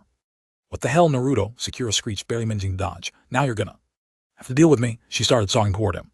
Nice try, Naruto shouted. But Sakura-chan wasn't standing there a second ago. That's just disguise to distract me from this. He whirled around and his fist met with a fully solid object, one that did not dispel. Konohamaru grunted and flew back a small distance, not expecting the hit, and landed hard The ground, the fake Sakura poofed into non-existence and Konohamaru cursed, pushing himself up on his hands and knees. Done already, Naruto said. Far from it, Konohamaru growled. He jumped up and crossed his fingers, producing 2 more clones. Okay, if that's how you want to play it, Naruto imitated him. Teiju Cage Bungeon no. Jutsu. Dozens upon dozens of Naruto clones appeared, fencing Konohamaru, surrounding him. And his clones on every side. The 3 Konohamarus quickly stood back to back with each other, facing the huge mob. The Naruto clones all grinned maliciously. Come and get me. Over here. Naruto was just about to ask him whether he wanted to surrender, when suddenly Konohamaru shouted sadder, and one of the clones peeled off from the group and came running directly at the real Naruto. The other clone darted in another direction and Konohamaru himself ran in the direction opposite from his foe. Naruto drew another kunai and brought it up to defend himself with, until he noticed that the clone racing toward him had a paper bomb stuck to its chest. Naruto took in a sharp breath, flipped backward, and brought his arms up just as the paper bomb exploded. He squeezed his eyes shut at the bright flash of light and heard the whoops of dispelling clones accompanying the explosion. It wasn't enough to dispel them all, though. Naruto wrenched open his eyes and saw his remaining clones already filling in the gaps. In the meantime, the real Konohamaru climbed, punched, and elbowed his way through a thin spot in the circle. Naruto saw him running up the trunk of a very tall tree. When he reached almost the very top, Konohamaru launched himself off of it, spinning around and forming hand signs. Cat and helix shoe. Konohamaru was poised exactly over the cat mob when he took a huge breath and spit out a rapidly spreading cloud of gray dust. Not knowing what the mysterious cloud could do, Naruto scrambled away from the edge of. It wasn't a moment too soon. Konohamaru bit off the end of the cloud, flinging it with his teeth. The cloud of dust flashed red in an instant and went off with more energy than paper bomb, incinerating everything contained in it. All the clones clustered below went up in flame and died horrible burning deaths. There was a whoosh of flame and a chorus of sounds filled the air. Konohamaru dropped down into the thick smoke left over from the attack. Oh, that was awesome, Naruto called to him, walking closer while watching the leftover smoke cloud carefully. I bet you had to use up a lot of chakra to do that, though, and even if you get rid of all of them once, there's always more where that came from. Naruto froze in place when he saw a blue glow coming from inside the smoke. The harsh sound of rapidly swirling chakra met his ears. What? Naruto gasped, and Konohamaru burst out of the smoke with his remaining clone by his side, the both of them working together to hold a small race again. Naruto barely had time to register its existence before it was slammed into his abdomen. Naruto flew back and rolled several times before stopping at the base of a tree. Konohamaru's clone dispelled and he wavered on his feet before losing the fight against gravity and dropping to the ground. He was panting heavily but grinning. Dang, I never realized what that felt like, Naruto groaned, sitting up. Konohamaru's jaw fell open at his sudden movement. Naruto pulled back the hand that was covering his abdomen, revealing a hole in his shirt and an angry red, welt patch of skin underneath. I'm really glad you didn't hit me with that. Full power, or it could have been really bad. Oh, what? Konohamaru slipped himself in the forehead. I thought I made it stronger than that. You idiot, what were you thinking? Sakura jumped out of her tree and stomped over to Konohamaru, pulling him up from the ground by his collar. What would possess you to use a move like that in a fight against your fellow gen? Oh, Konohamaru hung his head. I guess I get carried away, I'm sorry. Oh, it's great. Naruto stood slowly, grinning and propping himself on Sai's offered arm. When did you learn how to do that, Konohamaru? Hey, a little while ago. Konohamaru smiled bashfully and rubbed his head. You taught it to me. Kira let him down with a snort and gave him a cursory look over. You're not suffering from chakra exhaustion. I guess since you didn't really want to hurt Naruto, your body did not push past its own limits and produce a powerful attack, which is a good thing, by the way, or it'd be even more delayed and soon Summer really would kill us. She turned and walked over to examine Naruto. I'm fine. Well, my shirt isn't. Naruto looked down at the large hole in it and gasped. Oh, man, I hope the older me doesn't get mad. I took all the ones from his room. It is strange, though. It really does seem like that should have done more damage, Sakura mused, inspecting the injury. It didn't even draw in blood, though it's pretty swollen. Well, it definitely hurts like I got kicked by a horse or one of Bash's high heels. He grimaced. Time's up. Are you ready to go? Neji said. Yeah, I guess. Naruto walked over to where Konohamaru was standing. You were really awesome, Konohamaru. You already have a bunch of really neat jutsu. I'm kind of jealous. You know, at least when I don't. Ooh, Konohamaru sighed. Your amount of energy is just too crazy, Nijin. How am I ever supposed to beat you if I run out of power before you do? You're pretty good at strategizing already, Sai said. Sheer power isn't everything. Besides, you are really powerful too. Menjin cannot use elemental ninjutsu, not to mention them. Rasengan. Go for more spin next time, Naruto advised. Not on me because I don't want a hole put through me, but you know what I mean. Thanks, guys. Good luck on your mission. Konohamaru held out his hand to Naruto and looked stubbornly down at the ground. Naruto shook his hand. I wish I could stay and hang out with you more. It'll be fun when I go home, because I'll be the only one who knows what you can really do. You'll definitely make it back, Konohamaru sniffled. He scrubbed at his eyes with his arm and whirled around. Bye, everyone. He gave a quick wave to the group and turned to jog back to the village. Ichem. Sakura smiled and put a hand on her hip. Well, if we're all ready, let's go. Yes, Neji said. He tossed Naruto's backpack to him and led the way. Plan was to reach the land of river border and stop for the night, making the first leg of trip the longest. Once they hit foreign territory, allied or not, they would have to move with more caution. They were to meet the group from Suna before sunset the next day, make early, and set out across the desert in the wee hours of the morning to miss the worst of the beating sun. They were focused on covering as much ground as possible, so no one talked much aside. From Neji's periodic reports on their surroundings and Sai's consultation of the map, they kept going for a while past nightfall to reach the edge of the fire country before making camp. When they finally reached the border, one of the many rivers that gave the land of rivers its name, everyone was strained and more than ready for rest. "How are you feeling?" Sakura asked Sai, handing him a cup of tea he had settled down on. Bedroll almost immediately after they set up camp. "I'm a little sore, but otherwise fine." He accepted the tea with a smile. "How's your battle wound, Naruto?" Sakura turned to him. "Let me see." Naruto pulled up the whole less shirt he'd changed into. "Oh, yep, completely." "Gone?" Sakura gave him a strange look and shook her head. "If it was anyone but you, I'd be freaked out." Neji was sitting cross-legged in front of the fire, sipping his own cup of tea and looking over their map. Naruto walked over and plopped down next to him. "How's our progress, Neji-deju?" he asked cheekily. Neji gave an amused huff. Sakura came over to look at the map with him. "We can go at a slightly easier pace tomorrow," Neji said, "but we'll have to be especially alert. In the current climate, we are required to report any of our own major military movements through an allied country. Normally, that would only apply to groups larger than a squad, but both Kage and Jinchuriki fall into that category as well. We had no choice but to inform the local daimyo about our passage through. They weren't told our route or the coordinates of the rendezvous, but it is still more likely that, if anywhere, this is where we'll meet an ambush or any pursuit. We cannot be certain there will be no leaks." As he looked up at Sai, "If anything happens, we are close enough to request backup from the Kage or his representative, since they will already be heading in our direction by tomorrow. Send them an SOS immediately without waiting to find out the enemy's intentions. Hopefully, there will be enough warning for you to send a message before we make contact, but even if we are taken by surprise, make that your first priority." "I will write it now, so all I have to do is add the coordinates," Sai said, reaching out to pull his bag toward him. "Good idea," Neji agreed. "Unfortunately, we know Madara has the ability to appear with no warning at all, using some type of teleportation jutsu, but we think he has to know where he's going. Whether he can teleport or not, he still has to find our location first." "Right so," Naruto said suddenly. "He's the leader of Akatsuki, and now I know he can teleport. Bachan said you're supposed to tell me more about this guy, right?" Ned crossed his arms. "Yes, I agree it's for the best. Maybe things would be different if we know how to send you back right now, but as long as you are staying here, I think you need to know the situation. I still don't understand how we could be going to war against a single guy." Naruto glanced at Sakura and Sai. They were looking at him, but they didn't seem upset. Instead, they looked like they were watching his reaction. "Madara is the leader of Akatsuki," Neji said. "One member of Akatsuki Pain was able to destroy Konoha all by himself. The rest of them managed to capture nearly all the worlds. Jinchuriki, despite the Biju's power, just knowing he's the commander of a group like that, demands we take him seriously. When this started, the 5 Kage met to discuss the Jinchuriki abductions, but then Madara and some of his associates invaded that meeting. His actions show how confident he is. He told the 5 Kage what his plan was and declared war when they did not agree to cooperate." "And what is his plan?" There was silence for a moment when no one answered, and they all just stared into the campfire. Everyone looked lost in their own thoughts. "Come, Uwun," Naruto said. "You can't go so far and leave that part out."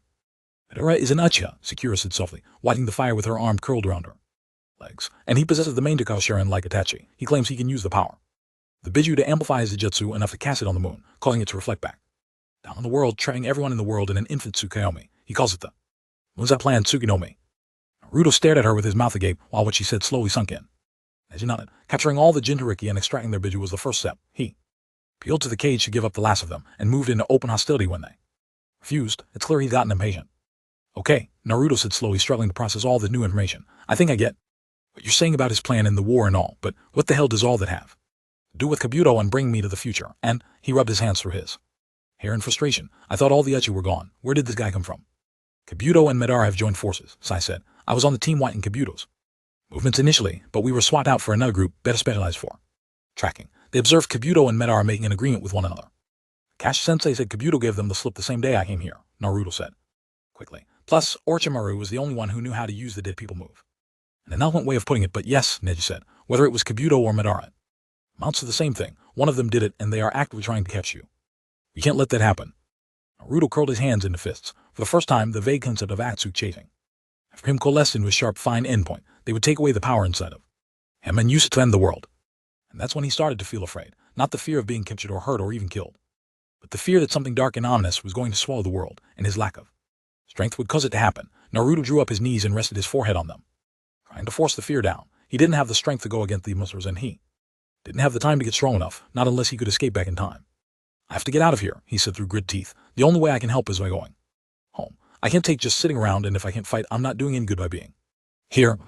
"Easier said than done, isn't it?" Sai said in his calm, even way. "We'll have to stop the jutsu caster or get him to reverse it." Naruto looked up. "If we could find out who did it and how, that would be something, right? If we run into one of them, we should try to get some information out of them." "I'd rather not run into them," Neji pointed out. "I'm just saying." Sakura put a hand on his shoulder. We'll get you back where you belong. I don't know how long it will take, but we aren't going to let them win. They'll send you back the easy way or the hard way. Naruto gave a small grunt of acknowledgement and picked up a small twig from the ground. He absently broke it into smaller pieces. If it was just Kabuto one-on-one, he could probably hold the medic off, maybe even for long. Enough to ask some questions. He'd already fought Kabuto before, after all. Naruto threw the twig pieces into the fire and brushed off his hands. As long as he was here, he would fight. It didn't really matter how hopeless it seemed. There was nothing else to be done. Backing down was not something that he was fond of doing. Neji stood. Everyone should turn in. We'll still be leaving early in the morning. Kira stood as well. Shouldn't we take the guard in turn so you don't have to overuse your eyes? He agreed, rolling up the map. I'll take first watch if anyone notices anything suspicious. Wake Cypher so he can end the message.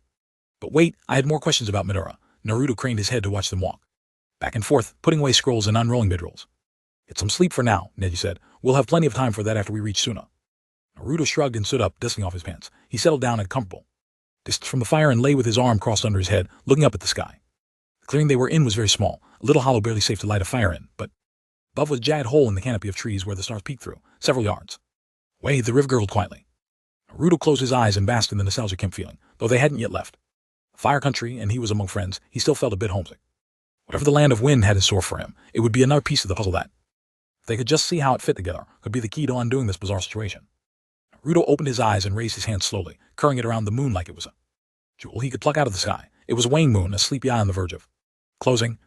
Who knew such a peaceful thing could be dangerous? Was this the same moon that hung in his own sky? Was this even the same reality? If not, what was it? Trying to work that one out made his brain feel like someone was wringing it out, so Naruto lowered his hand and closed his eyes again.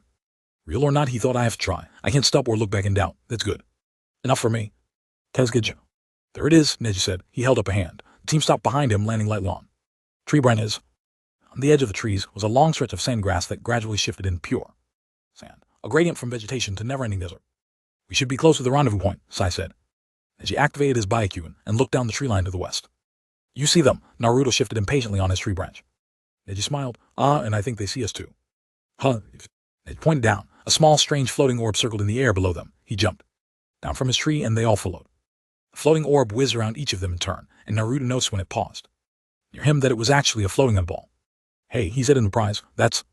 They appeared in a sudden whirl of sand. On the left, Kankuro stood with one hand on his hip and a cocky smile. On the right, Temri leaned against her fan. She looked relaxed but was still cautious enough to have her weapon out, and in the middle, Gaara stood straight-backed, with his arm folded, looking no more or less excited than usual. The two old siblings were dressed in dark blue and black tones, with light-colored neck wraps that draped down their front. Gaara was in red, and one who didn't know him would have seen his indifferent posture and expression and get the impression of bland standoff person, but to those who knew better, he was practically beaming with joy. Naruto wouldn't have needed Sakura's assurances to tell that way that Gaara's life had changed dramatically for the better. Gaara, he called simply, starting forward. Hold on. Neji stuck his hand out to stop Naruto. He took out the mission scroll Tsunade, gave them and tossed it onto the ground. It rolled open, revealing the text written on it. Gaara also took out a scroll and tossed it down. Gaara's scroll rolled open over theirs. There was a pop and a puff of smoke, and a pigeon came out of the crossed seals and darted into the sky. As if startled, Neji visibly relaxed, and Temri snapped her fan in place on her back. I didn't know you guys were going to meet us here. Naruto trotted up to Gaara and gave the three siblings a wide smile. He had to fight down the urge to hug his long-lost friend since he wasn't sure whether Gaara had changed quite enough to be okay with random hugs. I thought it was going to be a group of stiff, diplomatic types. Bachan said the Hisage was supposed to meet us here. Temri put a hand on her hip. Yeah, Gaara's the Hisage. Naruto's grin faded and he stared at her. He whirled around to look at his team quizzically. It's true, Sakura said. Told you'd like the Hisage, she winked. Naruto whirled back to Gaara for confirmation. I don't have the hat with me if that's what you're looking for, Gaara said, quietly amused. But it's true, nobody mentioned it to you. No, Naruto said loudly. How did I don't? This is awesome. Gaara smiled. I can tell you about it later. First I have some news. There have been a slight change of plans. Gaara bent to pick the scrolls up from the ground. He straightened and rolled them up neatly. What? Sakura glanced aside at the others. I know we plan to camp here and leave early in the morning. Gaara handed their scroll to Neji. But something has come up and we need to return sooner. We have to leave right away and travel through the night. The happy reunion atmosphere changed. Gaara's quiet voice hadn't changed much, but he suddenly seemed more serious. What happened? Neji asked. Kankuro cleared his throat. After we left, we got a messenger hawk from the village council, saying that the wind daimyo had dropped by unexpectedly. He expected us to be there, even though he didn't warn us he was going to visit, like there's nothing else we could be doing. He wants to meet with Gaara right away. We have little choice but to change plans and return to the village soon. It'll be faster if we fly on my sand, Gaara said. It might be a little crowded, but I want to make the platform small as possible. I can carry someone with my Chaoju Giga if you like. I can make a bird large enough to hold 2 or 3 people, Sai offered. Gaara nodded. Good, we'll rest here a few minutes and start out soon. Everyone put down their packs and weapons and sat in a loose circle on the grass. A few brought out NG bars or canteens. I don't get it. Naruto scooted closer to Gaara while sitting cross-legged. It's his fault for showing up when you're gone, so why should you have to change your plans? Why does he even want to see you? They didn't say, Gaara said. Temri snored. The only thing any of the daimyo care about is what's going to happen to them in the war. Sometimes I think the Wind daimyo believes our allegiance is supposed to be to him above everything, like in the old days. Never mind Suna or the people of the Wind country. As he gave a humorous smile, the Fire daimyo wanted members from all the noble clans of Konoha to supplement his personal guard during the war. I happened to be there when he mentioned it, so he made sure to add that a branch house member like me wouldn't be needed, as if I was jumping at the chance anyway. Tsunan-sama had to turn his request down, of course. It's ridiculous to think we would try to fight a war without some of our finest shinobi. He also has a knack for interrupting when she's in a meeting, which doesn't help. Sakura rolled her eyes. If only it was just a matter of Wind daimyo Yamagachi being self-absorbed, Gaara said, looking meditative, sitting on the ground with his legs and arms folded. But he likes to affirm his power so soon he can't forget it. The war is, if anything, making that trait in him stronger. Why? Naruto asked, when it was clear nobody else was particularly surprised about this. What's the point? Of the 5 great shinobi countries, Wind has the shakiest relation between its hidden village and the daimyo, Temri explained. The previous daimyo mistrusted Suna to the point where he encouraged Wind citizens to patronize other hidden villages, Konoha especially. That's why it was so easy for Orochimaru to bait our father into backing his invasion of Konoha. Thanks to the previous rampages of Shukaku, our old daimyo was also prejudiced against the Jinchuriki. Needless to say, Gaara was not able to become Hokage until after the daimyo was succeeded by his nephew, who rules now. The current daimyo thinks his uncle's policy of antagonizing his own hidden village was a recipe for our country falling to outsiders, Gaara said. He still wants content difference from Suna. He just doesn't believe we should be gotten rid of, and he is generally more tolerant of Jinchuriki than his predecessors. Yeah, or he hides it better, Kankuro said darkly. Temri shook her head. Naruto frowned. Is me coming to Suna gonna cause a problem? He likes the idea of Konoha being indebted to us, so he won't change his mind and make a fuss now. Besides, though we prefer if he goes along with it, his dissent would not be enough to overturn the decision of the allied shinobi force. Gaara stood up.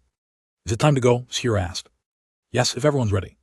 And so, after the 2 short rests, they set out across the desert. Neji, Naruto, and Temri rode a chunk of sand with Gaara, and Sakura and Kankuro rode with Sai on the back of his beast imitation. They rode without saying much for a while. They were flying very fast in the wind. Whipping through their ears made it difficult to talk. The sun was setting in their faces, so Naruto sat on the edge of the platform of sand with his back turned to it. Its rays were warm on his back, and a deep purple was creeping into the horizon opposite it. The scenery was beautiful for a while, but hours of looking at the same sand dunes eventually became mind-numbing. Now that he knew Gaara was the Hokage, Naruto wanted to ask why Gaara didn't want his older self to fight in the war, but the wind was too loud and Naruto didn't want to mess with Gaara's concentration, so he filed that question away in his mind for later instead. Maybe the answer would help him figure something out. We're all trained to handle the delirium of sleeplessness and non-stop travel, but everyone was relieved when the entrance to Suna finally came into view. Naruto raised his head from a slight doze and twisted around to look at the great terracing walls when they started slowing down. I think we can walk the rest of the way. We're practically there. It'll wake us all up, Temri said in a tone that invited no argument. Gaara smiled faintly. He was the only one who didn't look tired at all, but he spread out his hands and lowered them all to the ground. Sai landed behind them and his Chuju Giga disintegrated in wing. It did feel good to stretch and get some blood flowing into their cold and stiff muscles. The sun had not yet risen and the night was chilly, especially while flying through it faster than most shinobi could run. Naruto had to keep stifling his yawns. He walked in the middle of the group and everyone stood head and shoulders taller than him, even Gaara, who used to be just as short as he was. Naruto sleepily watched the swaying of the gourd on Gaara's back as he walked directly behind him. Gaara was already taking his role as a bodyguard very seriously. Naruto didn't think the sand drifting outside the perimeter of their little circle was a natural desert phenomenon. They passed through a thin, ominously dark gap in the outer walls. Undoubtedly there were guards posted here, but Naruto could not see them. They didn't see anyone at all, in fact, until they reached the other side and were officially in Sunagakure. A few old men dressed in Suna's standard long tunics and scarves were waiting at the entranceway. Gaara-sama wheeled them back. Report, Gaara said. Their group didn't stop walking. Instead, the men walked alongside them. Yamagashi-sama requested you meet with him when he wakes up, according to his. He usually rises around 9, so it will be several hours yet. He said on no account should he be disturbed from his sleep. Seriously? Kankuro muttered. You know what he wants to speak about? Gaara asked. No, sir. He said he would only talk about it to you directly. Fine. We need to get everyone settled in anyway. Please send for me when the wind daimyo wakes up. Sir. Naruto watched Gaara interact with the important-looking Suna officials with a mixture of pride and awe. It was strange and even disorienting to see the difference they gave him, but it was a good kind of strange. The last time they'd seen each other, Gaara felt nothing but a mutual hate toward his fellow sand villagers, and even his own sibling were afraid of him. Naruto wanted to say something to him, something about how happy he was things turned out so well, how he knew it must have been difficult, but he couldn't think of the right thing to say just then. Would it even matter? It was silly for a kid like him to tell the Hokage was proud of him. The 2 men dismissed themselves, and the group made their way toward the center of town. And Suna's main administrative building. Only a few people were out this early, but those that were watched them curiously. The rooms we prepared for you are underneath the administrative building, on the same level as the Puppet Core development workshops, Gara said. It's one of the most secure areas in the village, but fortunately, not scenic enough to appeal to the daimyo. This really stinks. He acts like he can come in here and do whatever he wants just because. Some past stuff, Naruto said obstinately. It's not your fault your dad was a bad cage. Naruto, Sakura hissed. What? He was awful to Gara and partly why the third died, so as far as I'm concerned. You're right in everything, but don't go saying stuff like that where some of the daimyos. People might hear, Kankuro said. He's probably just here to remind us we wouldn't be going to war if he hadn't agreed. Last chance before we go off to fight and all that. Sadly, it would be nice if that's all it is, Temer said. They went into the administrative building and walked down a few flights of stairs to get to the floor where rooms had been made up for them. It gave Naruto a sinking feeling when he realized this place was even more confined than the hospital in Konoha, the underground. The space was dim and windowless, and very few people were allowed down there, as Gara had promised. It was probably very secure, but it was still depressingly isolating. We're not going to stay down here all the time, are we? Naruto asked gloomily. No, Gara assured. You can go anywhere you want in the village as long as someone is with you. You'll have to stick with me a lot when your team leaves, but you won't be down here any more than you want to. He sounded apologetic. Naruto could tell that Gara was doing the best he could, so he hid his foreboding feeling with a simple nod. Kankuro opened one of the wooden doors lining the hall. You each have your own room. Anyway, and please don't go into any of the workshops. Most of our development has been relocated to Allied Shinobi Forces HQ, but we still have some projects in the works that I don't want anyone touching. Asu, Naruto yawned. Don't go in the creep pipe rooms, got it? I suggest getting some rest for now, Temer said. We won't be able to do anything as long. We're waiting for the daimyo to tell us what he wants to tell us. I doubt it's anything to do with you guys, but you should get a little sleep while you can. God, this is such a pain. Don't start with that. You sound like your boyfriend, Kankuro said. Shut the hell up, Kankuro. Huh? Chem, Sai said, I wonder. Whatever you're about to say, don't say it. Sakura held up her palm towards Sai in a stop motion. Thanks for your hospitality. Sleep does sound nice. Naruto, halfway tuned out of everything, agreed that sleep did indeed sound nice. They had been on the move for almost 24 hours, and while they'd all gone longer without sleep before, it was starting to seem like a really good idea. Okay, wake me up if we're going to eat. Naruto yawned even larger than before and went in. The room Kankuro had opened, which was closest at hand. He didn't care which room he got. He just wanted somewhere to lie down. It was obvious the room had only recently been converted into a place for someone to stay in. It had a raised bed with a small set of drawers beside it on one end and on the other, and a corral of work tables had been completely cleared off and pushed back against the wall. Naruto put his back on one of them. The windowless room was completely dark when he switched the overhead light off, so he left the door open slightly. He wasn't afraid of the dark, but he was slightly claustrophobic. He took off his shoes and hit it and flopped backward onto the bed with a sigh. Before drifting off, the same thought that had been nagging him the whole way resurfaced. Again, if Gara wasn't going to make him stay in his room the whole time, it did seem like things would be much better than in Konoha. That was the problem. Everyone had outgrown him in this timeline. They were still his friends, definitely, but they passed him enough to automatically assume he couldn't do anything. He had just started getting some acknowledgement in his own time, returning to the kid behind everyone else was really frustrating. The only thing that was really better was that everyone liked him now.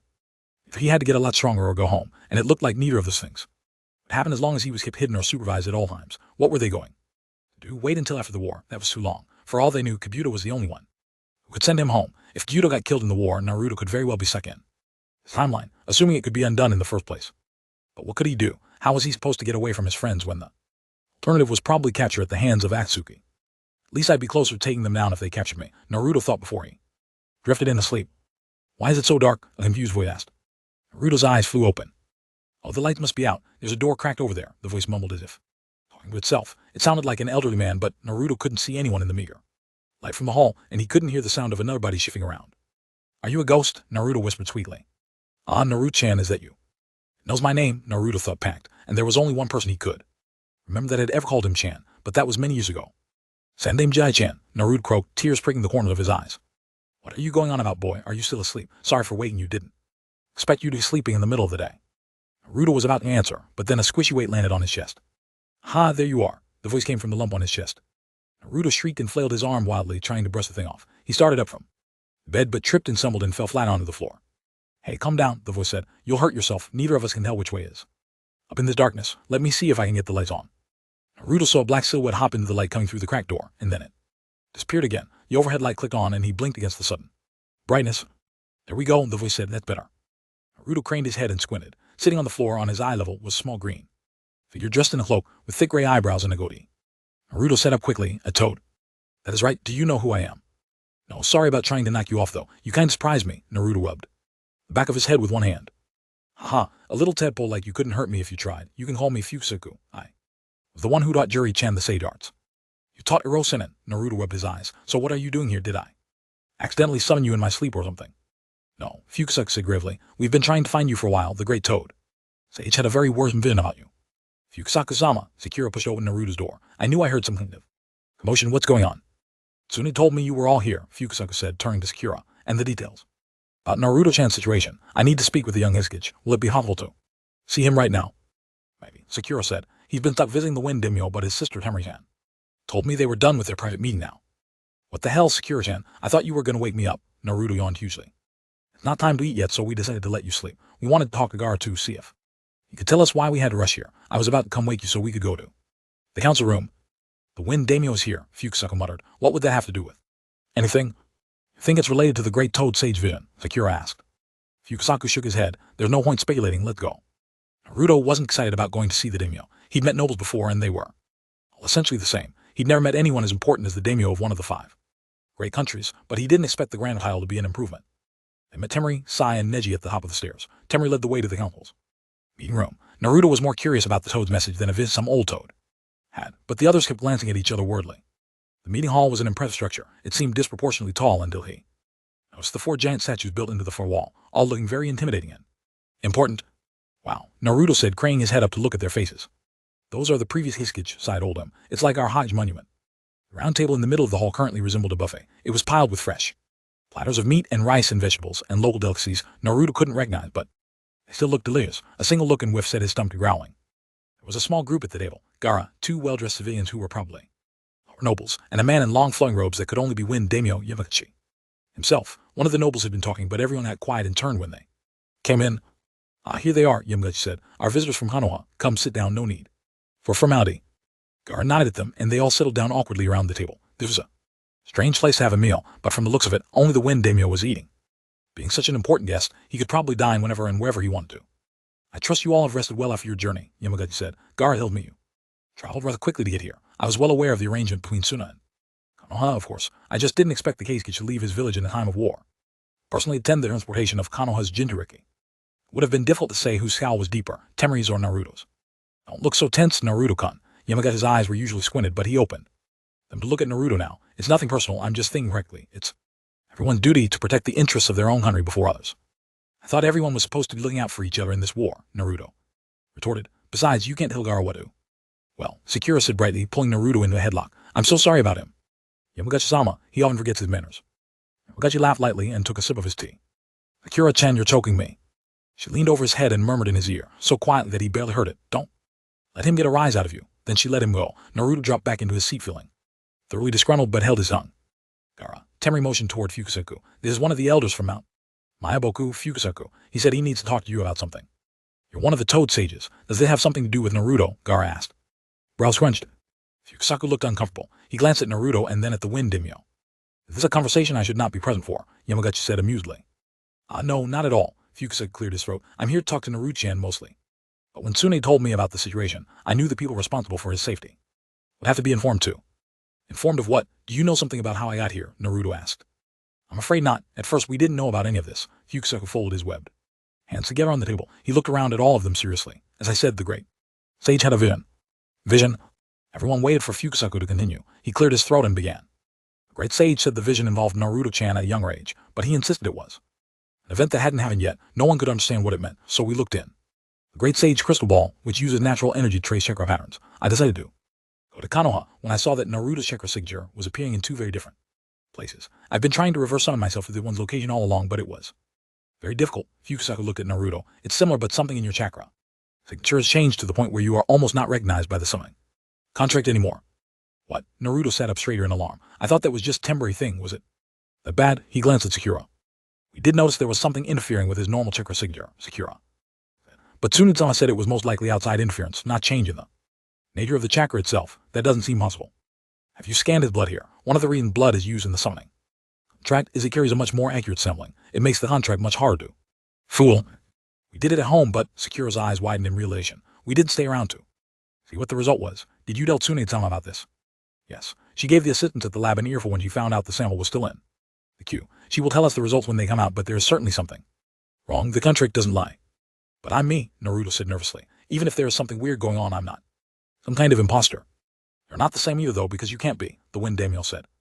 Unexpectedly, he leaned forward in his chair, smirking. It's only logical after all, the same. Part can't exist in the same way in more than one place at the same time, even if you Shinobi know how to make copies of yourselves. Otherwise, you would be nothing but a copy. If they're unable to act independently, there would be no meaning in even considering you as a separate being. Everyone was silent for a while. Naruto could feel a brain twisty headache coming on. That could be, Fukusaku said finally. Whatever the case, I want to bring Naruto-chan to Mount Mayaboku to see the great Toad Sage. Maybe the two of them together and figure out what the Vin means. Or maybe the sage will see something more clearly with Naruto-chan. Present. Gar crossed his arms. You seem to think it means danger. Why, what did he see? It was a little vague, going by his description. I pressed him for details, but he said it was difficult to see because it's not a set path. It could change at any moment, depending on what everyone involved does. But yes, I believe it means danger. He saw this Naruto-chan in a dark space, laying on the ground in terrible pain. It's not clear where this was, he said it felt like inside, but that could mean anything from a room here to an Akatsuki hideout deep underground. In any case, our efforts to keep Naruto away from the enemy may fail. That is why I had to let you know about it, Kisuke. But what are we doing wrong? Temri frowned. When is this choice supposed to be made? Why worry about what some old geezer toad saw? Naruto said. He was not interested in being subject to even more bodyguarding. Gucci delicately wiped his mouth with a handkerchief. We promised to keep Naruto-kun safe. If we cannot do it, it will reflect badly on us in the eyes of the entire allied shinobi force. Maybe we've been thinking about this the wrong way. No doubt the enemy expects him to be sheltered among shinobi, so all of the great hidden villages are bound to be targeted. Instead, what if I brought him back to the Wind capital with me? The two men sitting between Gaara and the Wind daimyo shifted in their seats slightly. Yamagashi-sama, one said quietly, leaning in toward the daimyo. Is it wise to bring a Jinchuriki to the heart of the Wind country, especially one belonging to another country? Members of the court would protest. Many of them share your uncle's concerns about the host. Enough, Yamagashi cut him off. The noble that had spoken fell silent, but gave Naruto a look he knew all too well, disdain. Mixed with fear, a look that said he was mistrusted simply for existing. It was the first time someone had looked at him like that since arriving in the future, and he'd almost forgotten to watch out for it. Anger boiled deep down in the pit of Naruto's stomach, and his mind sifted. Through various ways, he could ruin the noble's immaculate silks without getting caught. Or not, it would be worth it. I also disagree. It would be too dangerous, not because of Naruto, Gaara added coldly, but because it would put civilians in danger if the enemy found him there. Mount Mayaboku is difficult to reach even if someone knows where it is, Fukusaku put in. And there, we can start training him in the sage arts. I like that option. Can we go with that? Naruto said. There was a pause. We have been tasked by the allied shinobi forces to protect him, Yamagashi repeated. Though I see nothing wrong with letting him go there to train, at least if it is a safe location. What would the effect be if he learned the sage arts sooner? Neji wondered. Oh, who cares about that? Naruto waved his hands. Training me is a great idea if I get stronger. You won't have to worry about Akatsuki anymore. Then me and Aniki can both fight the war, and it will be awesome. Aniki, Sakura asked. I have to call him something, right? Saying old me gets confusing really fast. What are you, a gangster? Gaara rubbed his forehead with one hand. Naruto, please take this more seriously. The war. Stop Madara and Akatsuki, but it's also to protect you and the Eight Hills Jinchuriki. The plot can only work if they get hold of you. We won't send you to war, even if you get stronger. Baichen said you were like this. Naruto crossed his arms. So why are you going if we can't? I'm not a Jinchuriki anymore. Naruto had been expecting some kind of excuse, but this threw him for a loop. What? I was already captured by Akatsuki before, Gaara said, and they took Shukaku from me. And I died. What? I'm only here today thanks to one of Suna's revered elders, Chiyoba-sama. She used a life transfer jutsu to bring me back. Extraction of the tailed beast has killed every Jinchuriki Akatsuki has captured so far. Had it not been for your future self and others from Hanoa treating my body, or Chiyoba-sama, I would have been just as dead as the rest of them. Naruto uncrossed his arms slowly. Gaara. I can't say you should fight in the war, Fukusaku said, but if you train and become stronger, you can defend yourself better. The older you is also training and hiding. He is? Can I do what he's doing? Unfortunately, I can't help you there. From what I understand, he is learning from the Eight Tails Jinchuriki about using the Biju's power. How to use it, I definitely want to learn that. I don't think you could, even if you had someone to teach you. Sakura shook her head. It's not just about doing things out of order. Your seal is going to start weakening gradually, and using the Biju's power too much could cause it to complete break. So I have to wait until my seal is reset. Naruto slumped in his chair. How did you know about that? Kashi-sensei told me, but he warned me not to use it too much too. It's out of the question. Only the Eight Tails Jinchuriki could teach you that. I can. However, train you in the sage arts, Fukusaku said. I guess I could settle for that. Settle. Fukusaku puffed up indignantly. On second thought, I don't know if you're mature enough to handle the sage training. Naruto straightened up. No, wait, I take it back. I would love to train with you, Sinen. Jai-chan. Haha, good, that's more like it. So can I go? Naruto looked around at his teammates in Gaara. You should go to the great Toad Sage and find out more about his vision, Gaara said, and it would probably be good for you to train. But when you are not training, I want you to stay here. I guess that's okay. Better than being stuck doing nothing all the time. This arrangement will work for now, Yamagashi said, but we still need to consider what will happen during the war. Gaara will not be here, nor will most of Sun's forces. Nothing has to be decided today, Fukusaku said, but I would like Naruto to see the great Sage as soon as possible. Gaara nodded. I agree, go ahead. Fukusaku bowed his head briefly in acknowledgement, then clapped his hands together. They appeared on a long path that wound through large, brightly colored vegetation. The air was warm, almost tropical, and the smell of flowers and soil lay heavy in the air. Ah! Naruto yelped and stumbled when he went from sitting on a chair to sitting on nothing. What the hell? I've summoned us to Mount Mimboku. I'll give you the full tour later. For now, we need to see the Great Age. At the end of the path was a temple with 2 large toad statues flanking the entrance. Everything here was so large it made Naruto feel shrunk, which was odd considering most of toads he'd ever met were small, but then again there were toads like Gambun around. 2. Fukusaku noticed him gaping and smiled. Well then, shall we? So what kind of training is it, the sage arts? Naruto asked, following Fukusaku in, looking curiously around at the scenery.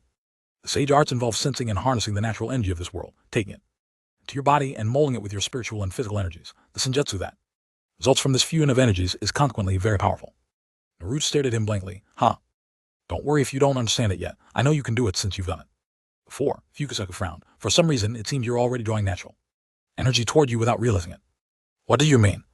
Natural energy is everywhere, but to use it, one must focus to gather it, yet it's moving around you in a way that's unheard of for someone who hasn't been trained. Fukusaku swirled both of his froggy hands in circles in the air, trying to mime an invisible cloud. I was finally able to summon myself to you by tracking the disturbance in the flow of natural energy rather than following your chakra directly. I think it worked because you were sleeping. You were in as much of a meditative state as you could be, and there was a lot gathered around you. Then it sounds like my training will be easy. Fukusaku gave a worried sigh. You're missing the point. Tsunade confirmed what I suspected. You are different from your counterpart in this time. We just don't know how or why. But I'm me. The more Naruto had to say it, the less certain he felt. I believe you. The fact the contract works even a little is proof, regardless your affinity for natural energy might not make things easier. Being saturated with it is very dangerous, so it's good you only attract it and don't absorb it unconsciously. What matters most is how well you can balance it with the other energies. You have less experience with chakra control at your age. I've done control training, Naruto objected. I've done tree climbing and water walking. Rosenin even taught me the racing gun, and he said if I could do that, I could do anything. Oh, he tilted his head at the sudden thought. Is Rosenin going to help me train this? You said you taught him this same stuff, right? Wait, does he even know I'm here? Fukusaku went silent for a moment. It was the kind of science Naruto was learning to associate with people debating whether to tell him the truth or not. Senju-chan. The toad avoided Naruto's eye. When he answered, it sounded like he had a stone in his throat. I hate to be the one to tell you this a second time, but Juri-chan is gone. He was killed fighting pain. Naruto stopped walking. Fukusaku stopped and looked back at him. That doesn't make sense. Fukusaku shook his head slowly. Naruto-chan. How could he get killed fighting someone I was able to beat? There's no way he would. We were able to come up with a winning strategy thanks to the information Juri-chan got for us. Without that, we might have lost. The enemy was beyond our capabilities. To be honest, we were lucky it worked out the way it did. But Chan and Kakashi-sensei had told me everyone was brought back. Fukusaku grimaced and bowed his head. Naruto crashed down to the toad's level. Tell me what happened to him. He went to Aimgakure to find information about Akatsuki. By then, he had a hunch there. Leader was operating there. He wasn't looking for a fight, but when confronted by pain, he decided to take him down, and Fukusaku paused, brow furrowed. Are you all right? Yeah. Naruto stood again. Where was I when all that was happening? I'm not sure. I think you were searching for another member of Akatsuki.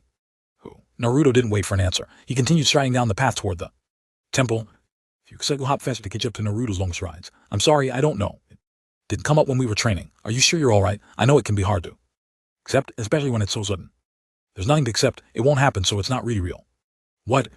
When I go back home, I'll warn everyone what Pain and Akatsuki are going to do. No one will have to die. If I learn the sage arts and you tell me all about Pain, Hirosen won't have find information about him, so it won't happen. Naruto trotted up the stairs of the temple, energetic enough, but with a stiffness he couldn't quite mask. Naruto-chan. Come on, this is the place, right? Naruto pushed the door to the temple open, and Fukusaku followed after him quickly. The great toad sage was basking in his pool, snoring slightly. His hat was tilted haphazardly to the side, but it somehow didn't fall off. This is the great toad sage, Naruto wondered aloud. Fukusaku cleared his throat. Honorable geezer, I've brought the younger Uzumaki. Naruto. Hey, what? The great sage lifted his head and peeled his eyes open to look down at them. Who is that now? Uzumaki Naruto, Fukusaku repeated. It's the young version you saw being attacked. Have you been able to see anything about it more clearly? The great toad sage blinked slowly and fixed his squinted gaze on Naruto. Yes. It is very worrisome indeed. Naruto took a step backward. What? It is still hard to see. It is in a very dark place, but I can see someone else now. A man. Wearing a mask. Is it Akatsuki? Fukusaku asked quickly. I sense HM. The sage scratched his head with mild puzzlement. Great hate and great love. Great enmity and friendship. Desire to kill and desire to save. I've never seen anything like this. But is Naruto-chan in danger? If so, what can we do to change it? The great toad sage hummed. It changed. I was able to see more. That means something. It brought this out and closer to reality. What? Naruto yelped. You mean we made it worse? What did we do? He looked at Fukusaku. Decision hasn't been made about where you will be staying during the war, Fukusaku reasoned. Your path hasn't been diverted yet, we have to make the right choice. In any case, Naruto-chan's life will be in danger if something does not change. The great Toad Sage rumbled. Honorable Geezer, do you think it was the tailed beast extraction you saw? Hey, the great Toad Sage said, what are you asking about now? The tailed beast extraction, Fukusaku waved his arms. Akatsuki, Naruto-chan being in danger? Chimei, who is that again? Fukusaku sighed and shook his head. I suppose that's all we're getting for now. I don't get it. Did we really do something to make it worse? I left Konoha because it was supposed to be safer than staying, Naruto said. I don't know, but we're running out of time to figure it out. You think it's because the wind daimyo is in Suna? Naruto rubbed his chin. Thoughtfully. I mean, he dropped by sort of unexpectedly. He's the only thing making the situation at Suna different right now, and I don't really trust him. Maybe, Fukusaku said slowly. I don't know why he'd do anything to betray the Allied. No by force. Even with a reason, it would be risky, considering what is at stake if Minara wins the war. I'll keep my eyes open for anything suspicious, Naruto said determinedly, and we should start my training as soon as possible. Then I won't have to be there all the time, and I can be stronger. All right, before we begin, I'll have you re-sign the summoning contract in blood. You don't need it for sage training, but I would like to know we can reach you if you get into trouble. Technically, you need Ganbun's approval before you can sign it, but I'm sure it won't be a problem. Will it work if I've already signed it before? Naruto frowned. I think so, but this is an unusual situation. It already works a little. What if I tried to summon one of you? Would you come to me or to Anarchy, or would it not work at all? I don't know, but go back and tell everyone what we were able to learn from the Honorable Geezer. Later tonight you can have summoning to see if it works. I have to go back now, Naruto said dejectedly. Can't we go ahead and start my training? I'll visit you tomorrow. After all, I told everyone I'd bring you back soon. I understand that. Case perspective. This isn't the time to be doing whatever we want. Naruto sighed. This is almost exactly what Sakura-chan always said having parent was. Like, you're probably right, Fukusaku chuckled, but the same thing that applies there applies. Here too, it's just because they love and care about you. Naruto gave a small smile. I know. I'll send you back to the meeting hall, Fukusaku said. He hopped in front of Naruto and clapped his hands together. A moment later, Naruto was standing in the empty meeting hall. He looked around. Momentarily disoriented and slightly surprised, no one was around. Plates were left abandoned on the meeting table, but no one had come to clear them out yet. I must have assumed he'd begun longer and ended the meeting. Naruto trotted toward the door, keen to get away from the gigantic statues, who seemed much creepier in the silence. The light from the window made their faces long with eerie shadows. There you are, finally, someone said from behind him.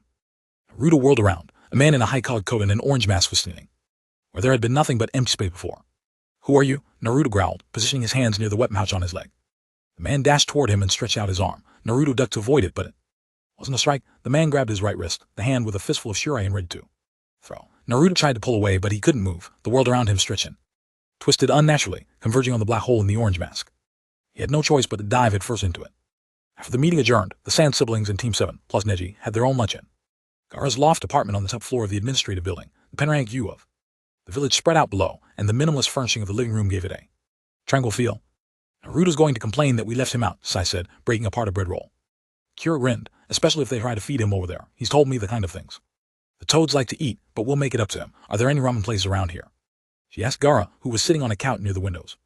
Yes, Gaara said, there's one near here he likes. They serve some local variety that aren't available in Konoha. How do you know that? Temri asked. Probably because ramen is one of Naruto's favorite conversation topics, Sakura asked. Of course he gave the Kage his expert opinion on Suna ramen stands. Neji sighed. Just what is Kano going to become when that guy is Hokage? His mouth twitched in a smile, but soon he turned serious. Will you let him stay with the toads when the war starts?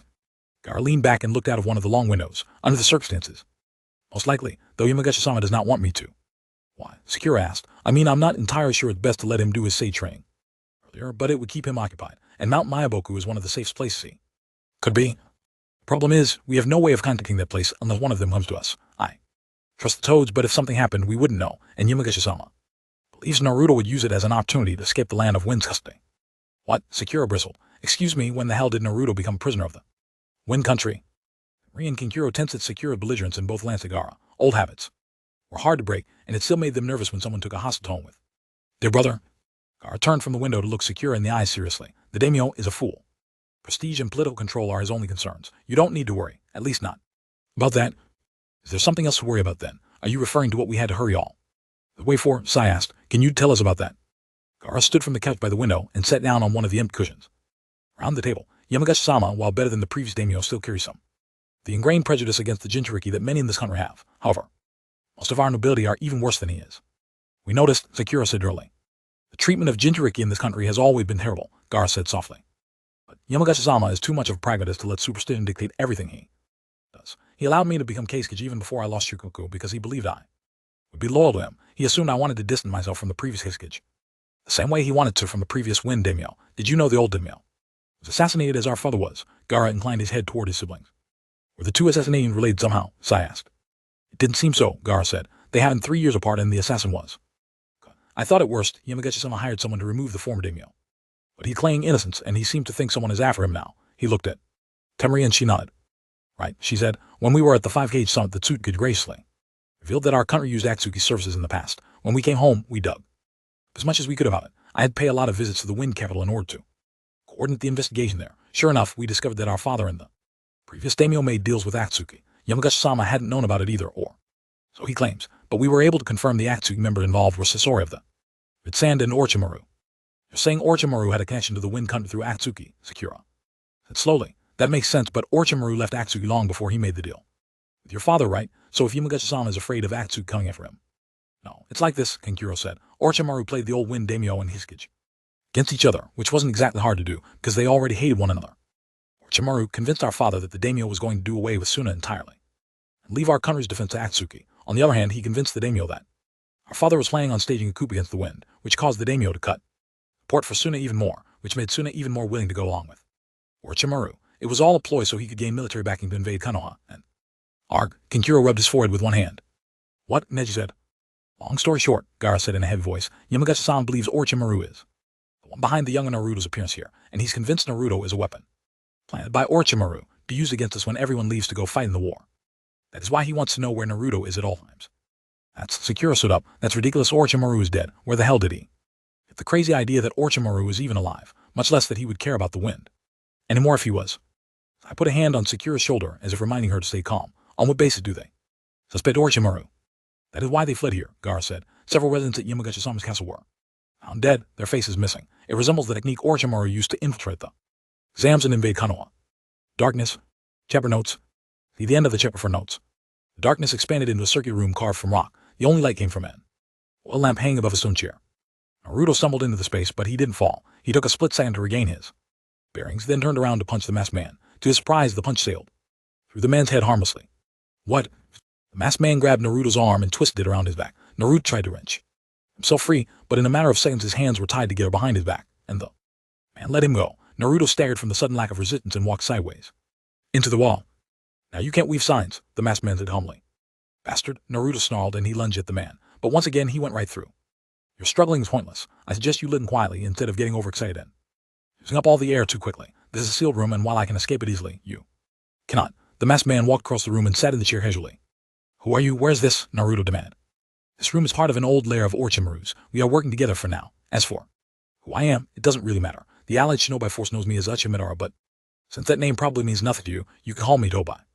You're Midora.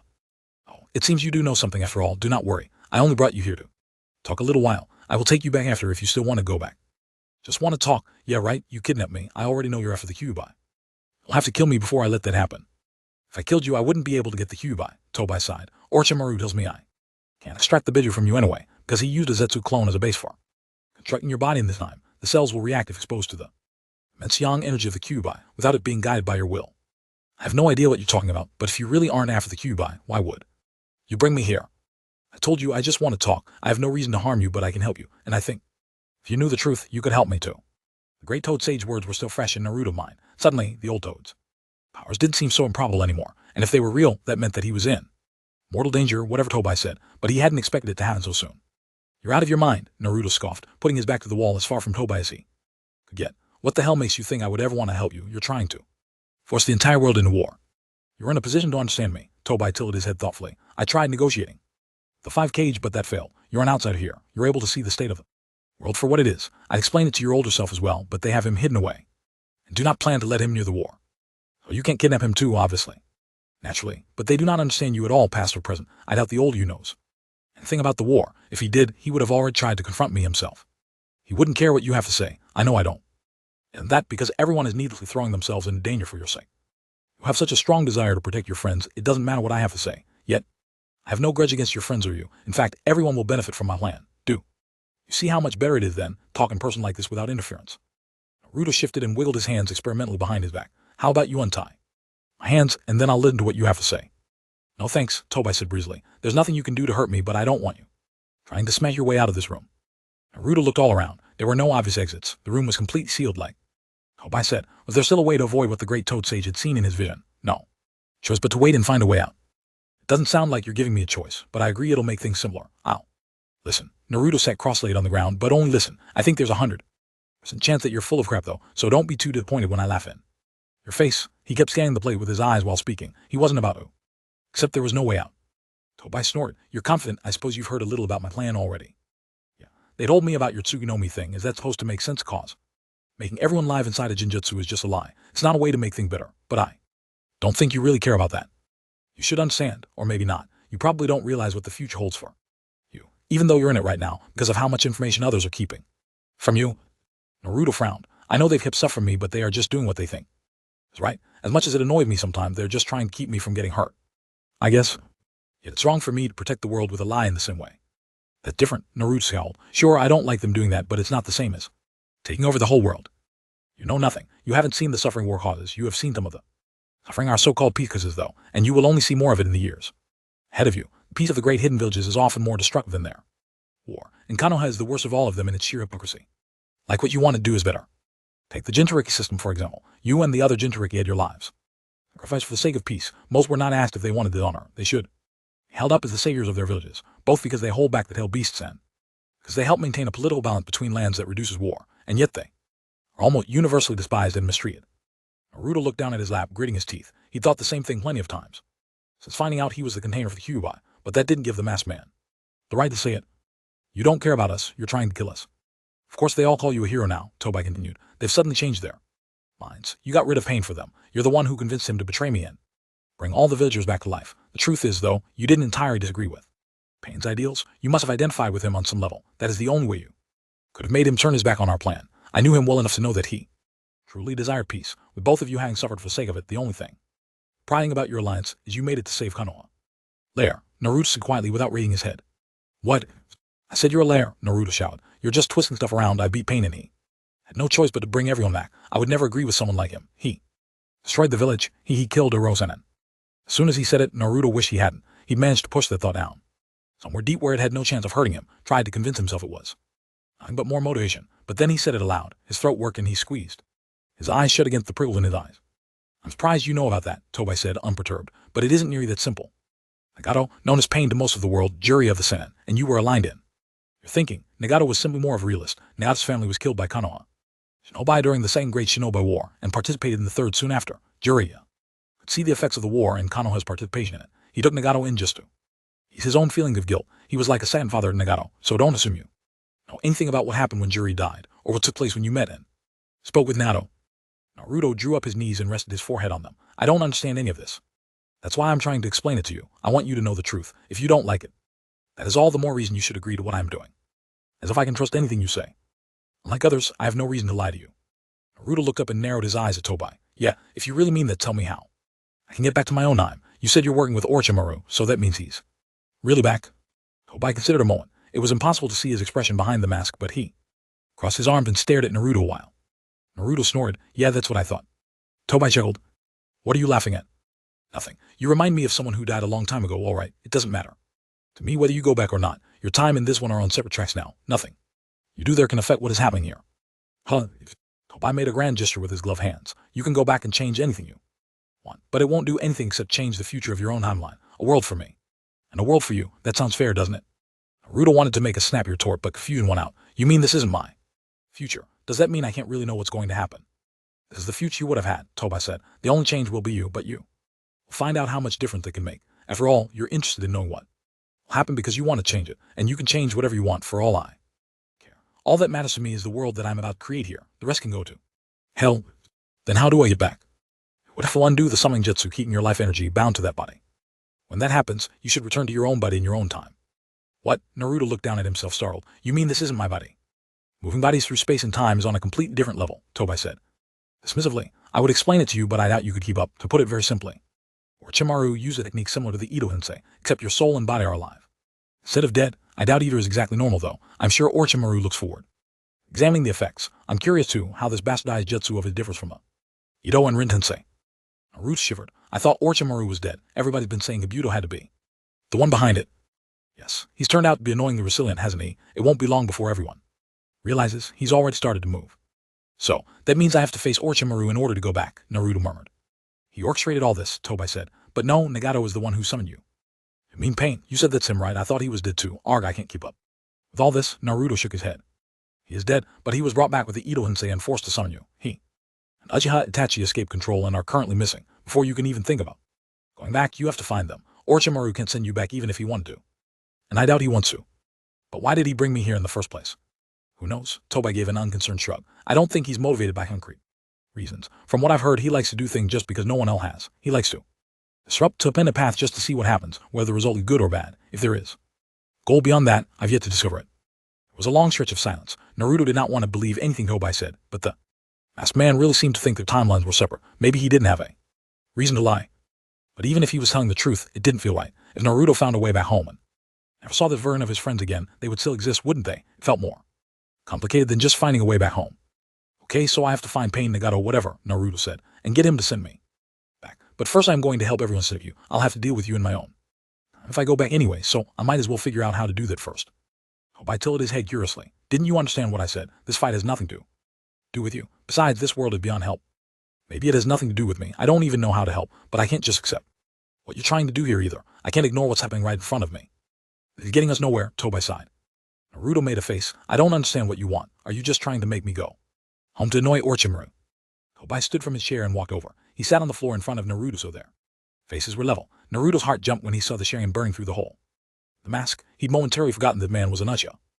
Perfectly honest, I'm tempted to break you open and see if the Kyuubi is really out of reach, unless you can help me find your old self in the Eight Hills. The coldness in the man's voice cut like a knife. No, Tobai responded to Naruto's silence. I'm sure you could be useful for something, but even if you don't want to help me, I genuinely think you're better off forgetting about this war. And the people in it, I want to use the Biju, but they do too. You're so obedient wanting to defend them even though they made you into a monster. You're like a poor stooped dog that licks the boot that kicks it. Bastard, Naruto yelled, and he tried to headbutt Tobai but missed. Instead of letting himself be phased through, Tobai danced nimbly out of reach with a strange laugh. Naruto got to his feet, red-faced with anger and embarrassment at being haunted. It's true, and you know it. Tobai became serious again so quickly it was unnerving. They won't treat you well now because you're important. That doesn't change the fact that they see it was nothing more than a beast. I'm sick of listening to you. Either let me go or fight. You're lucky the goddamn Hokage cares about you. That's more than could be said for the young dame, wouldn't you agree? He was cold-hearted enough to seal the Kyuubi into a child. Naruto knew he was being provoked, and he tried his best not to let it get to him, as much as he, sometimes in the deepest and darkest part of his heart, hated what the young dame had. Then to him, he still acknowledged his greatness and strove to pass him. Tobai was trying to twist all that around. He did what he had to do to protect the village, Naruto said in a low voice, trying to keep his temper level as much as possible. He gave his life to keep the Kyuubi from killing anyone else. I'll let you in on a secret, Tobai said, putting one hand on his hip matter-of-factly. There's plenty about what happened that day you know nothing about. It's just one of the many things that have been kept from you. I can tell you about it if you like. His words had a familiar ring to them. Naruto was suddenly reminded very powerfully of the time Mizuki told him about being the Kyuubi's container. Tobai had the same mocking, self-assured attitude. He wasn't bluffing, and the only reason Naruto hadn't realized it yet was that they were alone. Iruka wasn't there to try to stop the masked man from doing something that couldn't be undone. Just like then, Naruto had an uneasy feeling in the pit of his stomach that told him something terrible was about to happen. And no, he grit his teeth and avoided looking at Tobai. He shifted on his feet, ready to run. Even though there was nowhere to run to. I do want to know, but not from somebody like you. There had to be a reason why they didn't tell me about it. Yes, you are right about that. Tobai started pacing. It isn't just you. A lot of people don't. No, those who do pretend they don't. They don't want to tarnish their beloved Yendames. By acknowledging, he made his own son a Jinchuriki. Naruto felt winded. The room tilted for a second, and he had to lean back against the wall. Steady himself. What did you say? He whispered. Tobai made put his hand on Naruto's shoulder, but Naruto jerked back, shouting, "Get away from me," and tried to roll away to the side. He bumped into the wall and stumbled. You're a liar, he mumbled. He looked around the room, still no exit. A liar, a liar. You've gone back to that one then, Tobai snored. I guess that's to be expected. Sasuke was never as loyal as you, and even he had a hard time accepting the truth about them. What are you talking about? Naruto said in a flat voice. It didn't even sound like a question. Yuri's death, the destruction of the village, the loss of your family and friends, and Sasuke, now an internationally wanted missing nin who has vowed to kill everyone in Konoha, starting with you. All of this is reality here and now, and you say this is somehow better than what I want. All of the vague answers about Sasuke, all the hints and all the anxious look came flooding back to Naruto's memory. He didn't want to believe. He wanted to continue thinking there was nothing wrong that he'd known if something was. He wanted to believe they wouldn't keep anything from him that really mattered, but no matter how much he wanted to believe, he couldn't. Even if it's all true, he forced himself to turn and look at Tobai. I can go back and keep it from happening. If it all went wrong, I can change it. I can make it right. In all seriousness, I wonder, do you honestly think that's different from what I'm trying to do? You are a liar, Naruto said again. Tobai sighed. Fine then, I have to prove what I'm saying is true, though I doubt he's much the mood for visitors right now. He took hold of Naruto's arm. Naruto tried to step out of reach, but his body was suddenly frozen, like when Tobai captured him earlier. He was pulled through the black vortex once more. When they reappeared, they were in a dark stone cavern inadequately lit with a greenish glow of dozens of glass tanks set into the wall. After getting his bearings and looking around, Naruto felt a lurch of nausea as he realized that each of the small tanks contained a real floating eyeball. What do you want? A voice asked harshly. He was sitting facing the tank as if watching them, but the entire upper half of his face was covered with bandages, concealing his eyes. Sasuke, Naruto said, or tried to say. His mouth formed the word, but very little sound came out. As you can tell, this is where he is staying these days, Tobai said. You may hope he's being held against his will, but that just isn't the case, right, Sasuke? Who are you talking to? Sasuke demanded. He stood, posture defensive. Just an old friend of yours, though he's a little lost for words right now. You see, Naruto. Sasuke decided to join up with Atsuki for a little while too. Naruto, Sasuke gave a quick, unamused laugh. Quit joking around. Are you trying to get on my nerves? Tobai ignored him. Originally, he only decided to leave Konoha in order to chase after his brother, but that became full-blown hatred against the village after he learned they were the one responsible for the Uchiha's demise. Whatever you're trying to do, you're really starting to piss me off, Sasuke growled. His right hand twitched, and a single strand of electricity wounded its way up his arm and then over his chest before disappearing. Naruto continued staring at Sasuke wide-eyed, his mind unable to comprehend or explain his presence. Accepting it and not accepting it seemed equally impossible. Tobai stood behind Naruto and put both hands on his shoulders. Sasuke promised to take revenge on Konoha after finding out too late that Itachi was acting under orders from the Hokage. It's tragic, wouldn't you say? He killed his own brother over a misunderstanding. Shut up about Itachi, Sasuke hissed, walking forward, lightning elemental energy bursting from his hand and enveloping his arm. Don't talk about him in front of me. As you can see, he's still upset about it. He's quick to throw his anger around, even though he knows an attack like that can't harm me. Sasuke lunged with his Chidori strike. Naruto couldn't really comprehend anything beyond the immediate. The deafening chirp of 1,000 birds wiped out all other sounds in his eyes tracked the speeding death rushing toward him. His instinct told him to shout out, but by the time the instruction went from thought to action, it was too late. All he felt was a heavy, slightly painful feeling in his chest. Maybe it was the shock of the electricity or the disbelief, but the pain felt very far away. Naruto looked down and saw his best friend's arm, the pale white wraps darkening rapidly with blood. There was so much of the bright blue light crackled, throwing the angles of Sasuke's face into sharp relief at intervals. The corner of his lips turned down in confusion. Sasuke, Naruto began, but the blood rose in his throat and he choked on it. Flecks of blood landed on Sasuke's face and he started as if he had been struck. Tears stung Naruto's eyes. Blood was running out between his lips, and he couldn't get them to form any words. Sasuke stepped back, removing his arm with a quick motion that made Naruto give a cry. He sank to his knees and then painfully onto his side, sputtering and curling around the gaping wound in his chest as he struggled to draw breath. Light blue electricity crackled around his body in spasms. What is this? Sasuke demanded from somewhere far above him. What is going on? That is your best friend's blood on your hands, I believe. Tobai rematerialized where he had disappeared before. Getting started on your promise already. Naruto was choking and stuttering out indistinct sounds. He was trying to call out a warning. Or maybe just willing Sasuke to understand. Tobai was a liar. I don't understand. How is he here? Sasuke knelt down and reached out with trembling hands. His face twisting with confusion and shock, he felt Naruto's shoulder, his chest, and the wound pouring his life blood all over the floor. No, it's a trick. It's impossible. What's the matter? I thought this was what you wanted. Sasuke stood and walked backward until he reached the hanks, bracing himself against them. Like he was off balance, leaving bloody handprints on the glass. It wasn't supposed to be like this. It doesn't make any sense. It doesn't make any sense. You're trying to play games with me, aren't you? I'll kill you.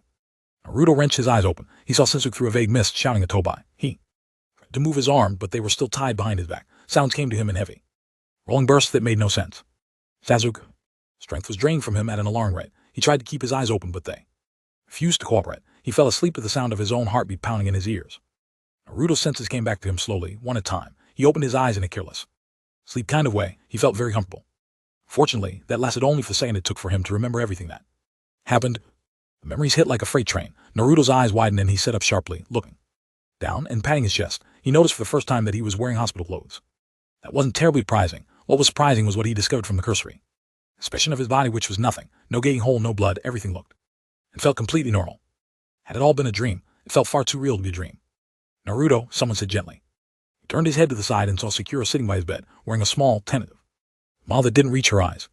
How are you feeling? She asked in the same gentle tone, like someone talking to a frightened animal. The way she was acting was freaking him out. If it was meant to be reassuring, it was doing the exact opposite. Sakura-chan, what happened to me? He asked confusedly. He put his hands up to his chest again. How long have I been asleep? Only a couple of hours, Sakura said. Her eyes lingered on him strangely like she was scrutinizing him. Fukasaku-sama came back to us shortly after you were sent home. He realized you were in danger right away, but you were already gone. So that was real? Naruto curled his fist into the fabric of the hospital shirt. Sakura nodded. Before we could do anything, you just reappeared in one of the workshops.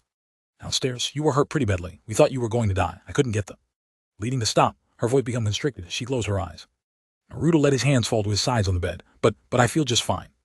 I know. Sakura looked down at her hands clenched in her lap. One moment you were dying. Then suddenly your body started regenerating, healing itself. You were able to grow entire organs in minutes. Naruto, even for you, it wasn't normal. Naruto felt sick and afraid. Sakura looked back up at him again. Their eyes met in the air. Between them hung heavy as a funeral, but far more delicate. Naruto's mouth felt very dry. And he swallowed. Sakura's hand. My memory might be really messed up or something, but for some reason I remember it was Sasuke. He had hoped beyond hope she would react with surprise, confusion, even derision, but no. All he saw was grief. Yes, Chidori, I thought that's what it looked like. Chapter End notes. Due to the big 2020 revision, pre-March 2020 comments on this chapter contain major spoilers for Chapter 25, double. Team. Chidori. What? Naruto didn't know where to begin. He waited for Sakura to explain what was going on. She stood and put her hand over his. Hold on a minute, I have to let the others know you are. Wait, let the Tsunometis take a look at you, okay? Please, she gripped his hand tightly. Please hold on just a moment. Naruto looked down at her hand and then back up at her as she gave a final painful smile and pulled the screen open to the rest of the room.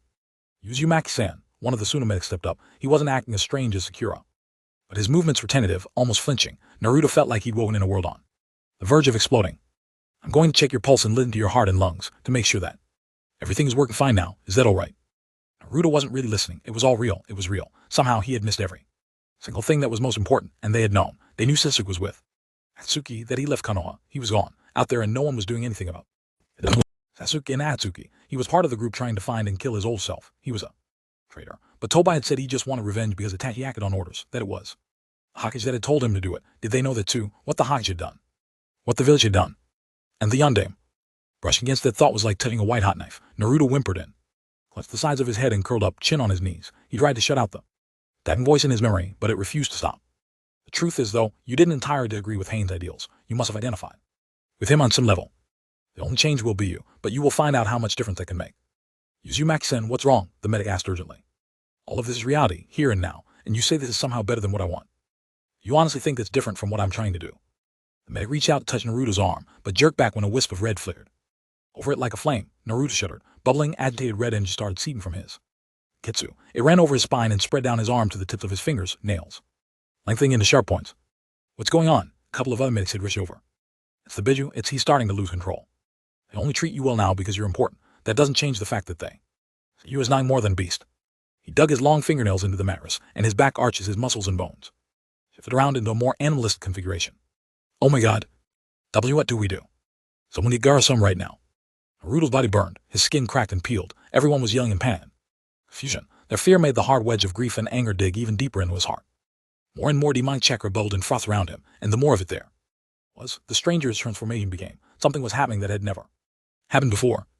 When the satin tail of the chakra cloak had almost formed, strange knobs growing along his skeletal structure burst and twisted, lethal-looking spikes along his spine, shoulders, and collarbone. The ever-increasing outpouring of energy only made them grow larger and deadlier. They weren't made of bone. They were made of wood, a dark, almost black wood. Corrupted by toxic chakra, the more energy that seeped from his ninjutsu, the larger they grew. Something dark streaked across the room and wrapped around Naruto tightly. He looked through hazy eyes to see Sai painting across a scroll with frantic speed. Long ink snakes jumped off the paper and launched themselves at him. Naruto gave an inhuman roar. The energy swelled and burst the ink constructions holding him down. Snarling, he swiped his hand at Sai and dark vine broke out from under his skin and rushed toward him. Sai's eye widened. The vines were knocked to the side by a wave of sand, and before he could grasp what had happened, Naruto saw and felt the sand surround his body. He snarled in frustration and struggled, but every movement he made added another layer around him. It just kept piling on and on until his entire body was encased in it, up to his neck. He couldn't move. Screaming out angrily, he bared his teeth at his assailant, and saw Gaara. Gaara stared back, hands raised, ready to manipulate his sand at a moment's notice. He knelt in front of Naruto. Something in his look made Naruto stop. You are the last person I ever wanted to see with those eyes, Gaara said. He put his hand on the sand encasing Naruto. Seal lines appeared from the point of contact and stretched all around. The bubbling started to die down, and Naruto cried out in pain as the shards of wood shrank back into his body. The corroded energy retreated. The sand loosened. It fell from around him in a softly hissing stream. Drained and weak, Naruto slumped forward, and Gaara caught and steadied him. Gaara. Naruto choked out weakly, and he gripped the front of Gaara's shirt and dug his face into it. Gaara froze for a moment from the unaccustomed contact, but then put his arms around his friend. As he started sighing into Gaara's chest, he felt incredibly young, like the weight of trying to hold the world suddenly collapsed.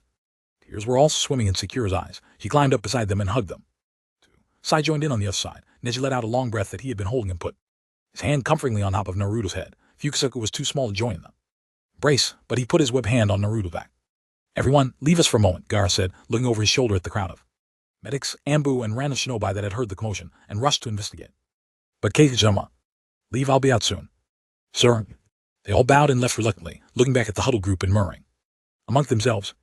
They stayed like that for a while, Naruto's body shaking and heaving with sobs while his friends clung to him. He cried as he hadn't cried since he was very small. He felt angry at everyone. He wanted to push all of them away, but for the moment, though, he hated his own weakness. He couldn't reject the physical comfort of 5 pair of hands holding him steady. The first time, there were people willing to take the pain spilling out of him and hold it close, and he had never needed that so much. And that's how it is. He might survive this experiment, he might not. It's between him and Orochimaru now, Tobei said. Sasuke stood silently at the lab deep sink, wiping his hands and arms, the blood stain. Wraps lay in a pile beside the sink. Why is Orochimaru still around? It had sealed him with the sword of Tetsuka, Sasuke forcefully turned off the spigots and dried his hands on the hanging towel, as if he had a grudge against his own hands. He has a way of escaping through the smallest opening, very snake-like, wouldn't you say? And why did you bring him here? Sasuke said, turning to him angrily. What is Orochimaru trying to do?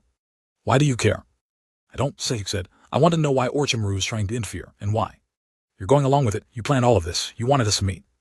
I'm also curious, Blekisetsu said. Both halves were staying out of the ceiling. The plan was to separate him from his friends so Orochimaru could get him. Why did you change your mind? I said I would take him back if he listened. Fair is fair. Sasuke's lip curled in derision. You tricked me. Tobei shrugged. Orochimaru wanted me to tell Naruto the truth and let him decide whether to leave them or not. I thought seeing you might give him more motivation. After all, leaving if your own will is almost a driving force in itself. Wouldn't you agree, Sasuke? Sasuke didn't answer. Tobei gestured. He didn't seem very happy about it. If he does leave them, what will you do? If it's really him from the past, which I'm not saying I believe, he's just an unimportant weakling, Sasuke said. If he can distract Konoha, all the better, but I would like to have a talk with Orochimaru. You'll have to wait for that, Tobei said. In exchange for my help, he's carrying out Ubuto's plan for strengthening the Zetsu. The war will be starting very soon, but when the time comes, I'm sure you'll be able to make your mark.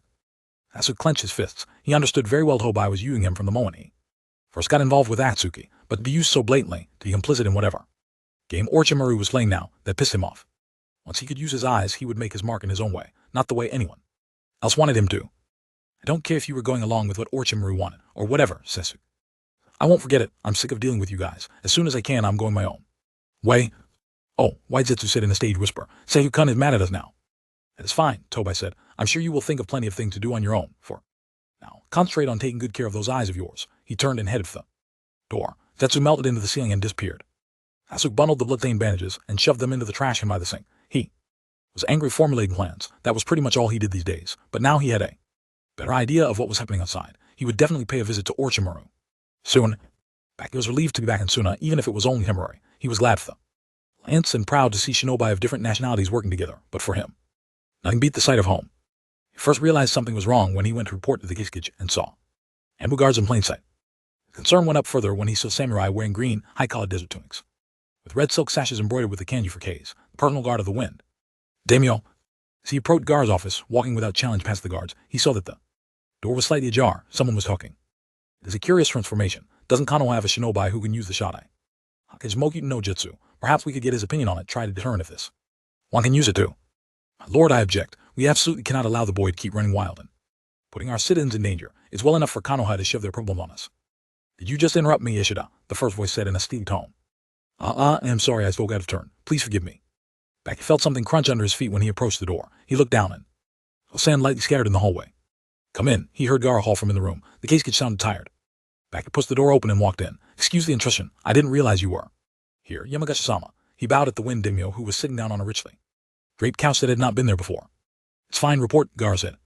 Baki cleared his throat and looked at Yamagashi and his cousin Ishida, a lower member of the royal house, and then back at Gaara. He wanted to know what was going on, but he put it to the back of his mind for the moment. All forces are officially assembling now. Anyone going that hasn't left yet should do so very soon. The Raikage suggests we bring everyone together at least once to get a clear idea of what the divisions will look like. The division commanders will be formally introduced at that time. It's finally happening then, Ishida sniffed. Everyone is leaving and we'll be stuck with that beast completely defenseless. As pathetic as my cousin whining sounds, Yamagashi started, he does have a point. The Jinchuriki is from Konoha. It's all but confirmed Orochimaru is behind his appearance here. Though he is a missing nin, he's also from there, as a foreign power and former enemy can. We'd really be certain Konoha's intentions toward us are pure, had you not gotten there so quickly. Keisuke Jono, I'm certain the boy would have killed everyone there and continued his rampage until someone put him down. I hear he even lashed out at his own teammate, who of all people should understand why we must seriously reconsider keeping him here with little defense for our people. That's exactly what I'm saying, Ishida insisted. We need to call our best sealing masters to put him up for the duration of the war, then he'll be Kanoha's to deal with again. I don't understand why we had to agree to this in the first place. Gara rubbed his forehead with one hand. Beck got the feeling that he'd been doing that a lot in the last few hours. Getting the Mokyutan user to come here is a good idea if it's possible, Gara said with marked sadness. He's helping guard the older Naruto currently, but it would be good to get his opinion on this, and if Naruto can use that power, maybe Yamato-san can help him figure out how to use it to suppress or control the Kyuubi. Very well, Yamaguchi said. As long as he stays under control somehow, we absolutely cannot have a repeat of the earlier incident while everyone is gone. Gara's frown lengthened just a fraction. Yamaguchi-sama, if you're worried about Suna being destroyed by Naruto, why don't you go back home to the capital? I may, Yamaguchi said breezily, but traveling across the desert is so tedious, I think. I'll wait to see if anything else interesting happens here. Yamato was enjoying a rare nap. Ever since Naruto learned how to stabilize the Kyuubi checker mode, his job had been relatively easy, though not boring. It was never boring with too loud and enthusiastic Jinchuriki around. The downside to that progress was it would undoubtedly get harder to convince Naruto to stay hidden within the great turtle shell. Fortunately, for the time being, Killer Bee was keeping him busy with control exercises using the giant clawed hands he could now form out of chakra. Naruto received a very rude awakening when something slammed hard into the self-made wooden bench he was reclining on. The bench flipped backward, dumbing him to the floor. And landing over him like a wooden tent, the wood immediately began to sprout and grow, entangling him. Sorry, Yamato-Peichu. Naruto peered through the triangular hole created by the bench in the floor. You were behind a thing I was trying to pick up and, well, I missed. It's fine, but turn that off. You're making it worse, Yamato said exasperatedly as the wood started growing roots into the floor. Whoops. Naruto clapped his hands and snuffed out the golden aura surrounding his body. Are you stuck? I got it, Yamato sighed. He sunk up through the wood and climbed out of the top of it then hopped down to the floor. I think I was about to run out anyway, Naruto said, looking down at his hands with a tinge of disappointment. I really want to make it so that the mode lasts longer. Guess I just need to keep practicing with it. But join them. If you keep on trying, I'm sure you'll get it. But if you and Kyuubi never get along, you'll never really hit it. Yeah. Can't be helped. I'll just make do with what I've got. You hush, Naruto clapped his hands together and the golden aura flared around him again, but only briefly. It sputtered and went out in a second. Naruto leaned with his hands on his knees, winded. You've been at it all day. You should rest for a little while at least, Yamato suggested. Naruto sighed and flopped on the floor, leaning his back against the overturned bench. Where did Huge Eyebrow Sensei and those other guys go off to? I'll go see. You just take a breather there. I'll be right back. I want to try with the Baijudoma again a little later, Naruto said to Bee as Yamato left. I still need to figure out the chakra proportion thing. Whatever. It'll take a while to learn it, Bee said, crossing his arm critically. You gotta feel it for yourself or your game's weak, but every time you try it, you get bit. Don't worry about the Baijudama, it'll sink in. You've got other powers to help you win, Bakayuru. Yeah, but I almost got it last time. It's the ultimate move of Jinchuriki. I want to be able to do it too. Naruto styled a yawn. Yeah, Tebio brat, Bee quirked a smile. All right, keeping up the momentum is what we do best. Don't fall asleep now. We're not done yet. Enjoy your rest calls when you're ready to go. I got another test. Yahoo. Really? What is it? Naruto asked excitedly.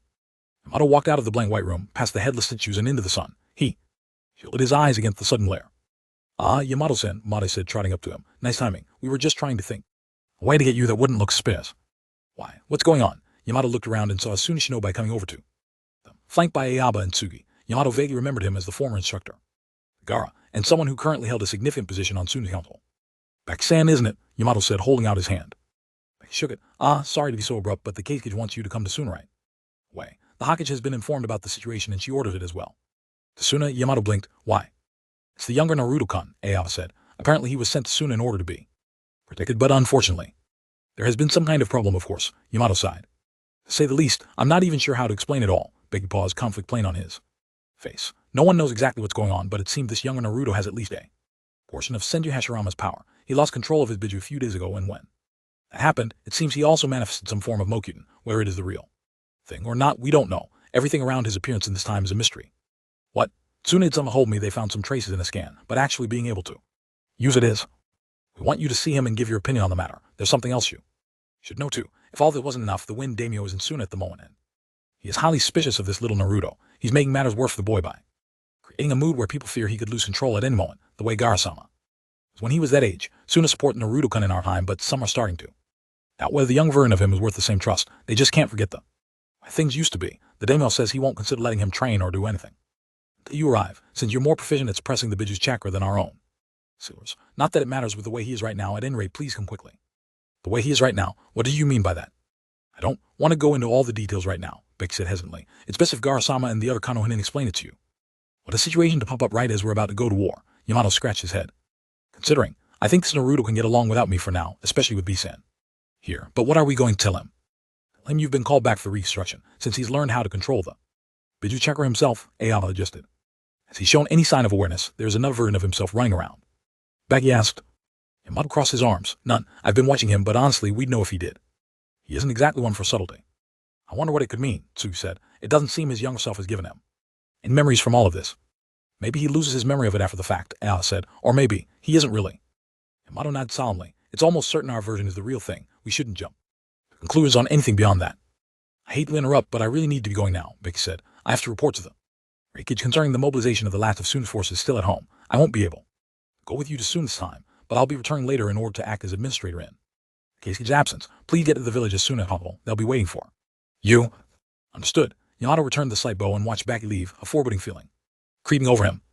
That aside, what do we do if the old one does figure it out? Abel wondered out loud. At least when it comes to the war, we know we just have to keep him inside. With this, we have no idea if he could remember or sense something at any moment, even if he is under the turtle shell. This is a completely unprecedented situation. Tsunade-san was going to send Uruk-san and some others with backup soon, Yamato said. All of you will have to do the best you can. We still have the barrier team as a last resort. We can only hope it doesn't come to that, as guys have found any trait of that shark summoner from Atsu yet. No, Tsuki said. No sign he escaped or that he's even alive, even though Guy keeps insisting something doesn't feel right.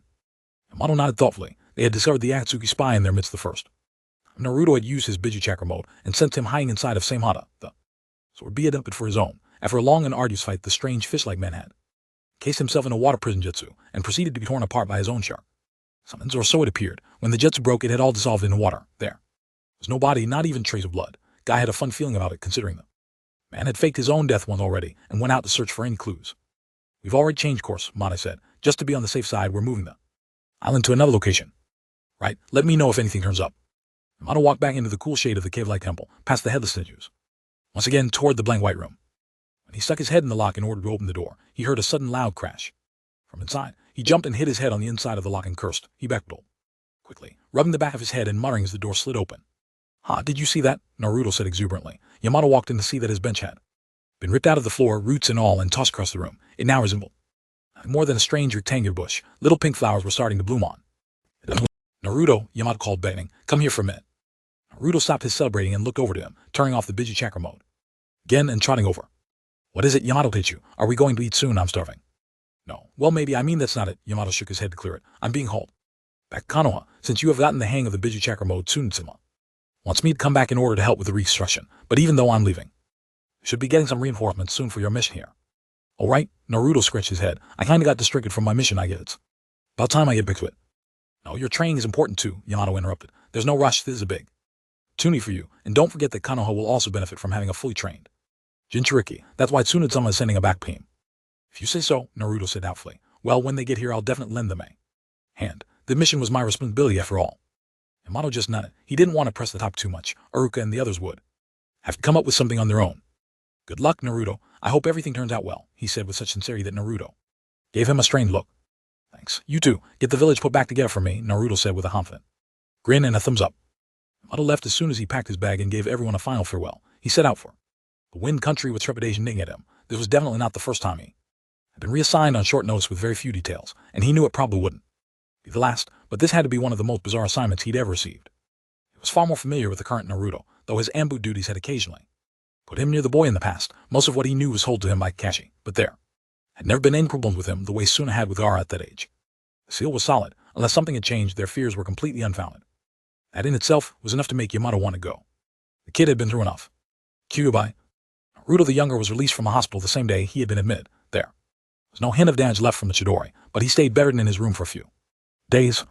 Kira didn't know what to make of it. When he was awake, his eyes stayed half-lit and they really focused on anything in particular. They hadn't gotten much of an answer out of him so far as to what had happened.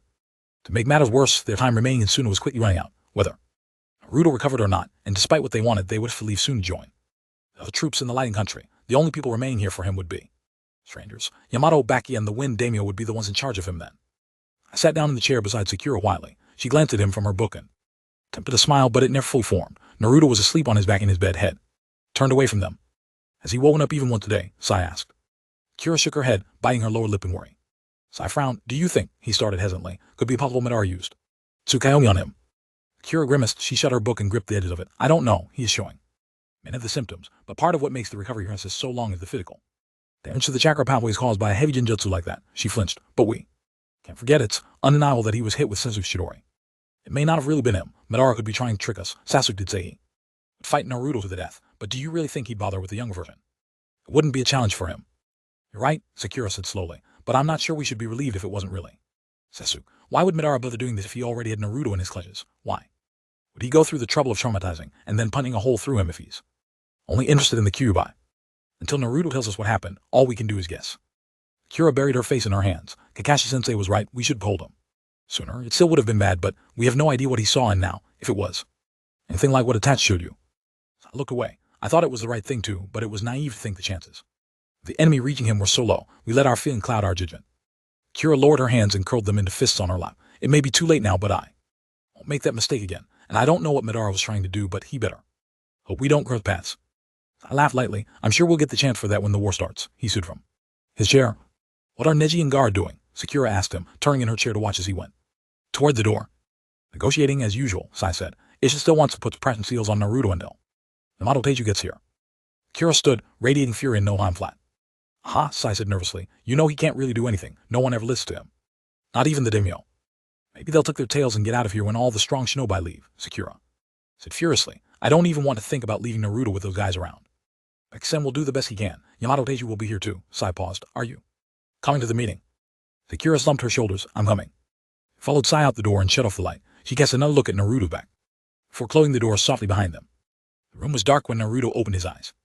He wasn't completely unconscious as much as they thought, but he had been drifting in a half asleep torpor most of the times he wasn't. Sometimes the conversation going on around him reached, and other times they did not. He heard snatches of the outside world as if from far away. Sometimes he felt a hand on his forehead or pulling a stray lock of hair from his face. Sometimes he heard people saying his name, which was usually soft and friendly, but other. It came to him in a low, sinister whisper. It was difficult to tell what was real and what was not. He had to untangle the knots of his mind carefully and slowly. If he thought too hard about anything or examined his feeling too closely, the hissing, stabbing voice would come back and threaten to rush over him, spilling boiling anger and helplessness into his veins. After a while, he realized it wasn't Madara's voice tormenting him anymore, but another. The way things are going, they'll lock you up the moment they get the chance. Are you just going to lay there and let it happen?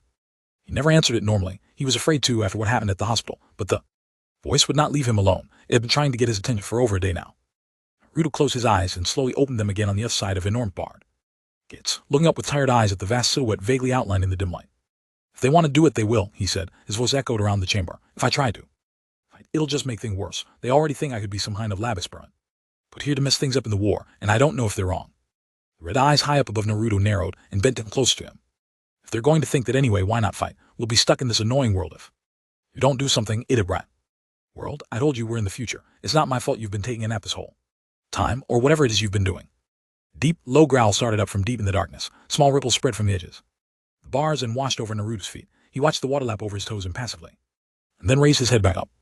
What's the point going back anyway? He said in a very audible voice. I don't know what I'm supposed to do. If I go back and try to make everything how I want, I'd be doing the exact same thing as him, but I can't let everything happen the way it did either. Besides, there are some things I couldn't, no matter how much I want to do.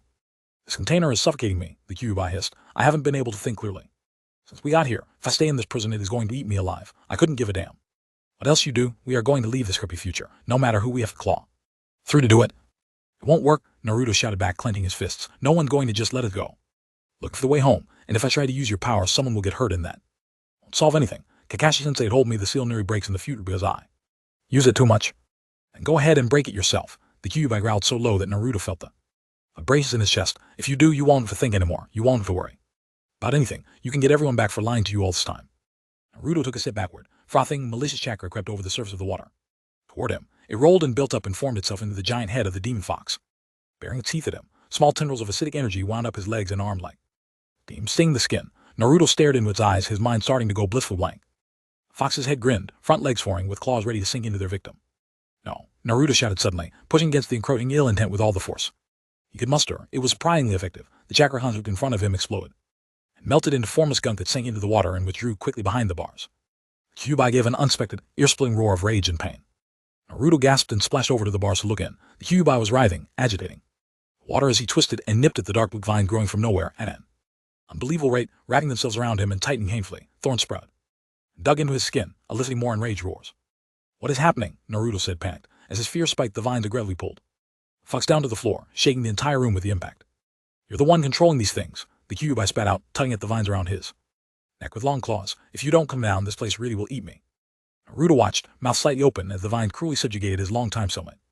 His fear melted into mingling sympathy and guilt. He'd assumed the fox's complaints were just another ploy for control, but it looked like he was actually telling the truth. What should I do? Naruto asked hesitantly. The body is a low-quality clone of the Shadow Hokage, the Kyuubi snarled, continuing to struggle with the plants. It only attacks me when you resist the flow of my power. If you don't, it simply feeds off the energy like earlier. So you're saying not to resist when you try to take me over? Yeah, I bet you like that. Naruto gave a snort. Just shut up and relax before I rip you to shreds. You're not being very convincing. Nevertheless, Naruto took several deep breaths and tried to relax his mind. It was difficult. The fox's agitated energy swirling in the air, waiting, perhaps, for him to drop his guard, so it could consume him again.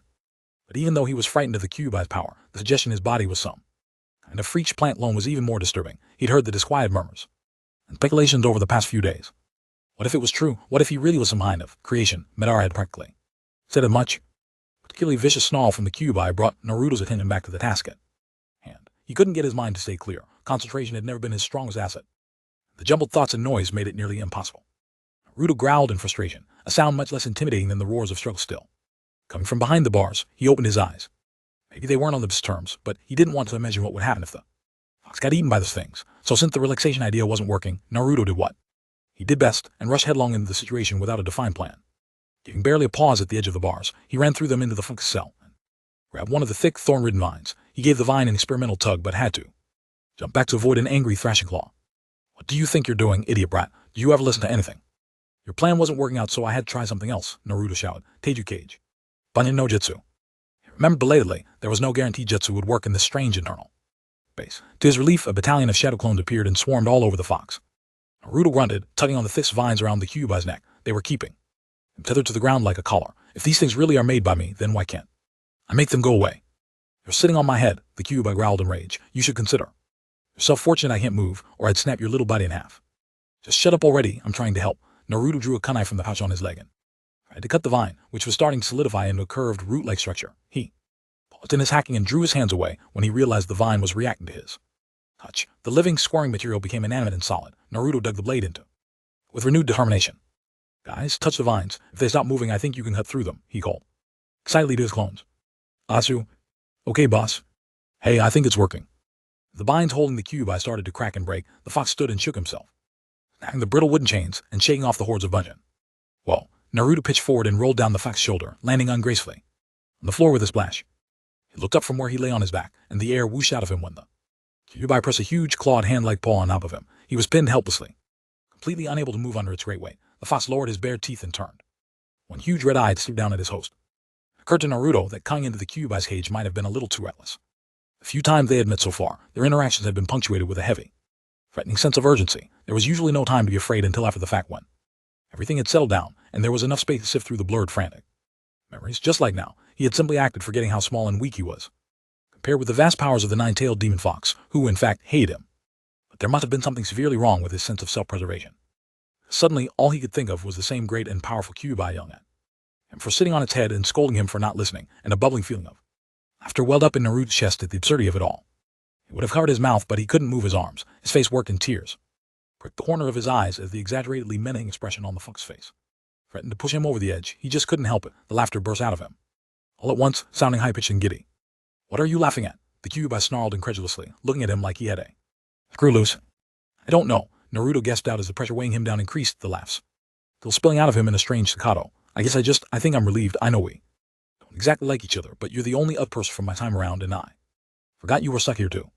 The fox paused and lifted up his paw. Naruto blinked up at him in surprise. Listen well, brat, he rumbled. I have no intention of being stuck in this time, especially if it means being manipulated by the likes of Uchiha Madara. He spat the name as if it was a curse. I don't believe for a second he's given up on using us, even if this body prevents him from drawing me out. You need to hurry up and find whoever can undo this jutsu and send us back. It seems I can't do it for you. Naruto, now freed, slowly got to his feet. He said it's the Edo Hensei zombie whatever version of the guy who destroyed the entire village and killed a Rosenin. I can't just find somebody like that and ask for help. Besides, I have no idea what he looks like in. If Madara doesn't know where he is now, I don't even know where to start, and I can't leave this time knowing what Madara's plans are. The Kyuubi gave a frustrated sigh. Forget about Madara. Do you really think there's anything you can do to stop him? If you really care about it so much, the best thing you can do is go back and tell the people in our own time what he's planning. Leave things here too. Your old self and the others. My older self, Naruto said, eyes wide with sudden realization. Kyuubi, if there's an older version of me here, does that mean there's an old version of you too? Obviously, though 4 years hardly counts as old for me, you're pretty slow, aren't you? Naruto reddened slightly but continued. I knew that, I just wasn't thinking about it that way. I mean, you're from my time and you don't get what's going on in this time any better than I do. What's your point? Is there any way you could, I don't know, help me find Anarchy and your old self, sniff them out or something? We already know they're in the light and country somewhere, so finding them might be easier than looking for some dead guy I don't know. They might know how to find him and how to fight him if it comes to that. I'm sure they'd be willing to help, too. But Naruto frowned slightly. You don't look sure, the Kyuubi noted. He raised his head and looked around as if listening. I can feel the presence of my other self, but I can't feel clearly where it is coming. Wherever they are, it must be somewhere that complete and master the chakra. It is only because of our special connection that I can feel them at all. So can they feel us? I don't know, a little maybe, the same way I can. The barrier probably blocks sentient direction. If they were to leave the barrier, their location would be like a beacon to me. And vice versa, he snored. But I'm not so sure your older self will be of any help to us. They say you're something great now, but I haven't seen anything to back that up. A war is about to start, but where is he? And even I'm surprised your little Uchiha friend seemed free to join Akatsuki. Naruto stiffened and glared up at the fox. There has to be more to it than that. I would never let Sasuke go along with people like them, even if he might have a reason for it. I'm sure there is more to it than that, the Kyuubi said in a patronizing tone. It's possible the older you is being completely led on by everyone too, or maybe he's just too afraid to face him. I wouldn't blame him after seeing what the kid did to you. Naruto turned around sharply and walked back out between the bars. You know, next time you think about talking to me, don't. Hey, the Kyuubi slammed against the gate, making it rattle. You might think it's harmless. Stay here worrying about things that have nothing to do with you, but never forget how we got here in the first place. Everything has consequences, including, believe it or not, dangerous jutsu used on you by your enemy. Naruto cut off the conversation with the mental equivalent of a door slam and opened his eyes in reality. He made a face at the ceiling and sat up in bed. A quick glance around the room showed there was no one around, no one visible anyway, he reminded himself. He didn't know how much the wind Daimyo's paranoia had carried over into action over the past few days.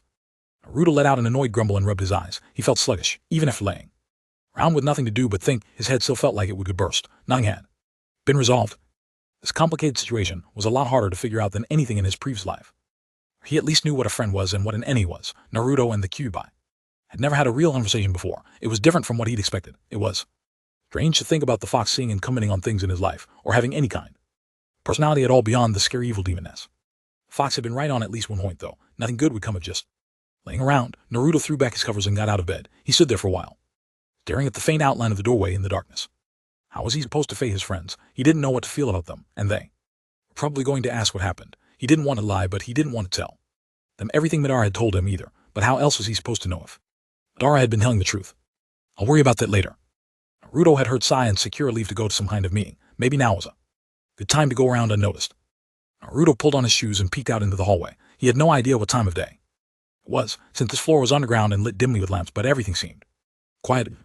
Only made it a few steps toward the stairs when a man dressed in light armor appeared in front of him. The man unsheathed a sword that glowed with energy but kept it lowered, not pointing directly at Naruto. He didn't seem like a Suna Shinobi, instead of a Suna Hidayate.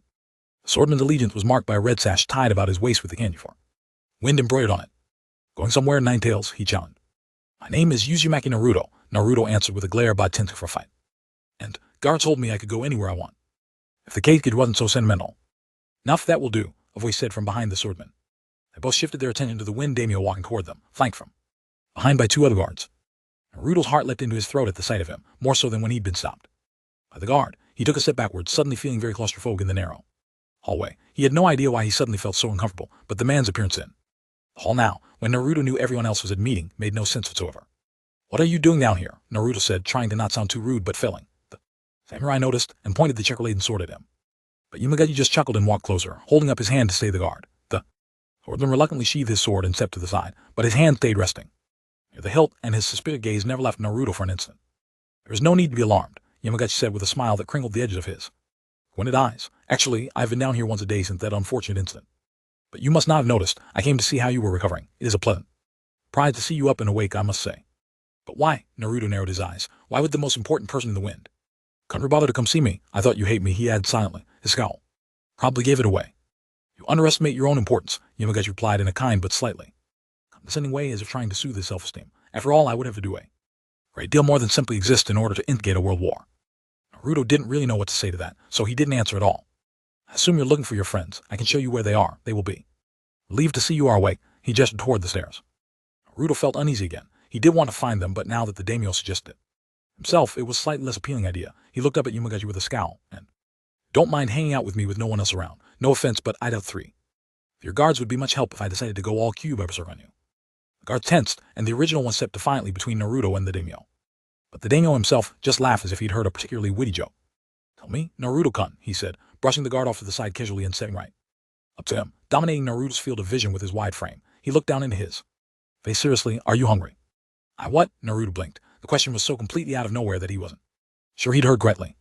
I said, are you hungry? From what I understand, you haven't eaten anything since arriving in Suna, and that was a week ago. You've been unconscious for most of it. Well, yeah, I am, now that you mention it, Naruto said slowly, confused. Actually, he realized, though he was pretty famished, it wasn't a week without food kind of famished. Interesting. I wonder if that is a phantom response generated by your mind, or if the adaptive abilities of the plant cells extend to imitating normal physiological functions. It has been made abundantly clear you at least have normal appearing organs, whether their function is necessary or not, and somehow you still have a heart that pumped blood. He pressed the pad of his thumb into the crook of Naruto's elbow from where blood was usually drawn. Naruto pulled away as if he'd been burned, glaring incredulously and wondering how severe penalties might be if he decided to punch the wind daimyo in the face. I wonder, the daimyo continued softly, how much damage it would take to detach your soul from that body, or if you would just keep regenerating. Is it some kind of threat? Yamagachi just looked down at him and smiled. I heard your friends saying they would let you eat as much ramen as you wanted when you woke up. Let's go tell them the good news. He turned and walked unhurriedly toward the stairs. Started. Chapter notes. See the end of the chapter for notes.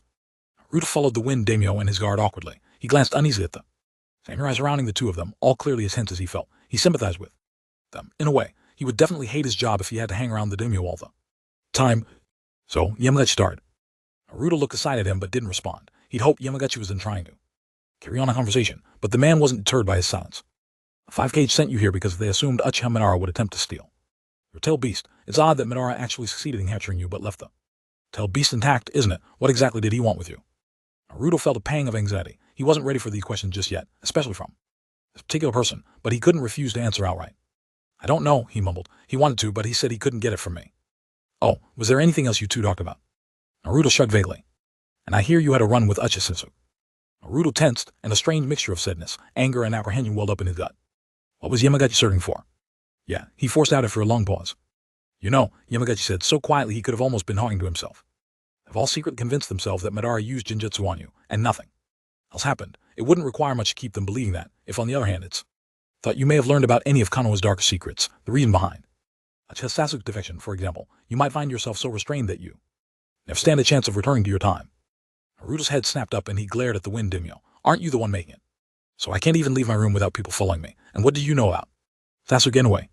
People expect a certain kind of behavior from me, and I'm not claiming to know anything about Uchiha Sasuke, but I understand a lot about how hidden villages work, considering how slow Konoha has been to send hunters, or even officially acknowledge his status as a missing nin. There is certainly more to his situation than meets the eye. He even assassinated an elder on Konoha's village council, and they haven't arrested him yet. Clearly there is something.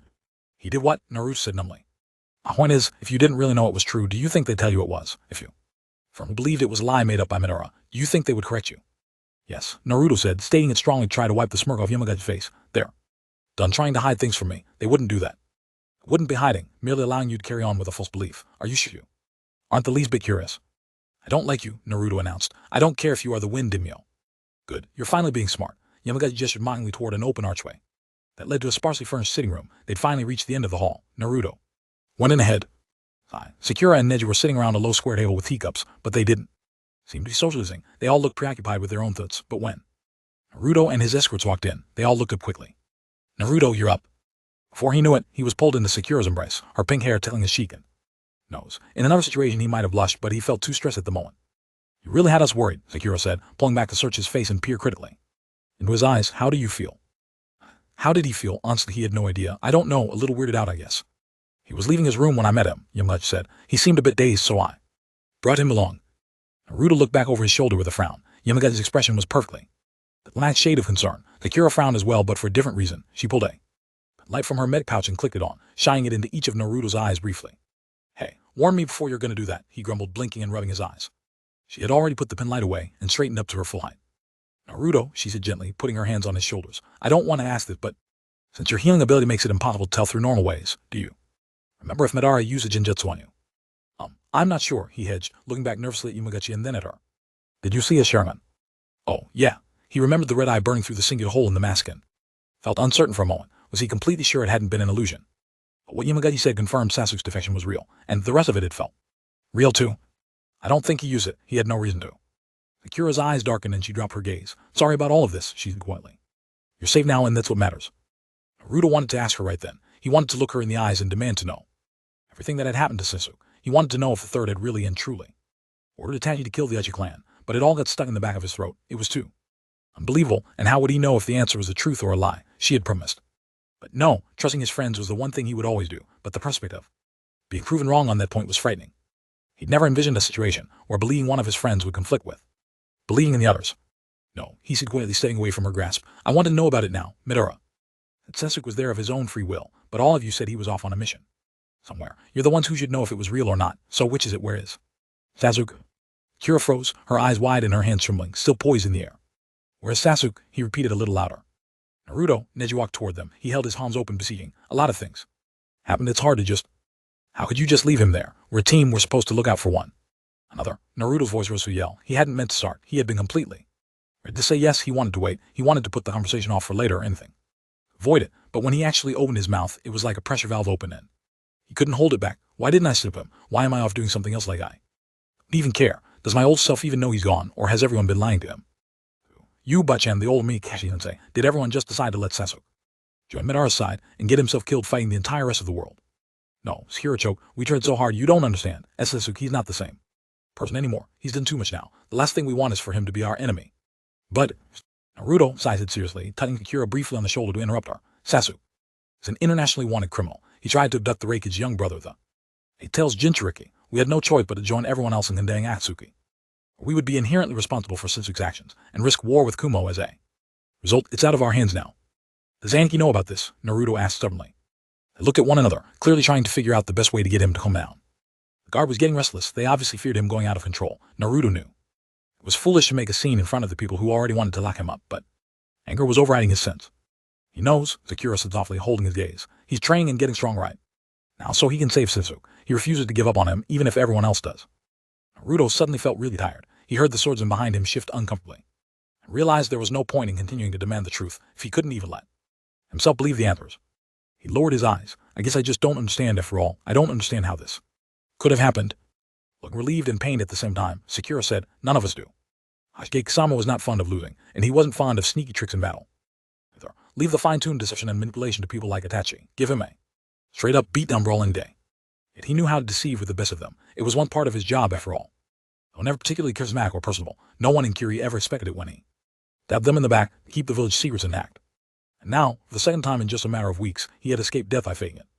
He was currently laying on his stomach in a shallow cave on the sea, near the coast of the Land of Lightning, alive but not in great shape. His battle with the strange green beast of Konoha and the others had left him completely drained. Worse, he had lost his sword, so he couldn't recover his chakra quite as quickly as he might have been able to otherwise.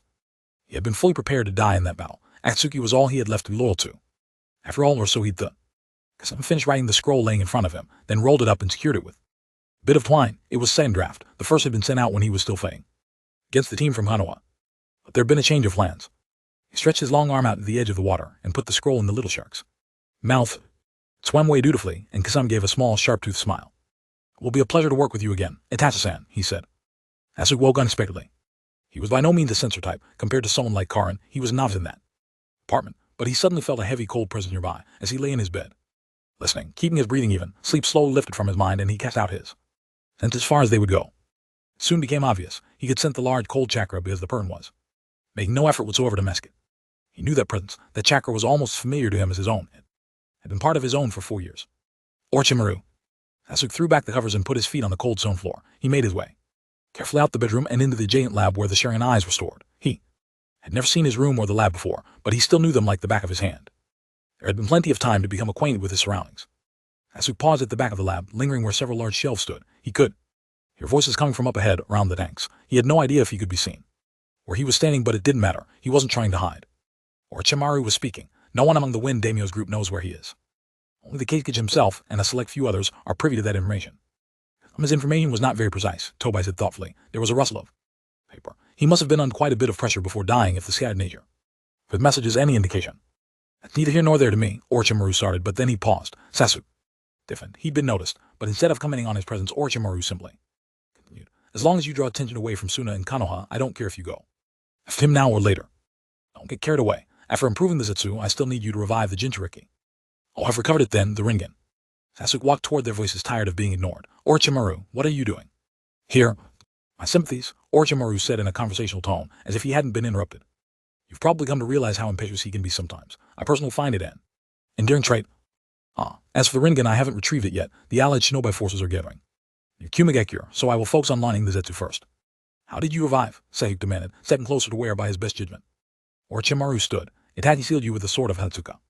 Oh, Sasuke-kun, you may be blind, but surely you haven't lost your memory. Orochimaru finally turned to him, sounding amused. You saw for yourself that I'm never really gone, as long as a part of me exists somewhere. I need to conclude my business here quickly, so unless you have something worthwhile to contribute.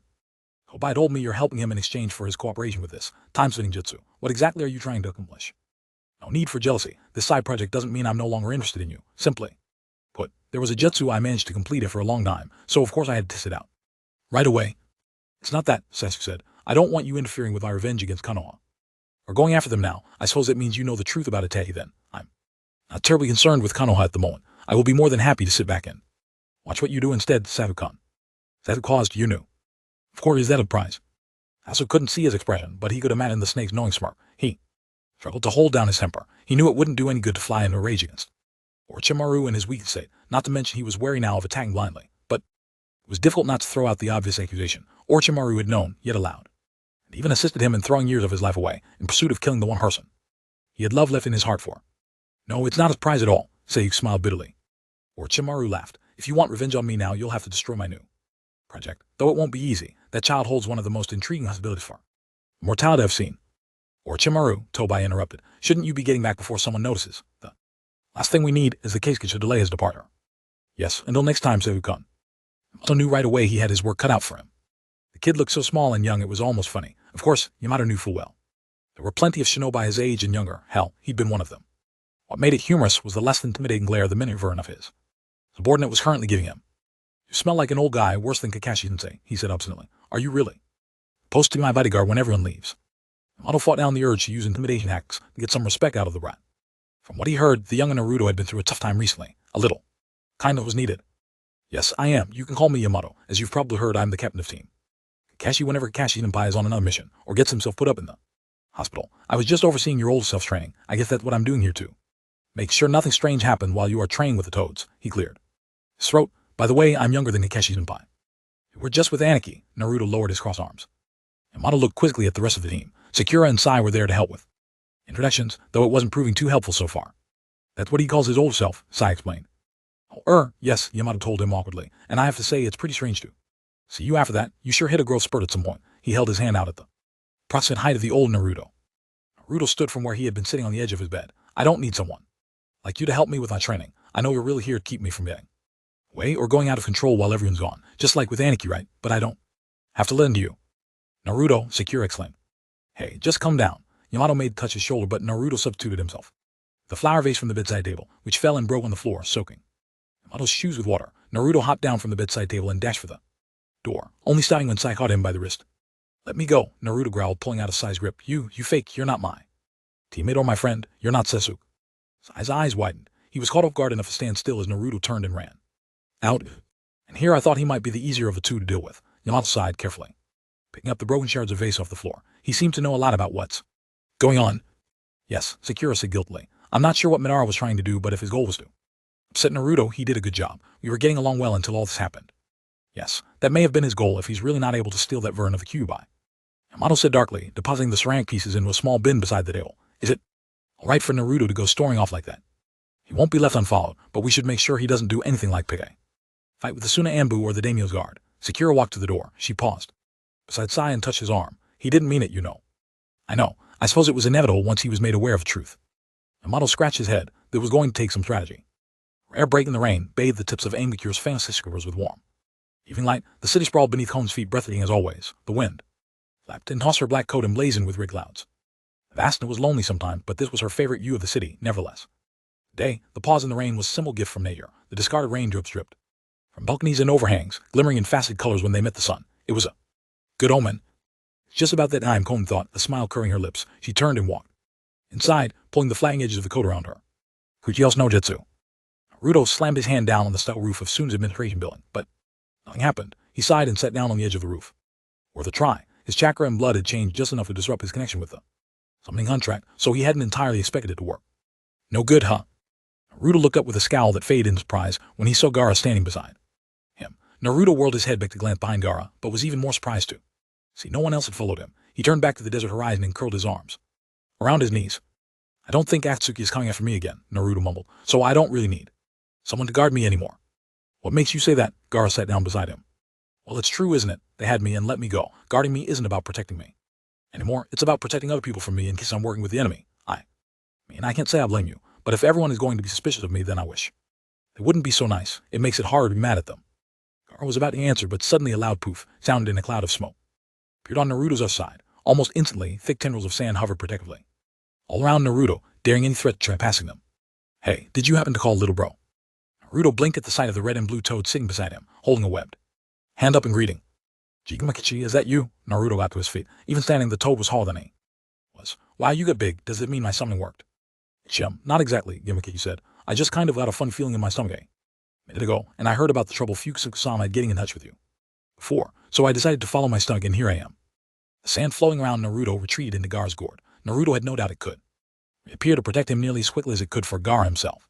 So what's up? Jigamakichi prompted.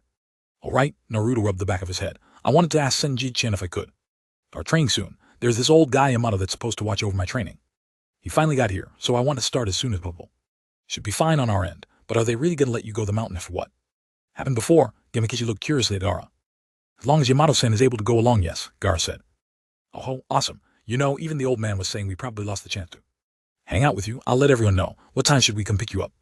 Jigamakichi bobbed excitedly. They both looked at Gaara. Naruto put on the most beseeching eyed look he could muster. You can start tomorrow, Gaara began. Naruto let out a whoop and jumped up and down and gave Jigamakichi a high five, grinning. All the while, not even the current situation could dampen his excitement over new training. Gaara cleared his throat. You will not be staying there, though. You can train there in the day, as long as you come back to Suna every evening. Oh, well, what? Naruto whined. But if that Mokuoji is going to be with me, why do I have?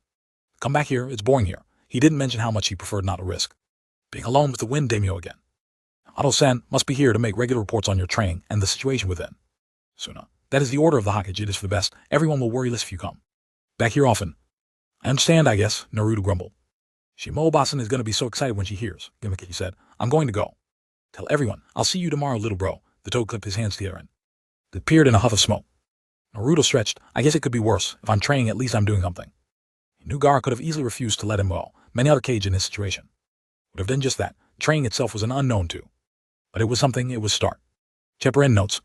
Due to the big 2020 revision, pre-March 2020 comments on this chapter contain major spoilers for Chapter 30, Transfer.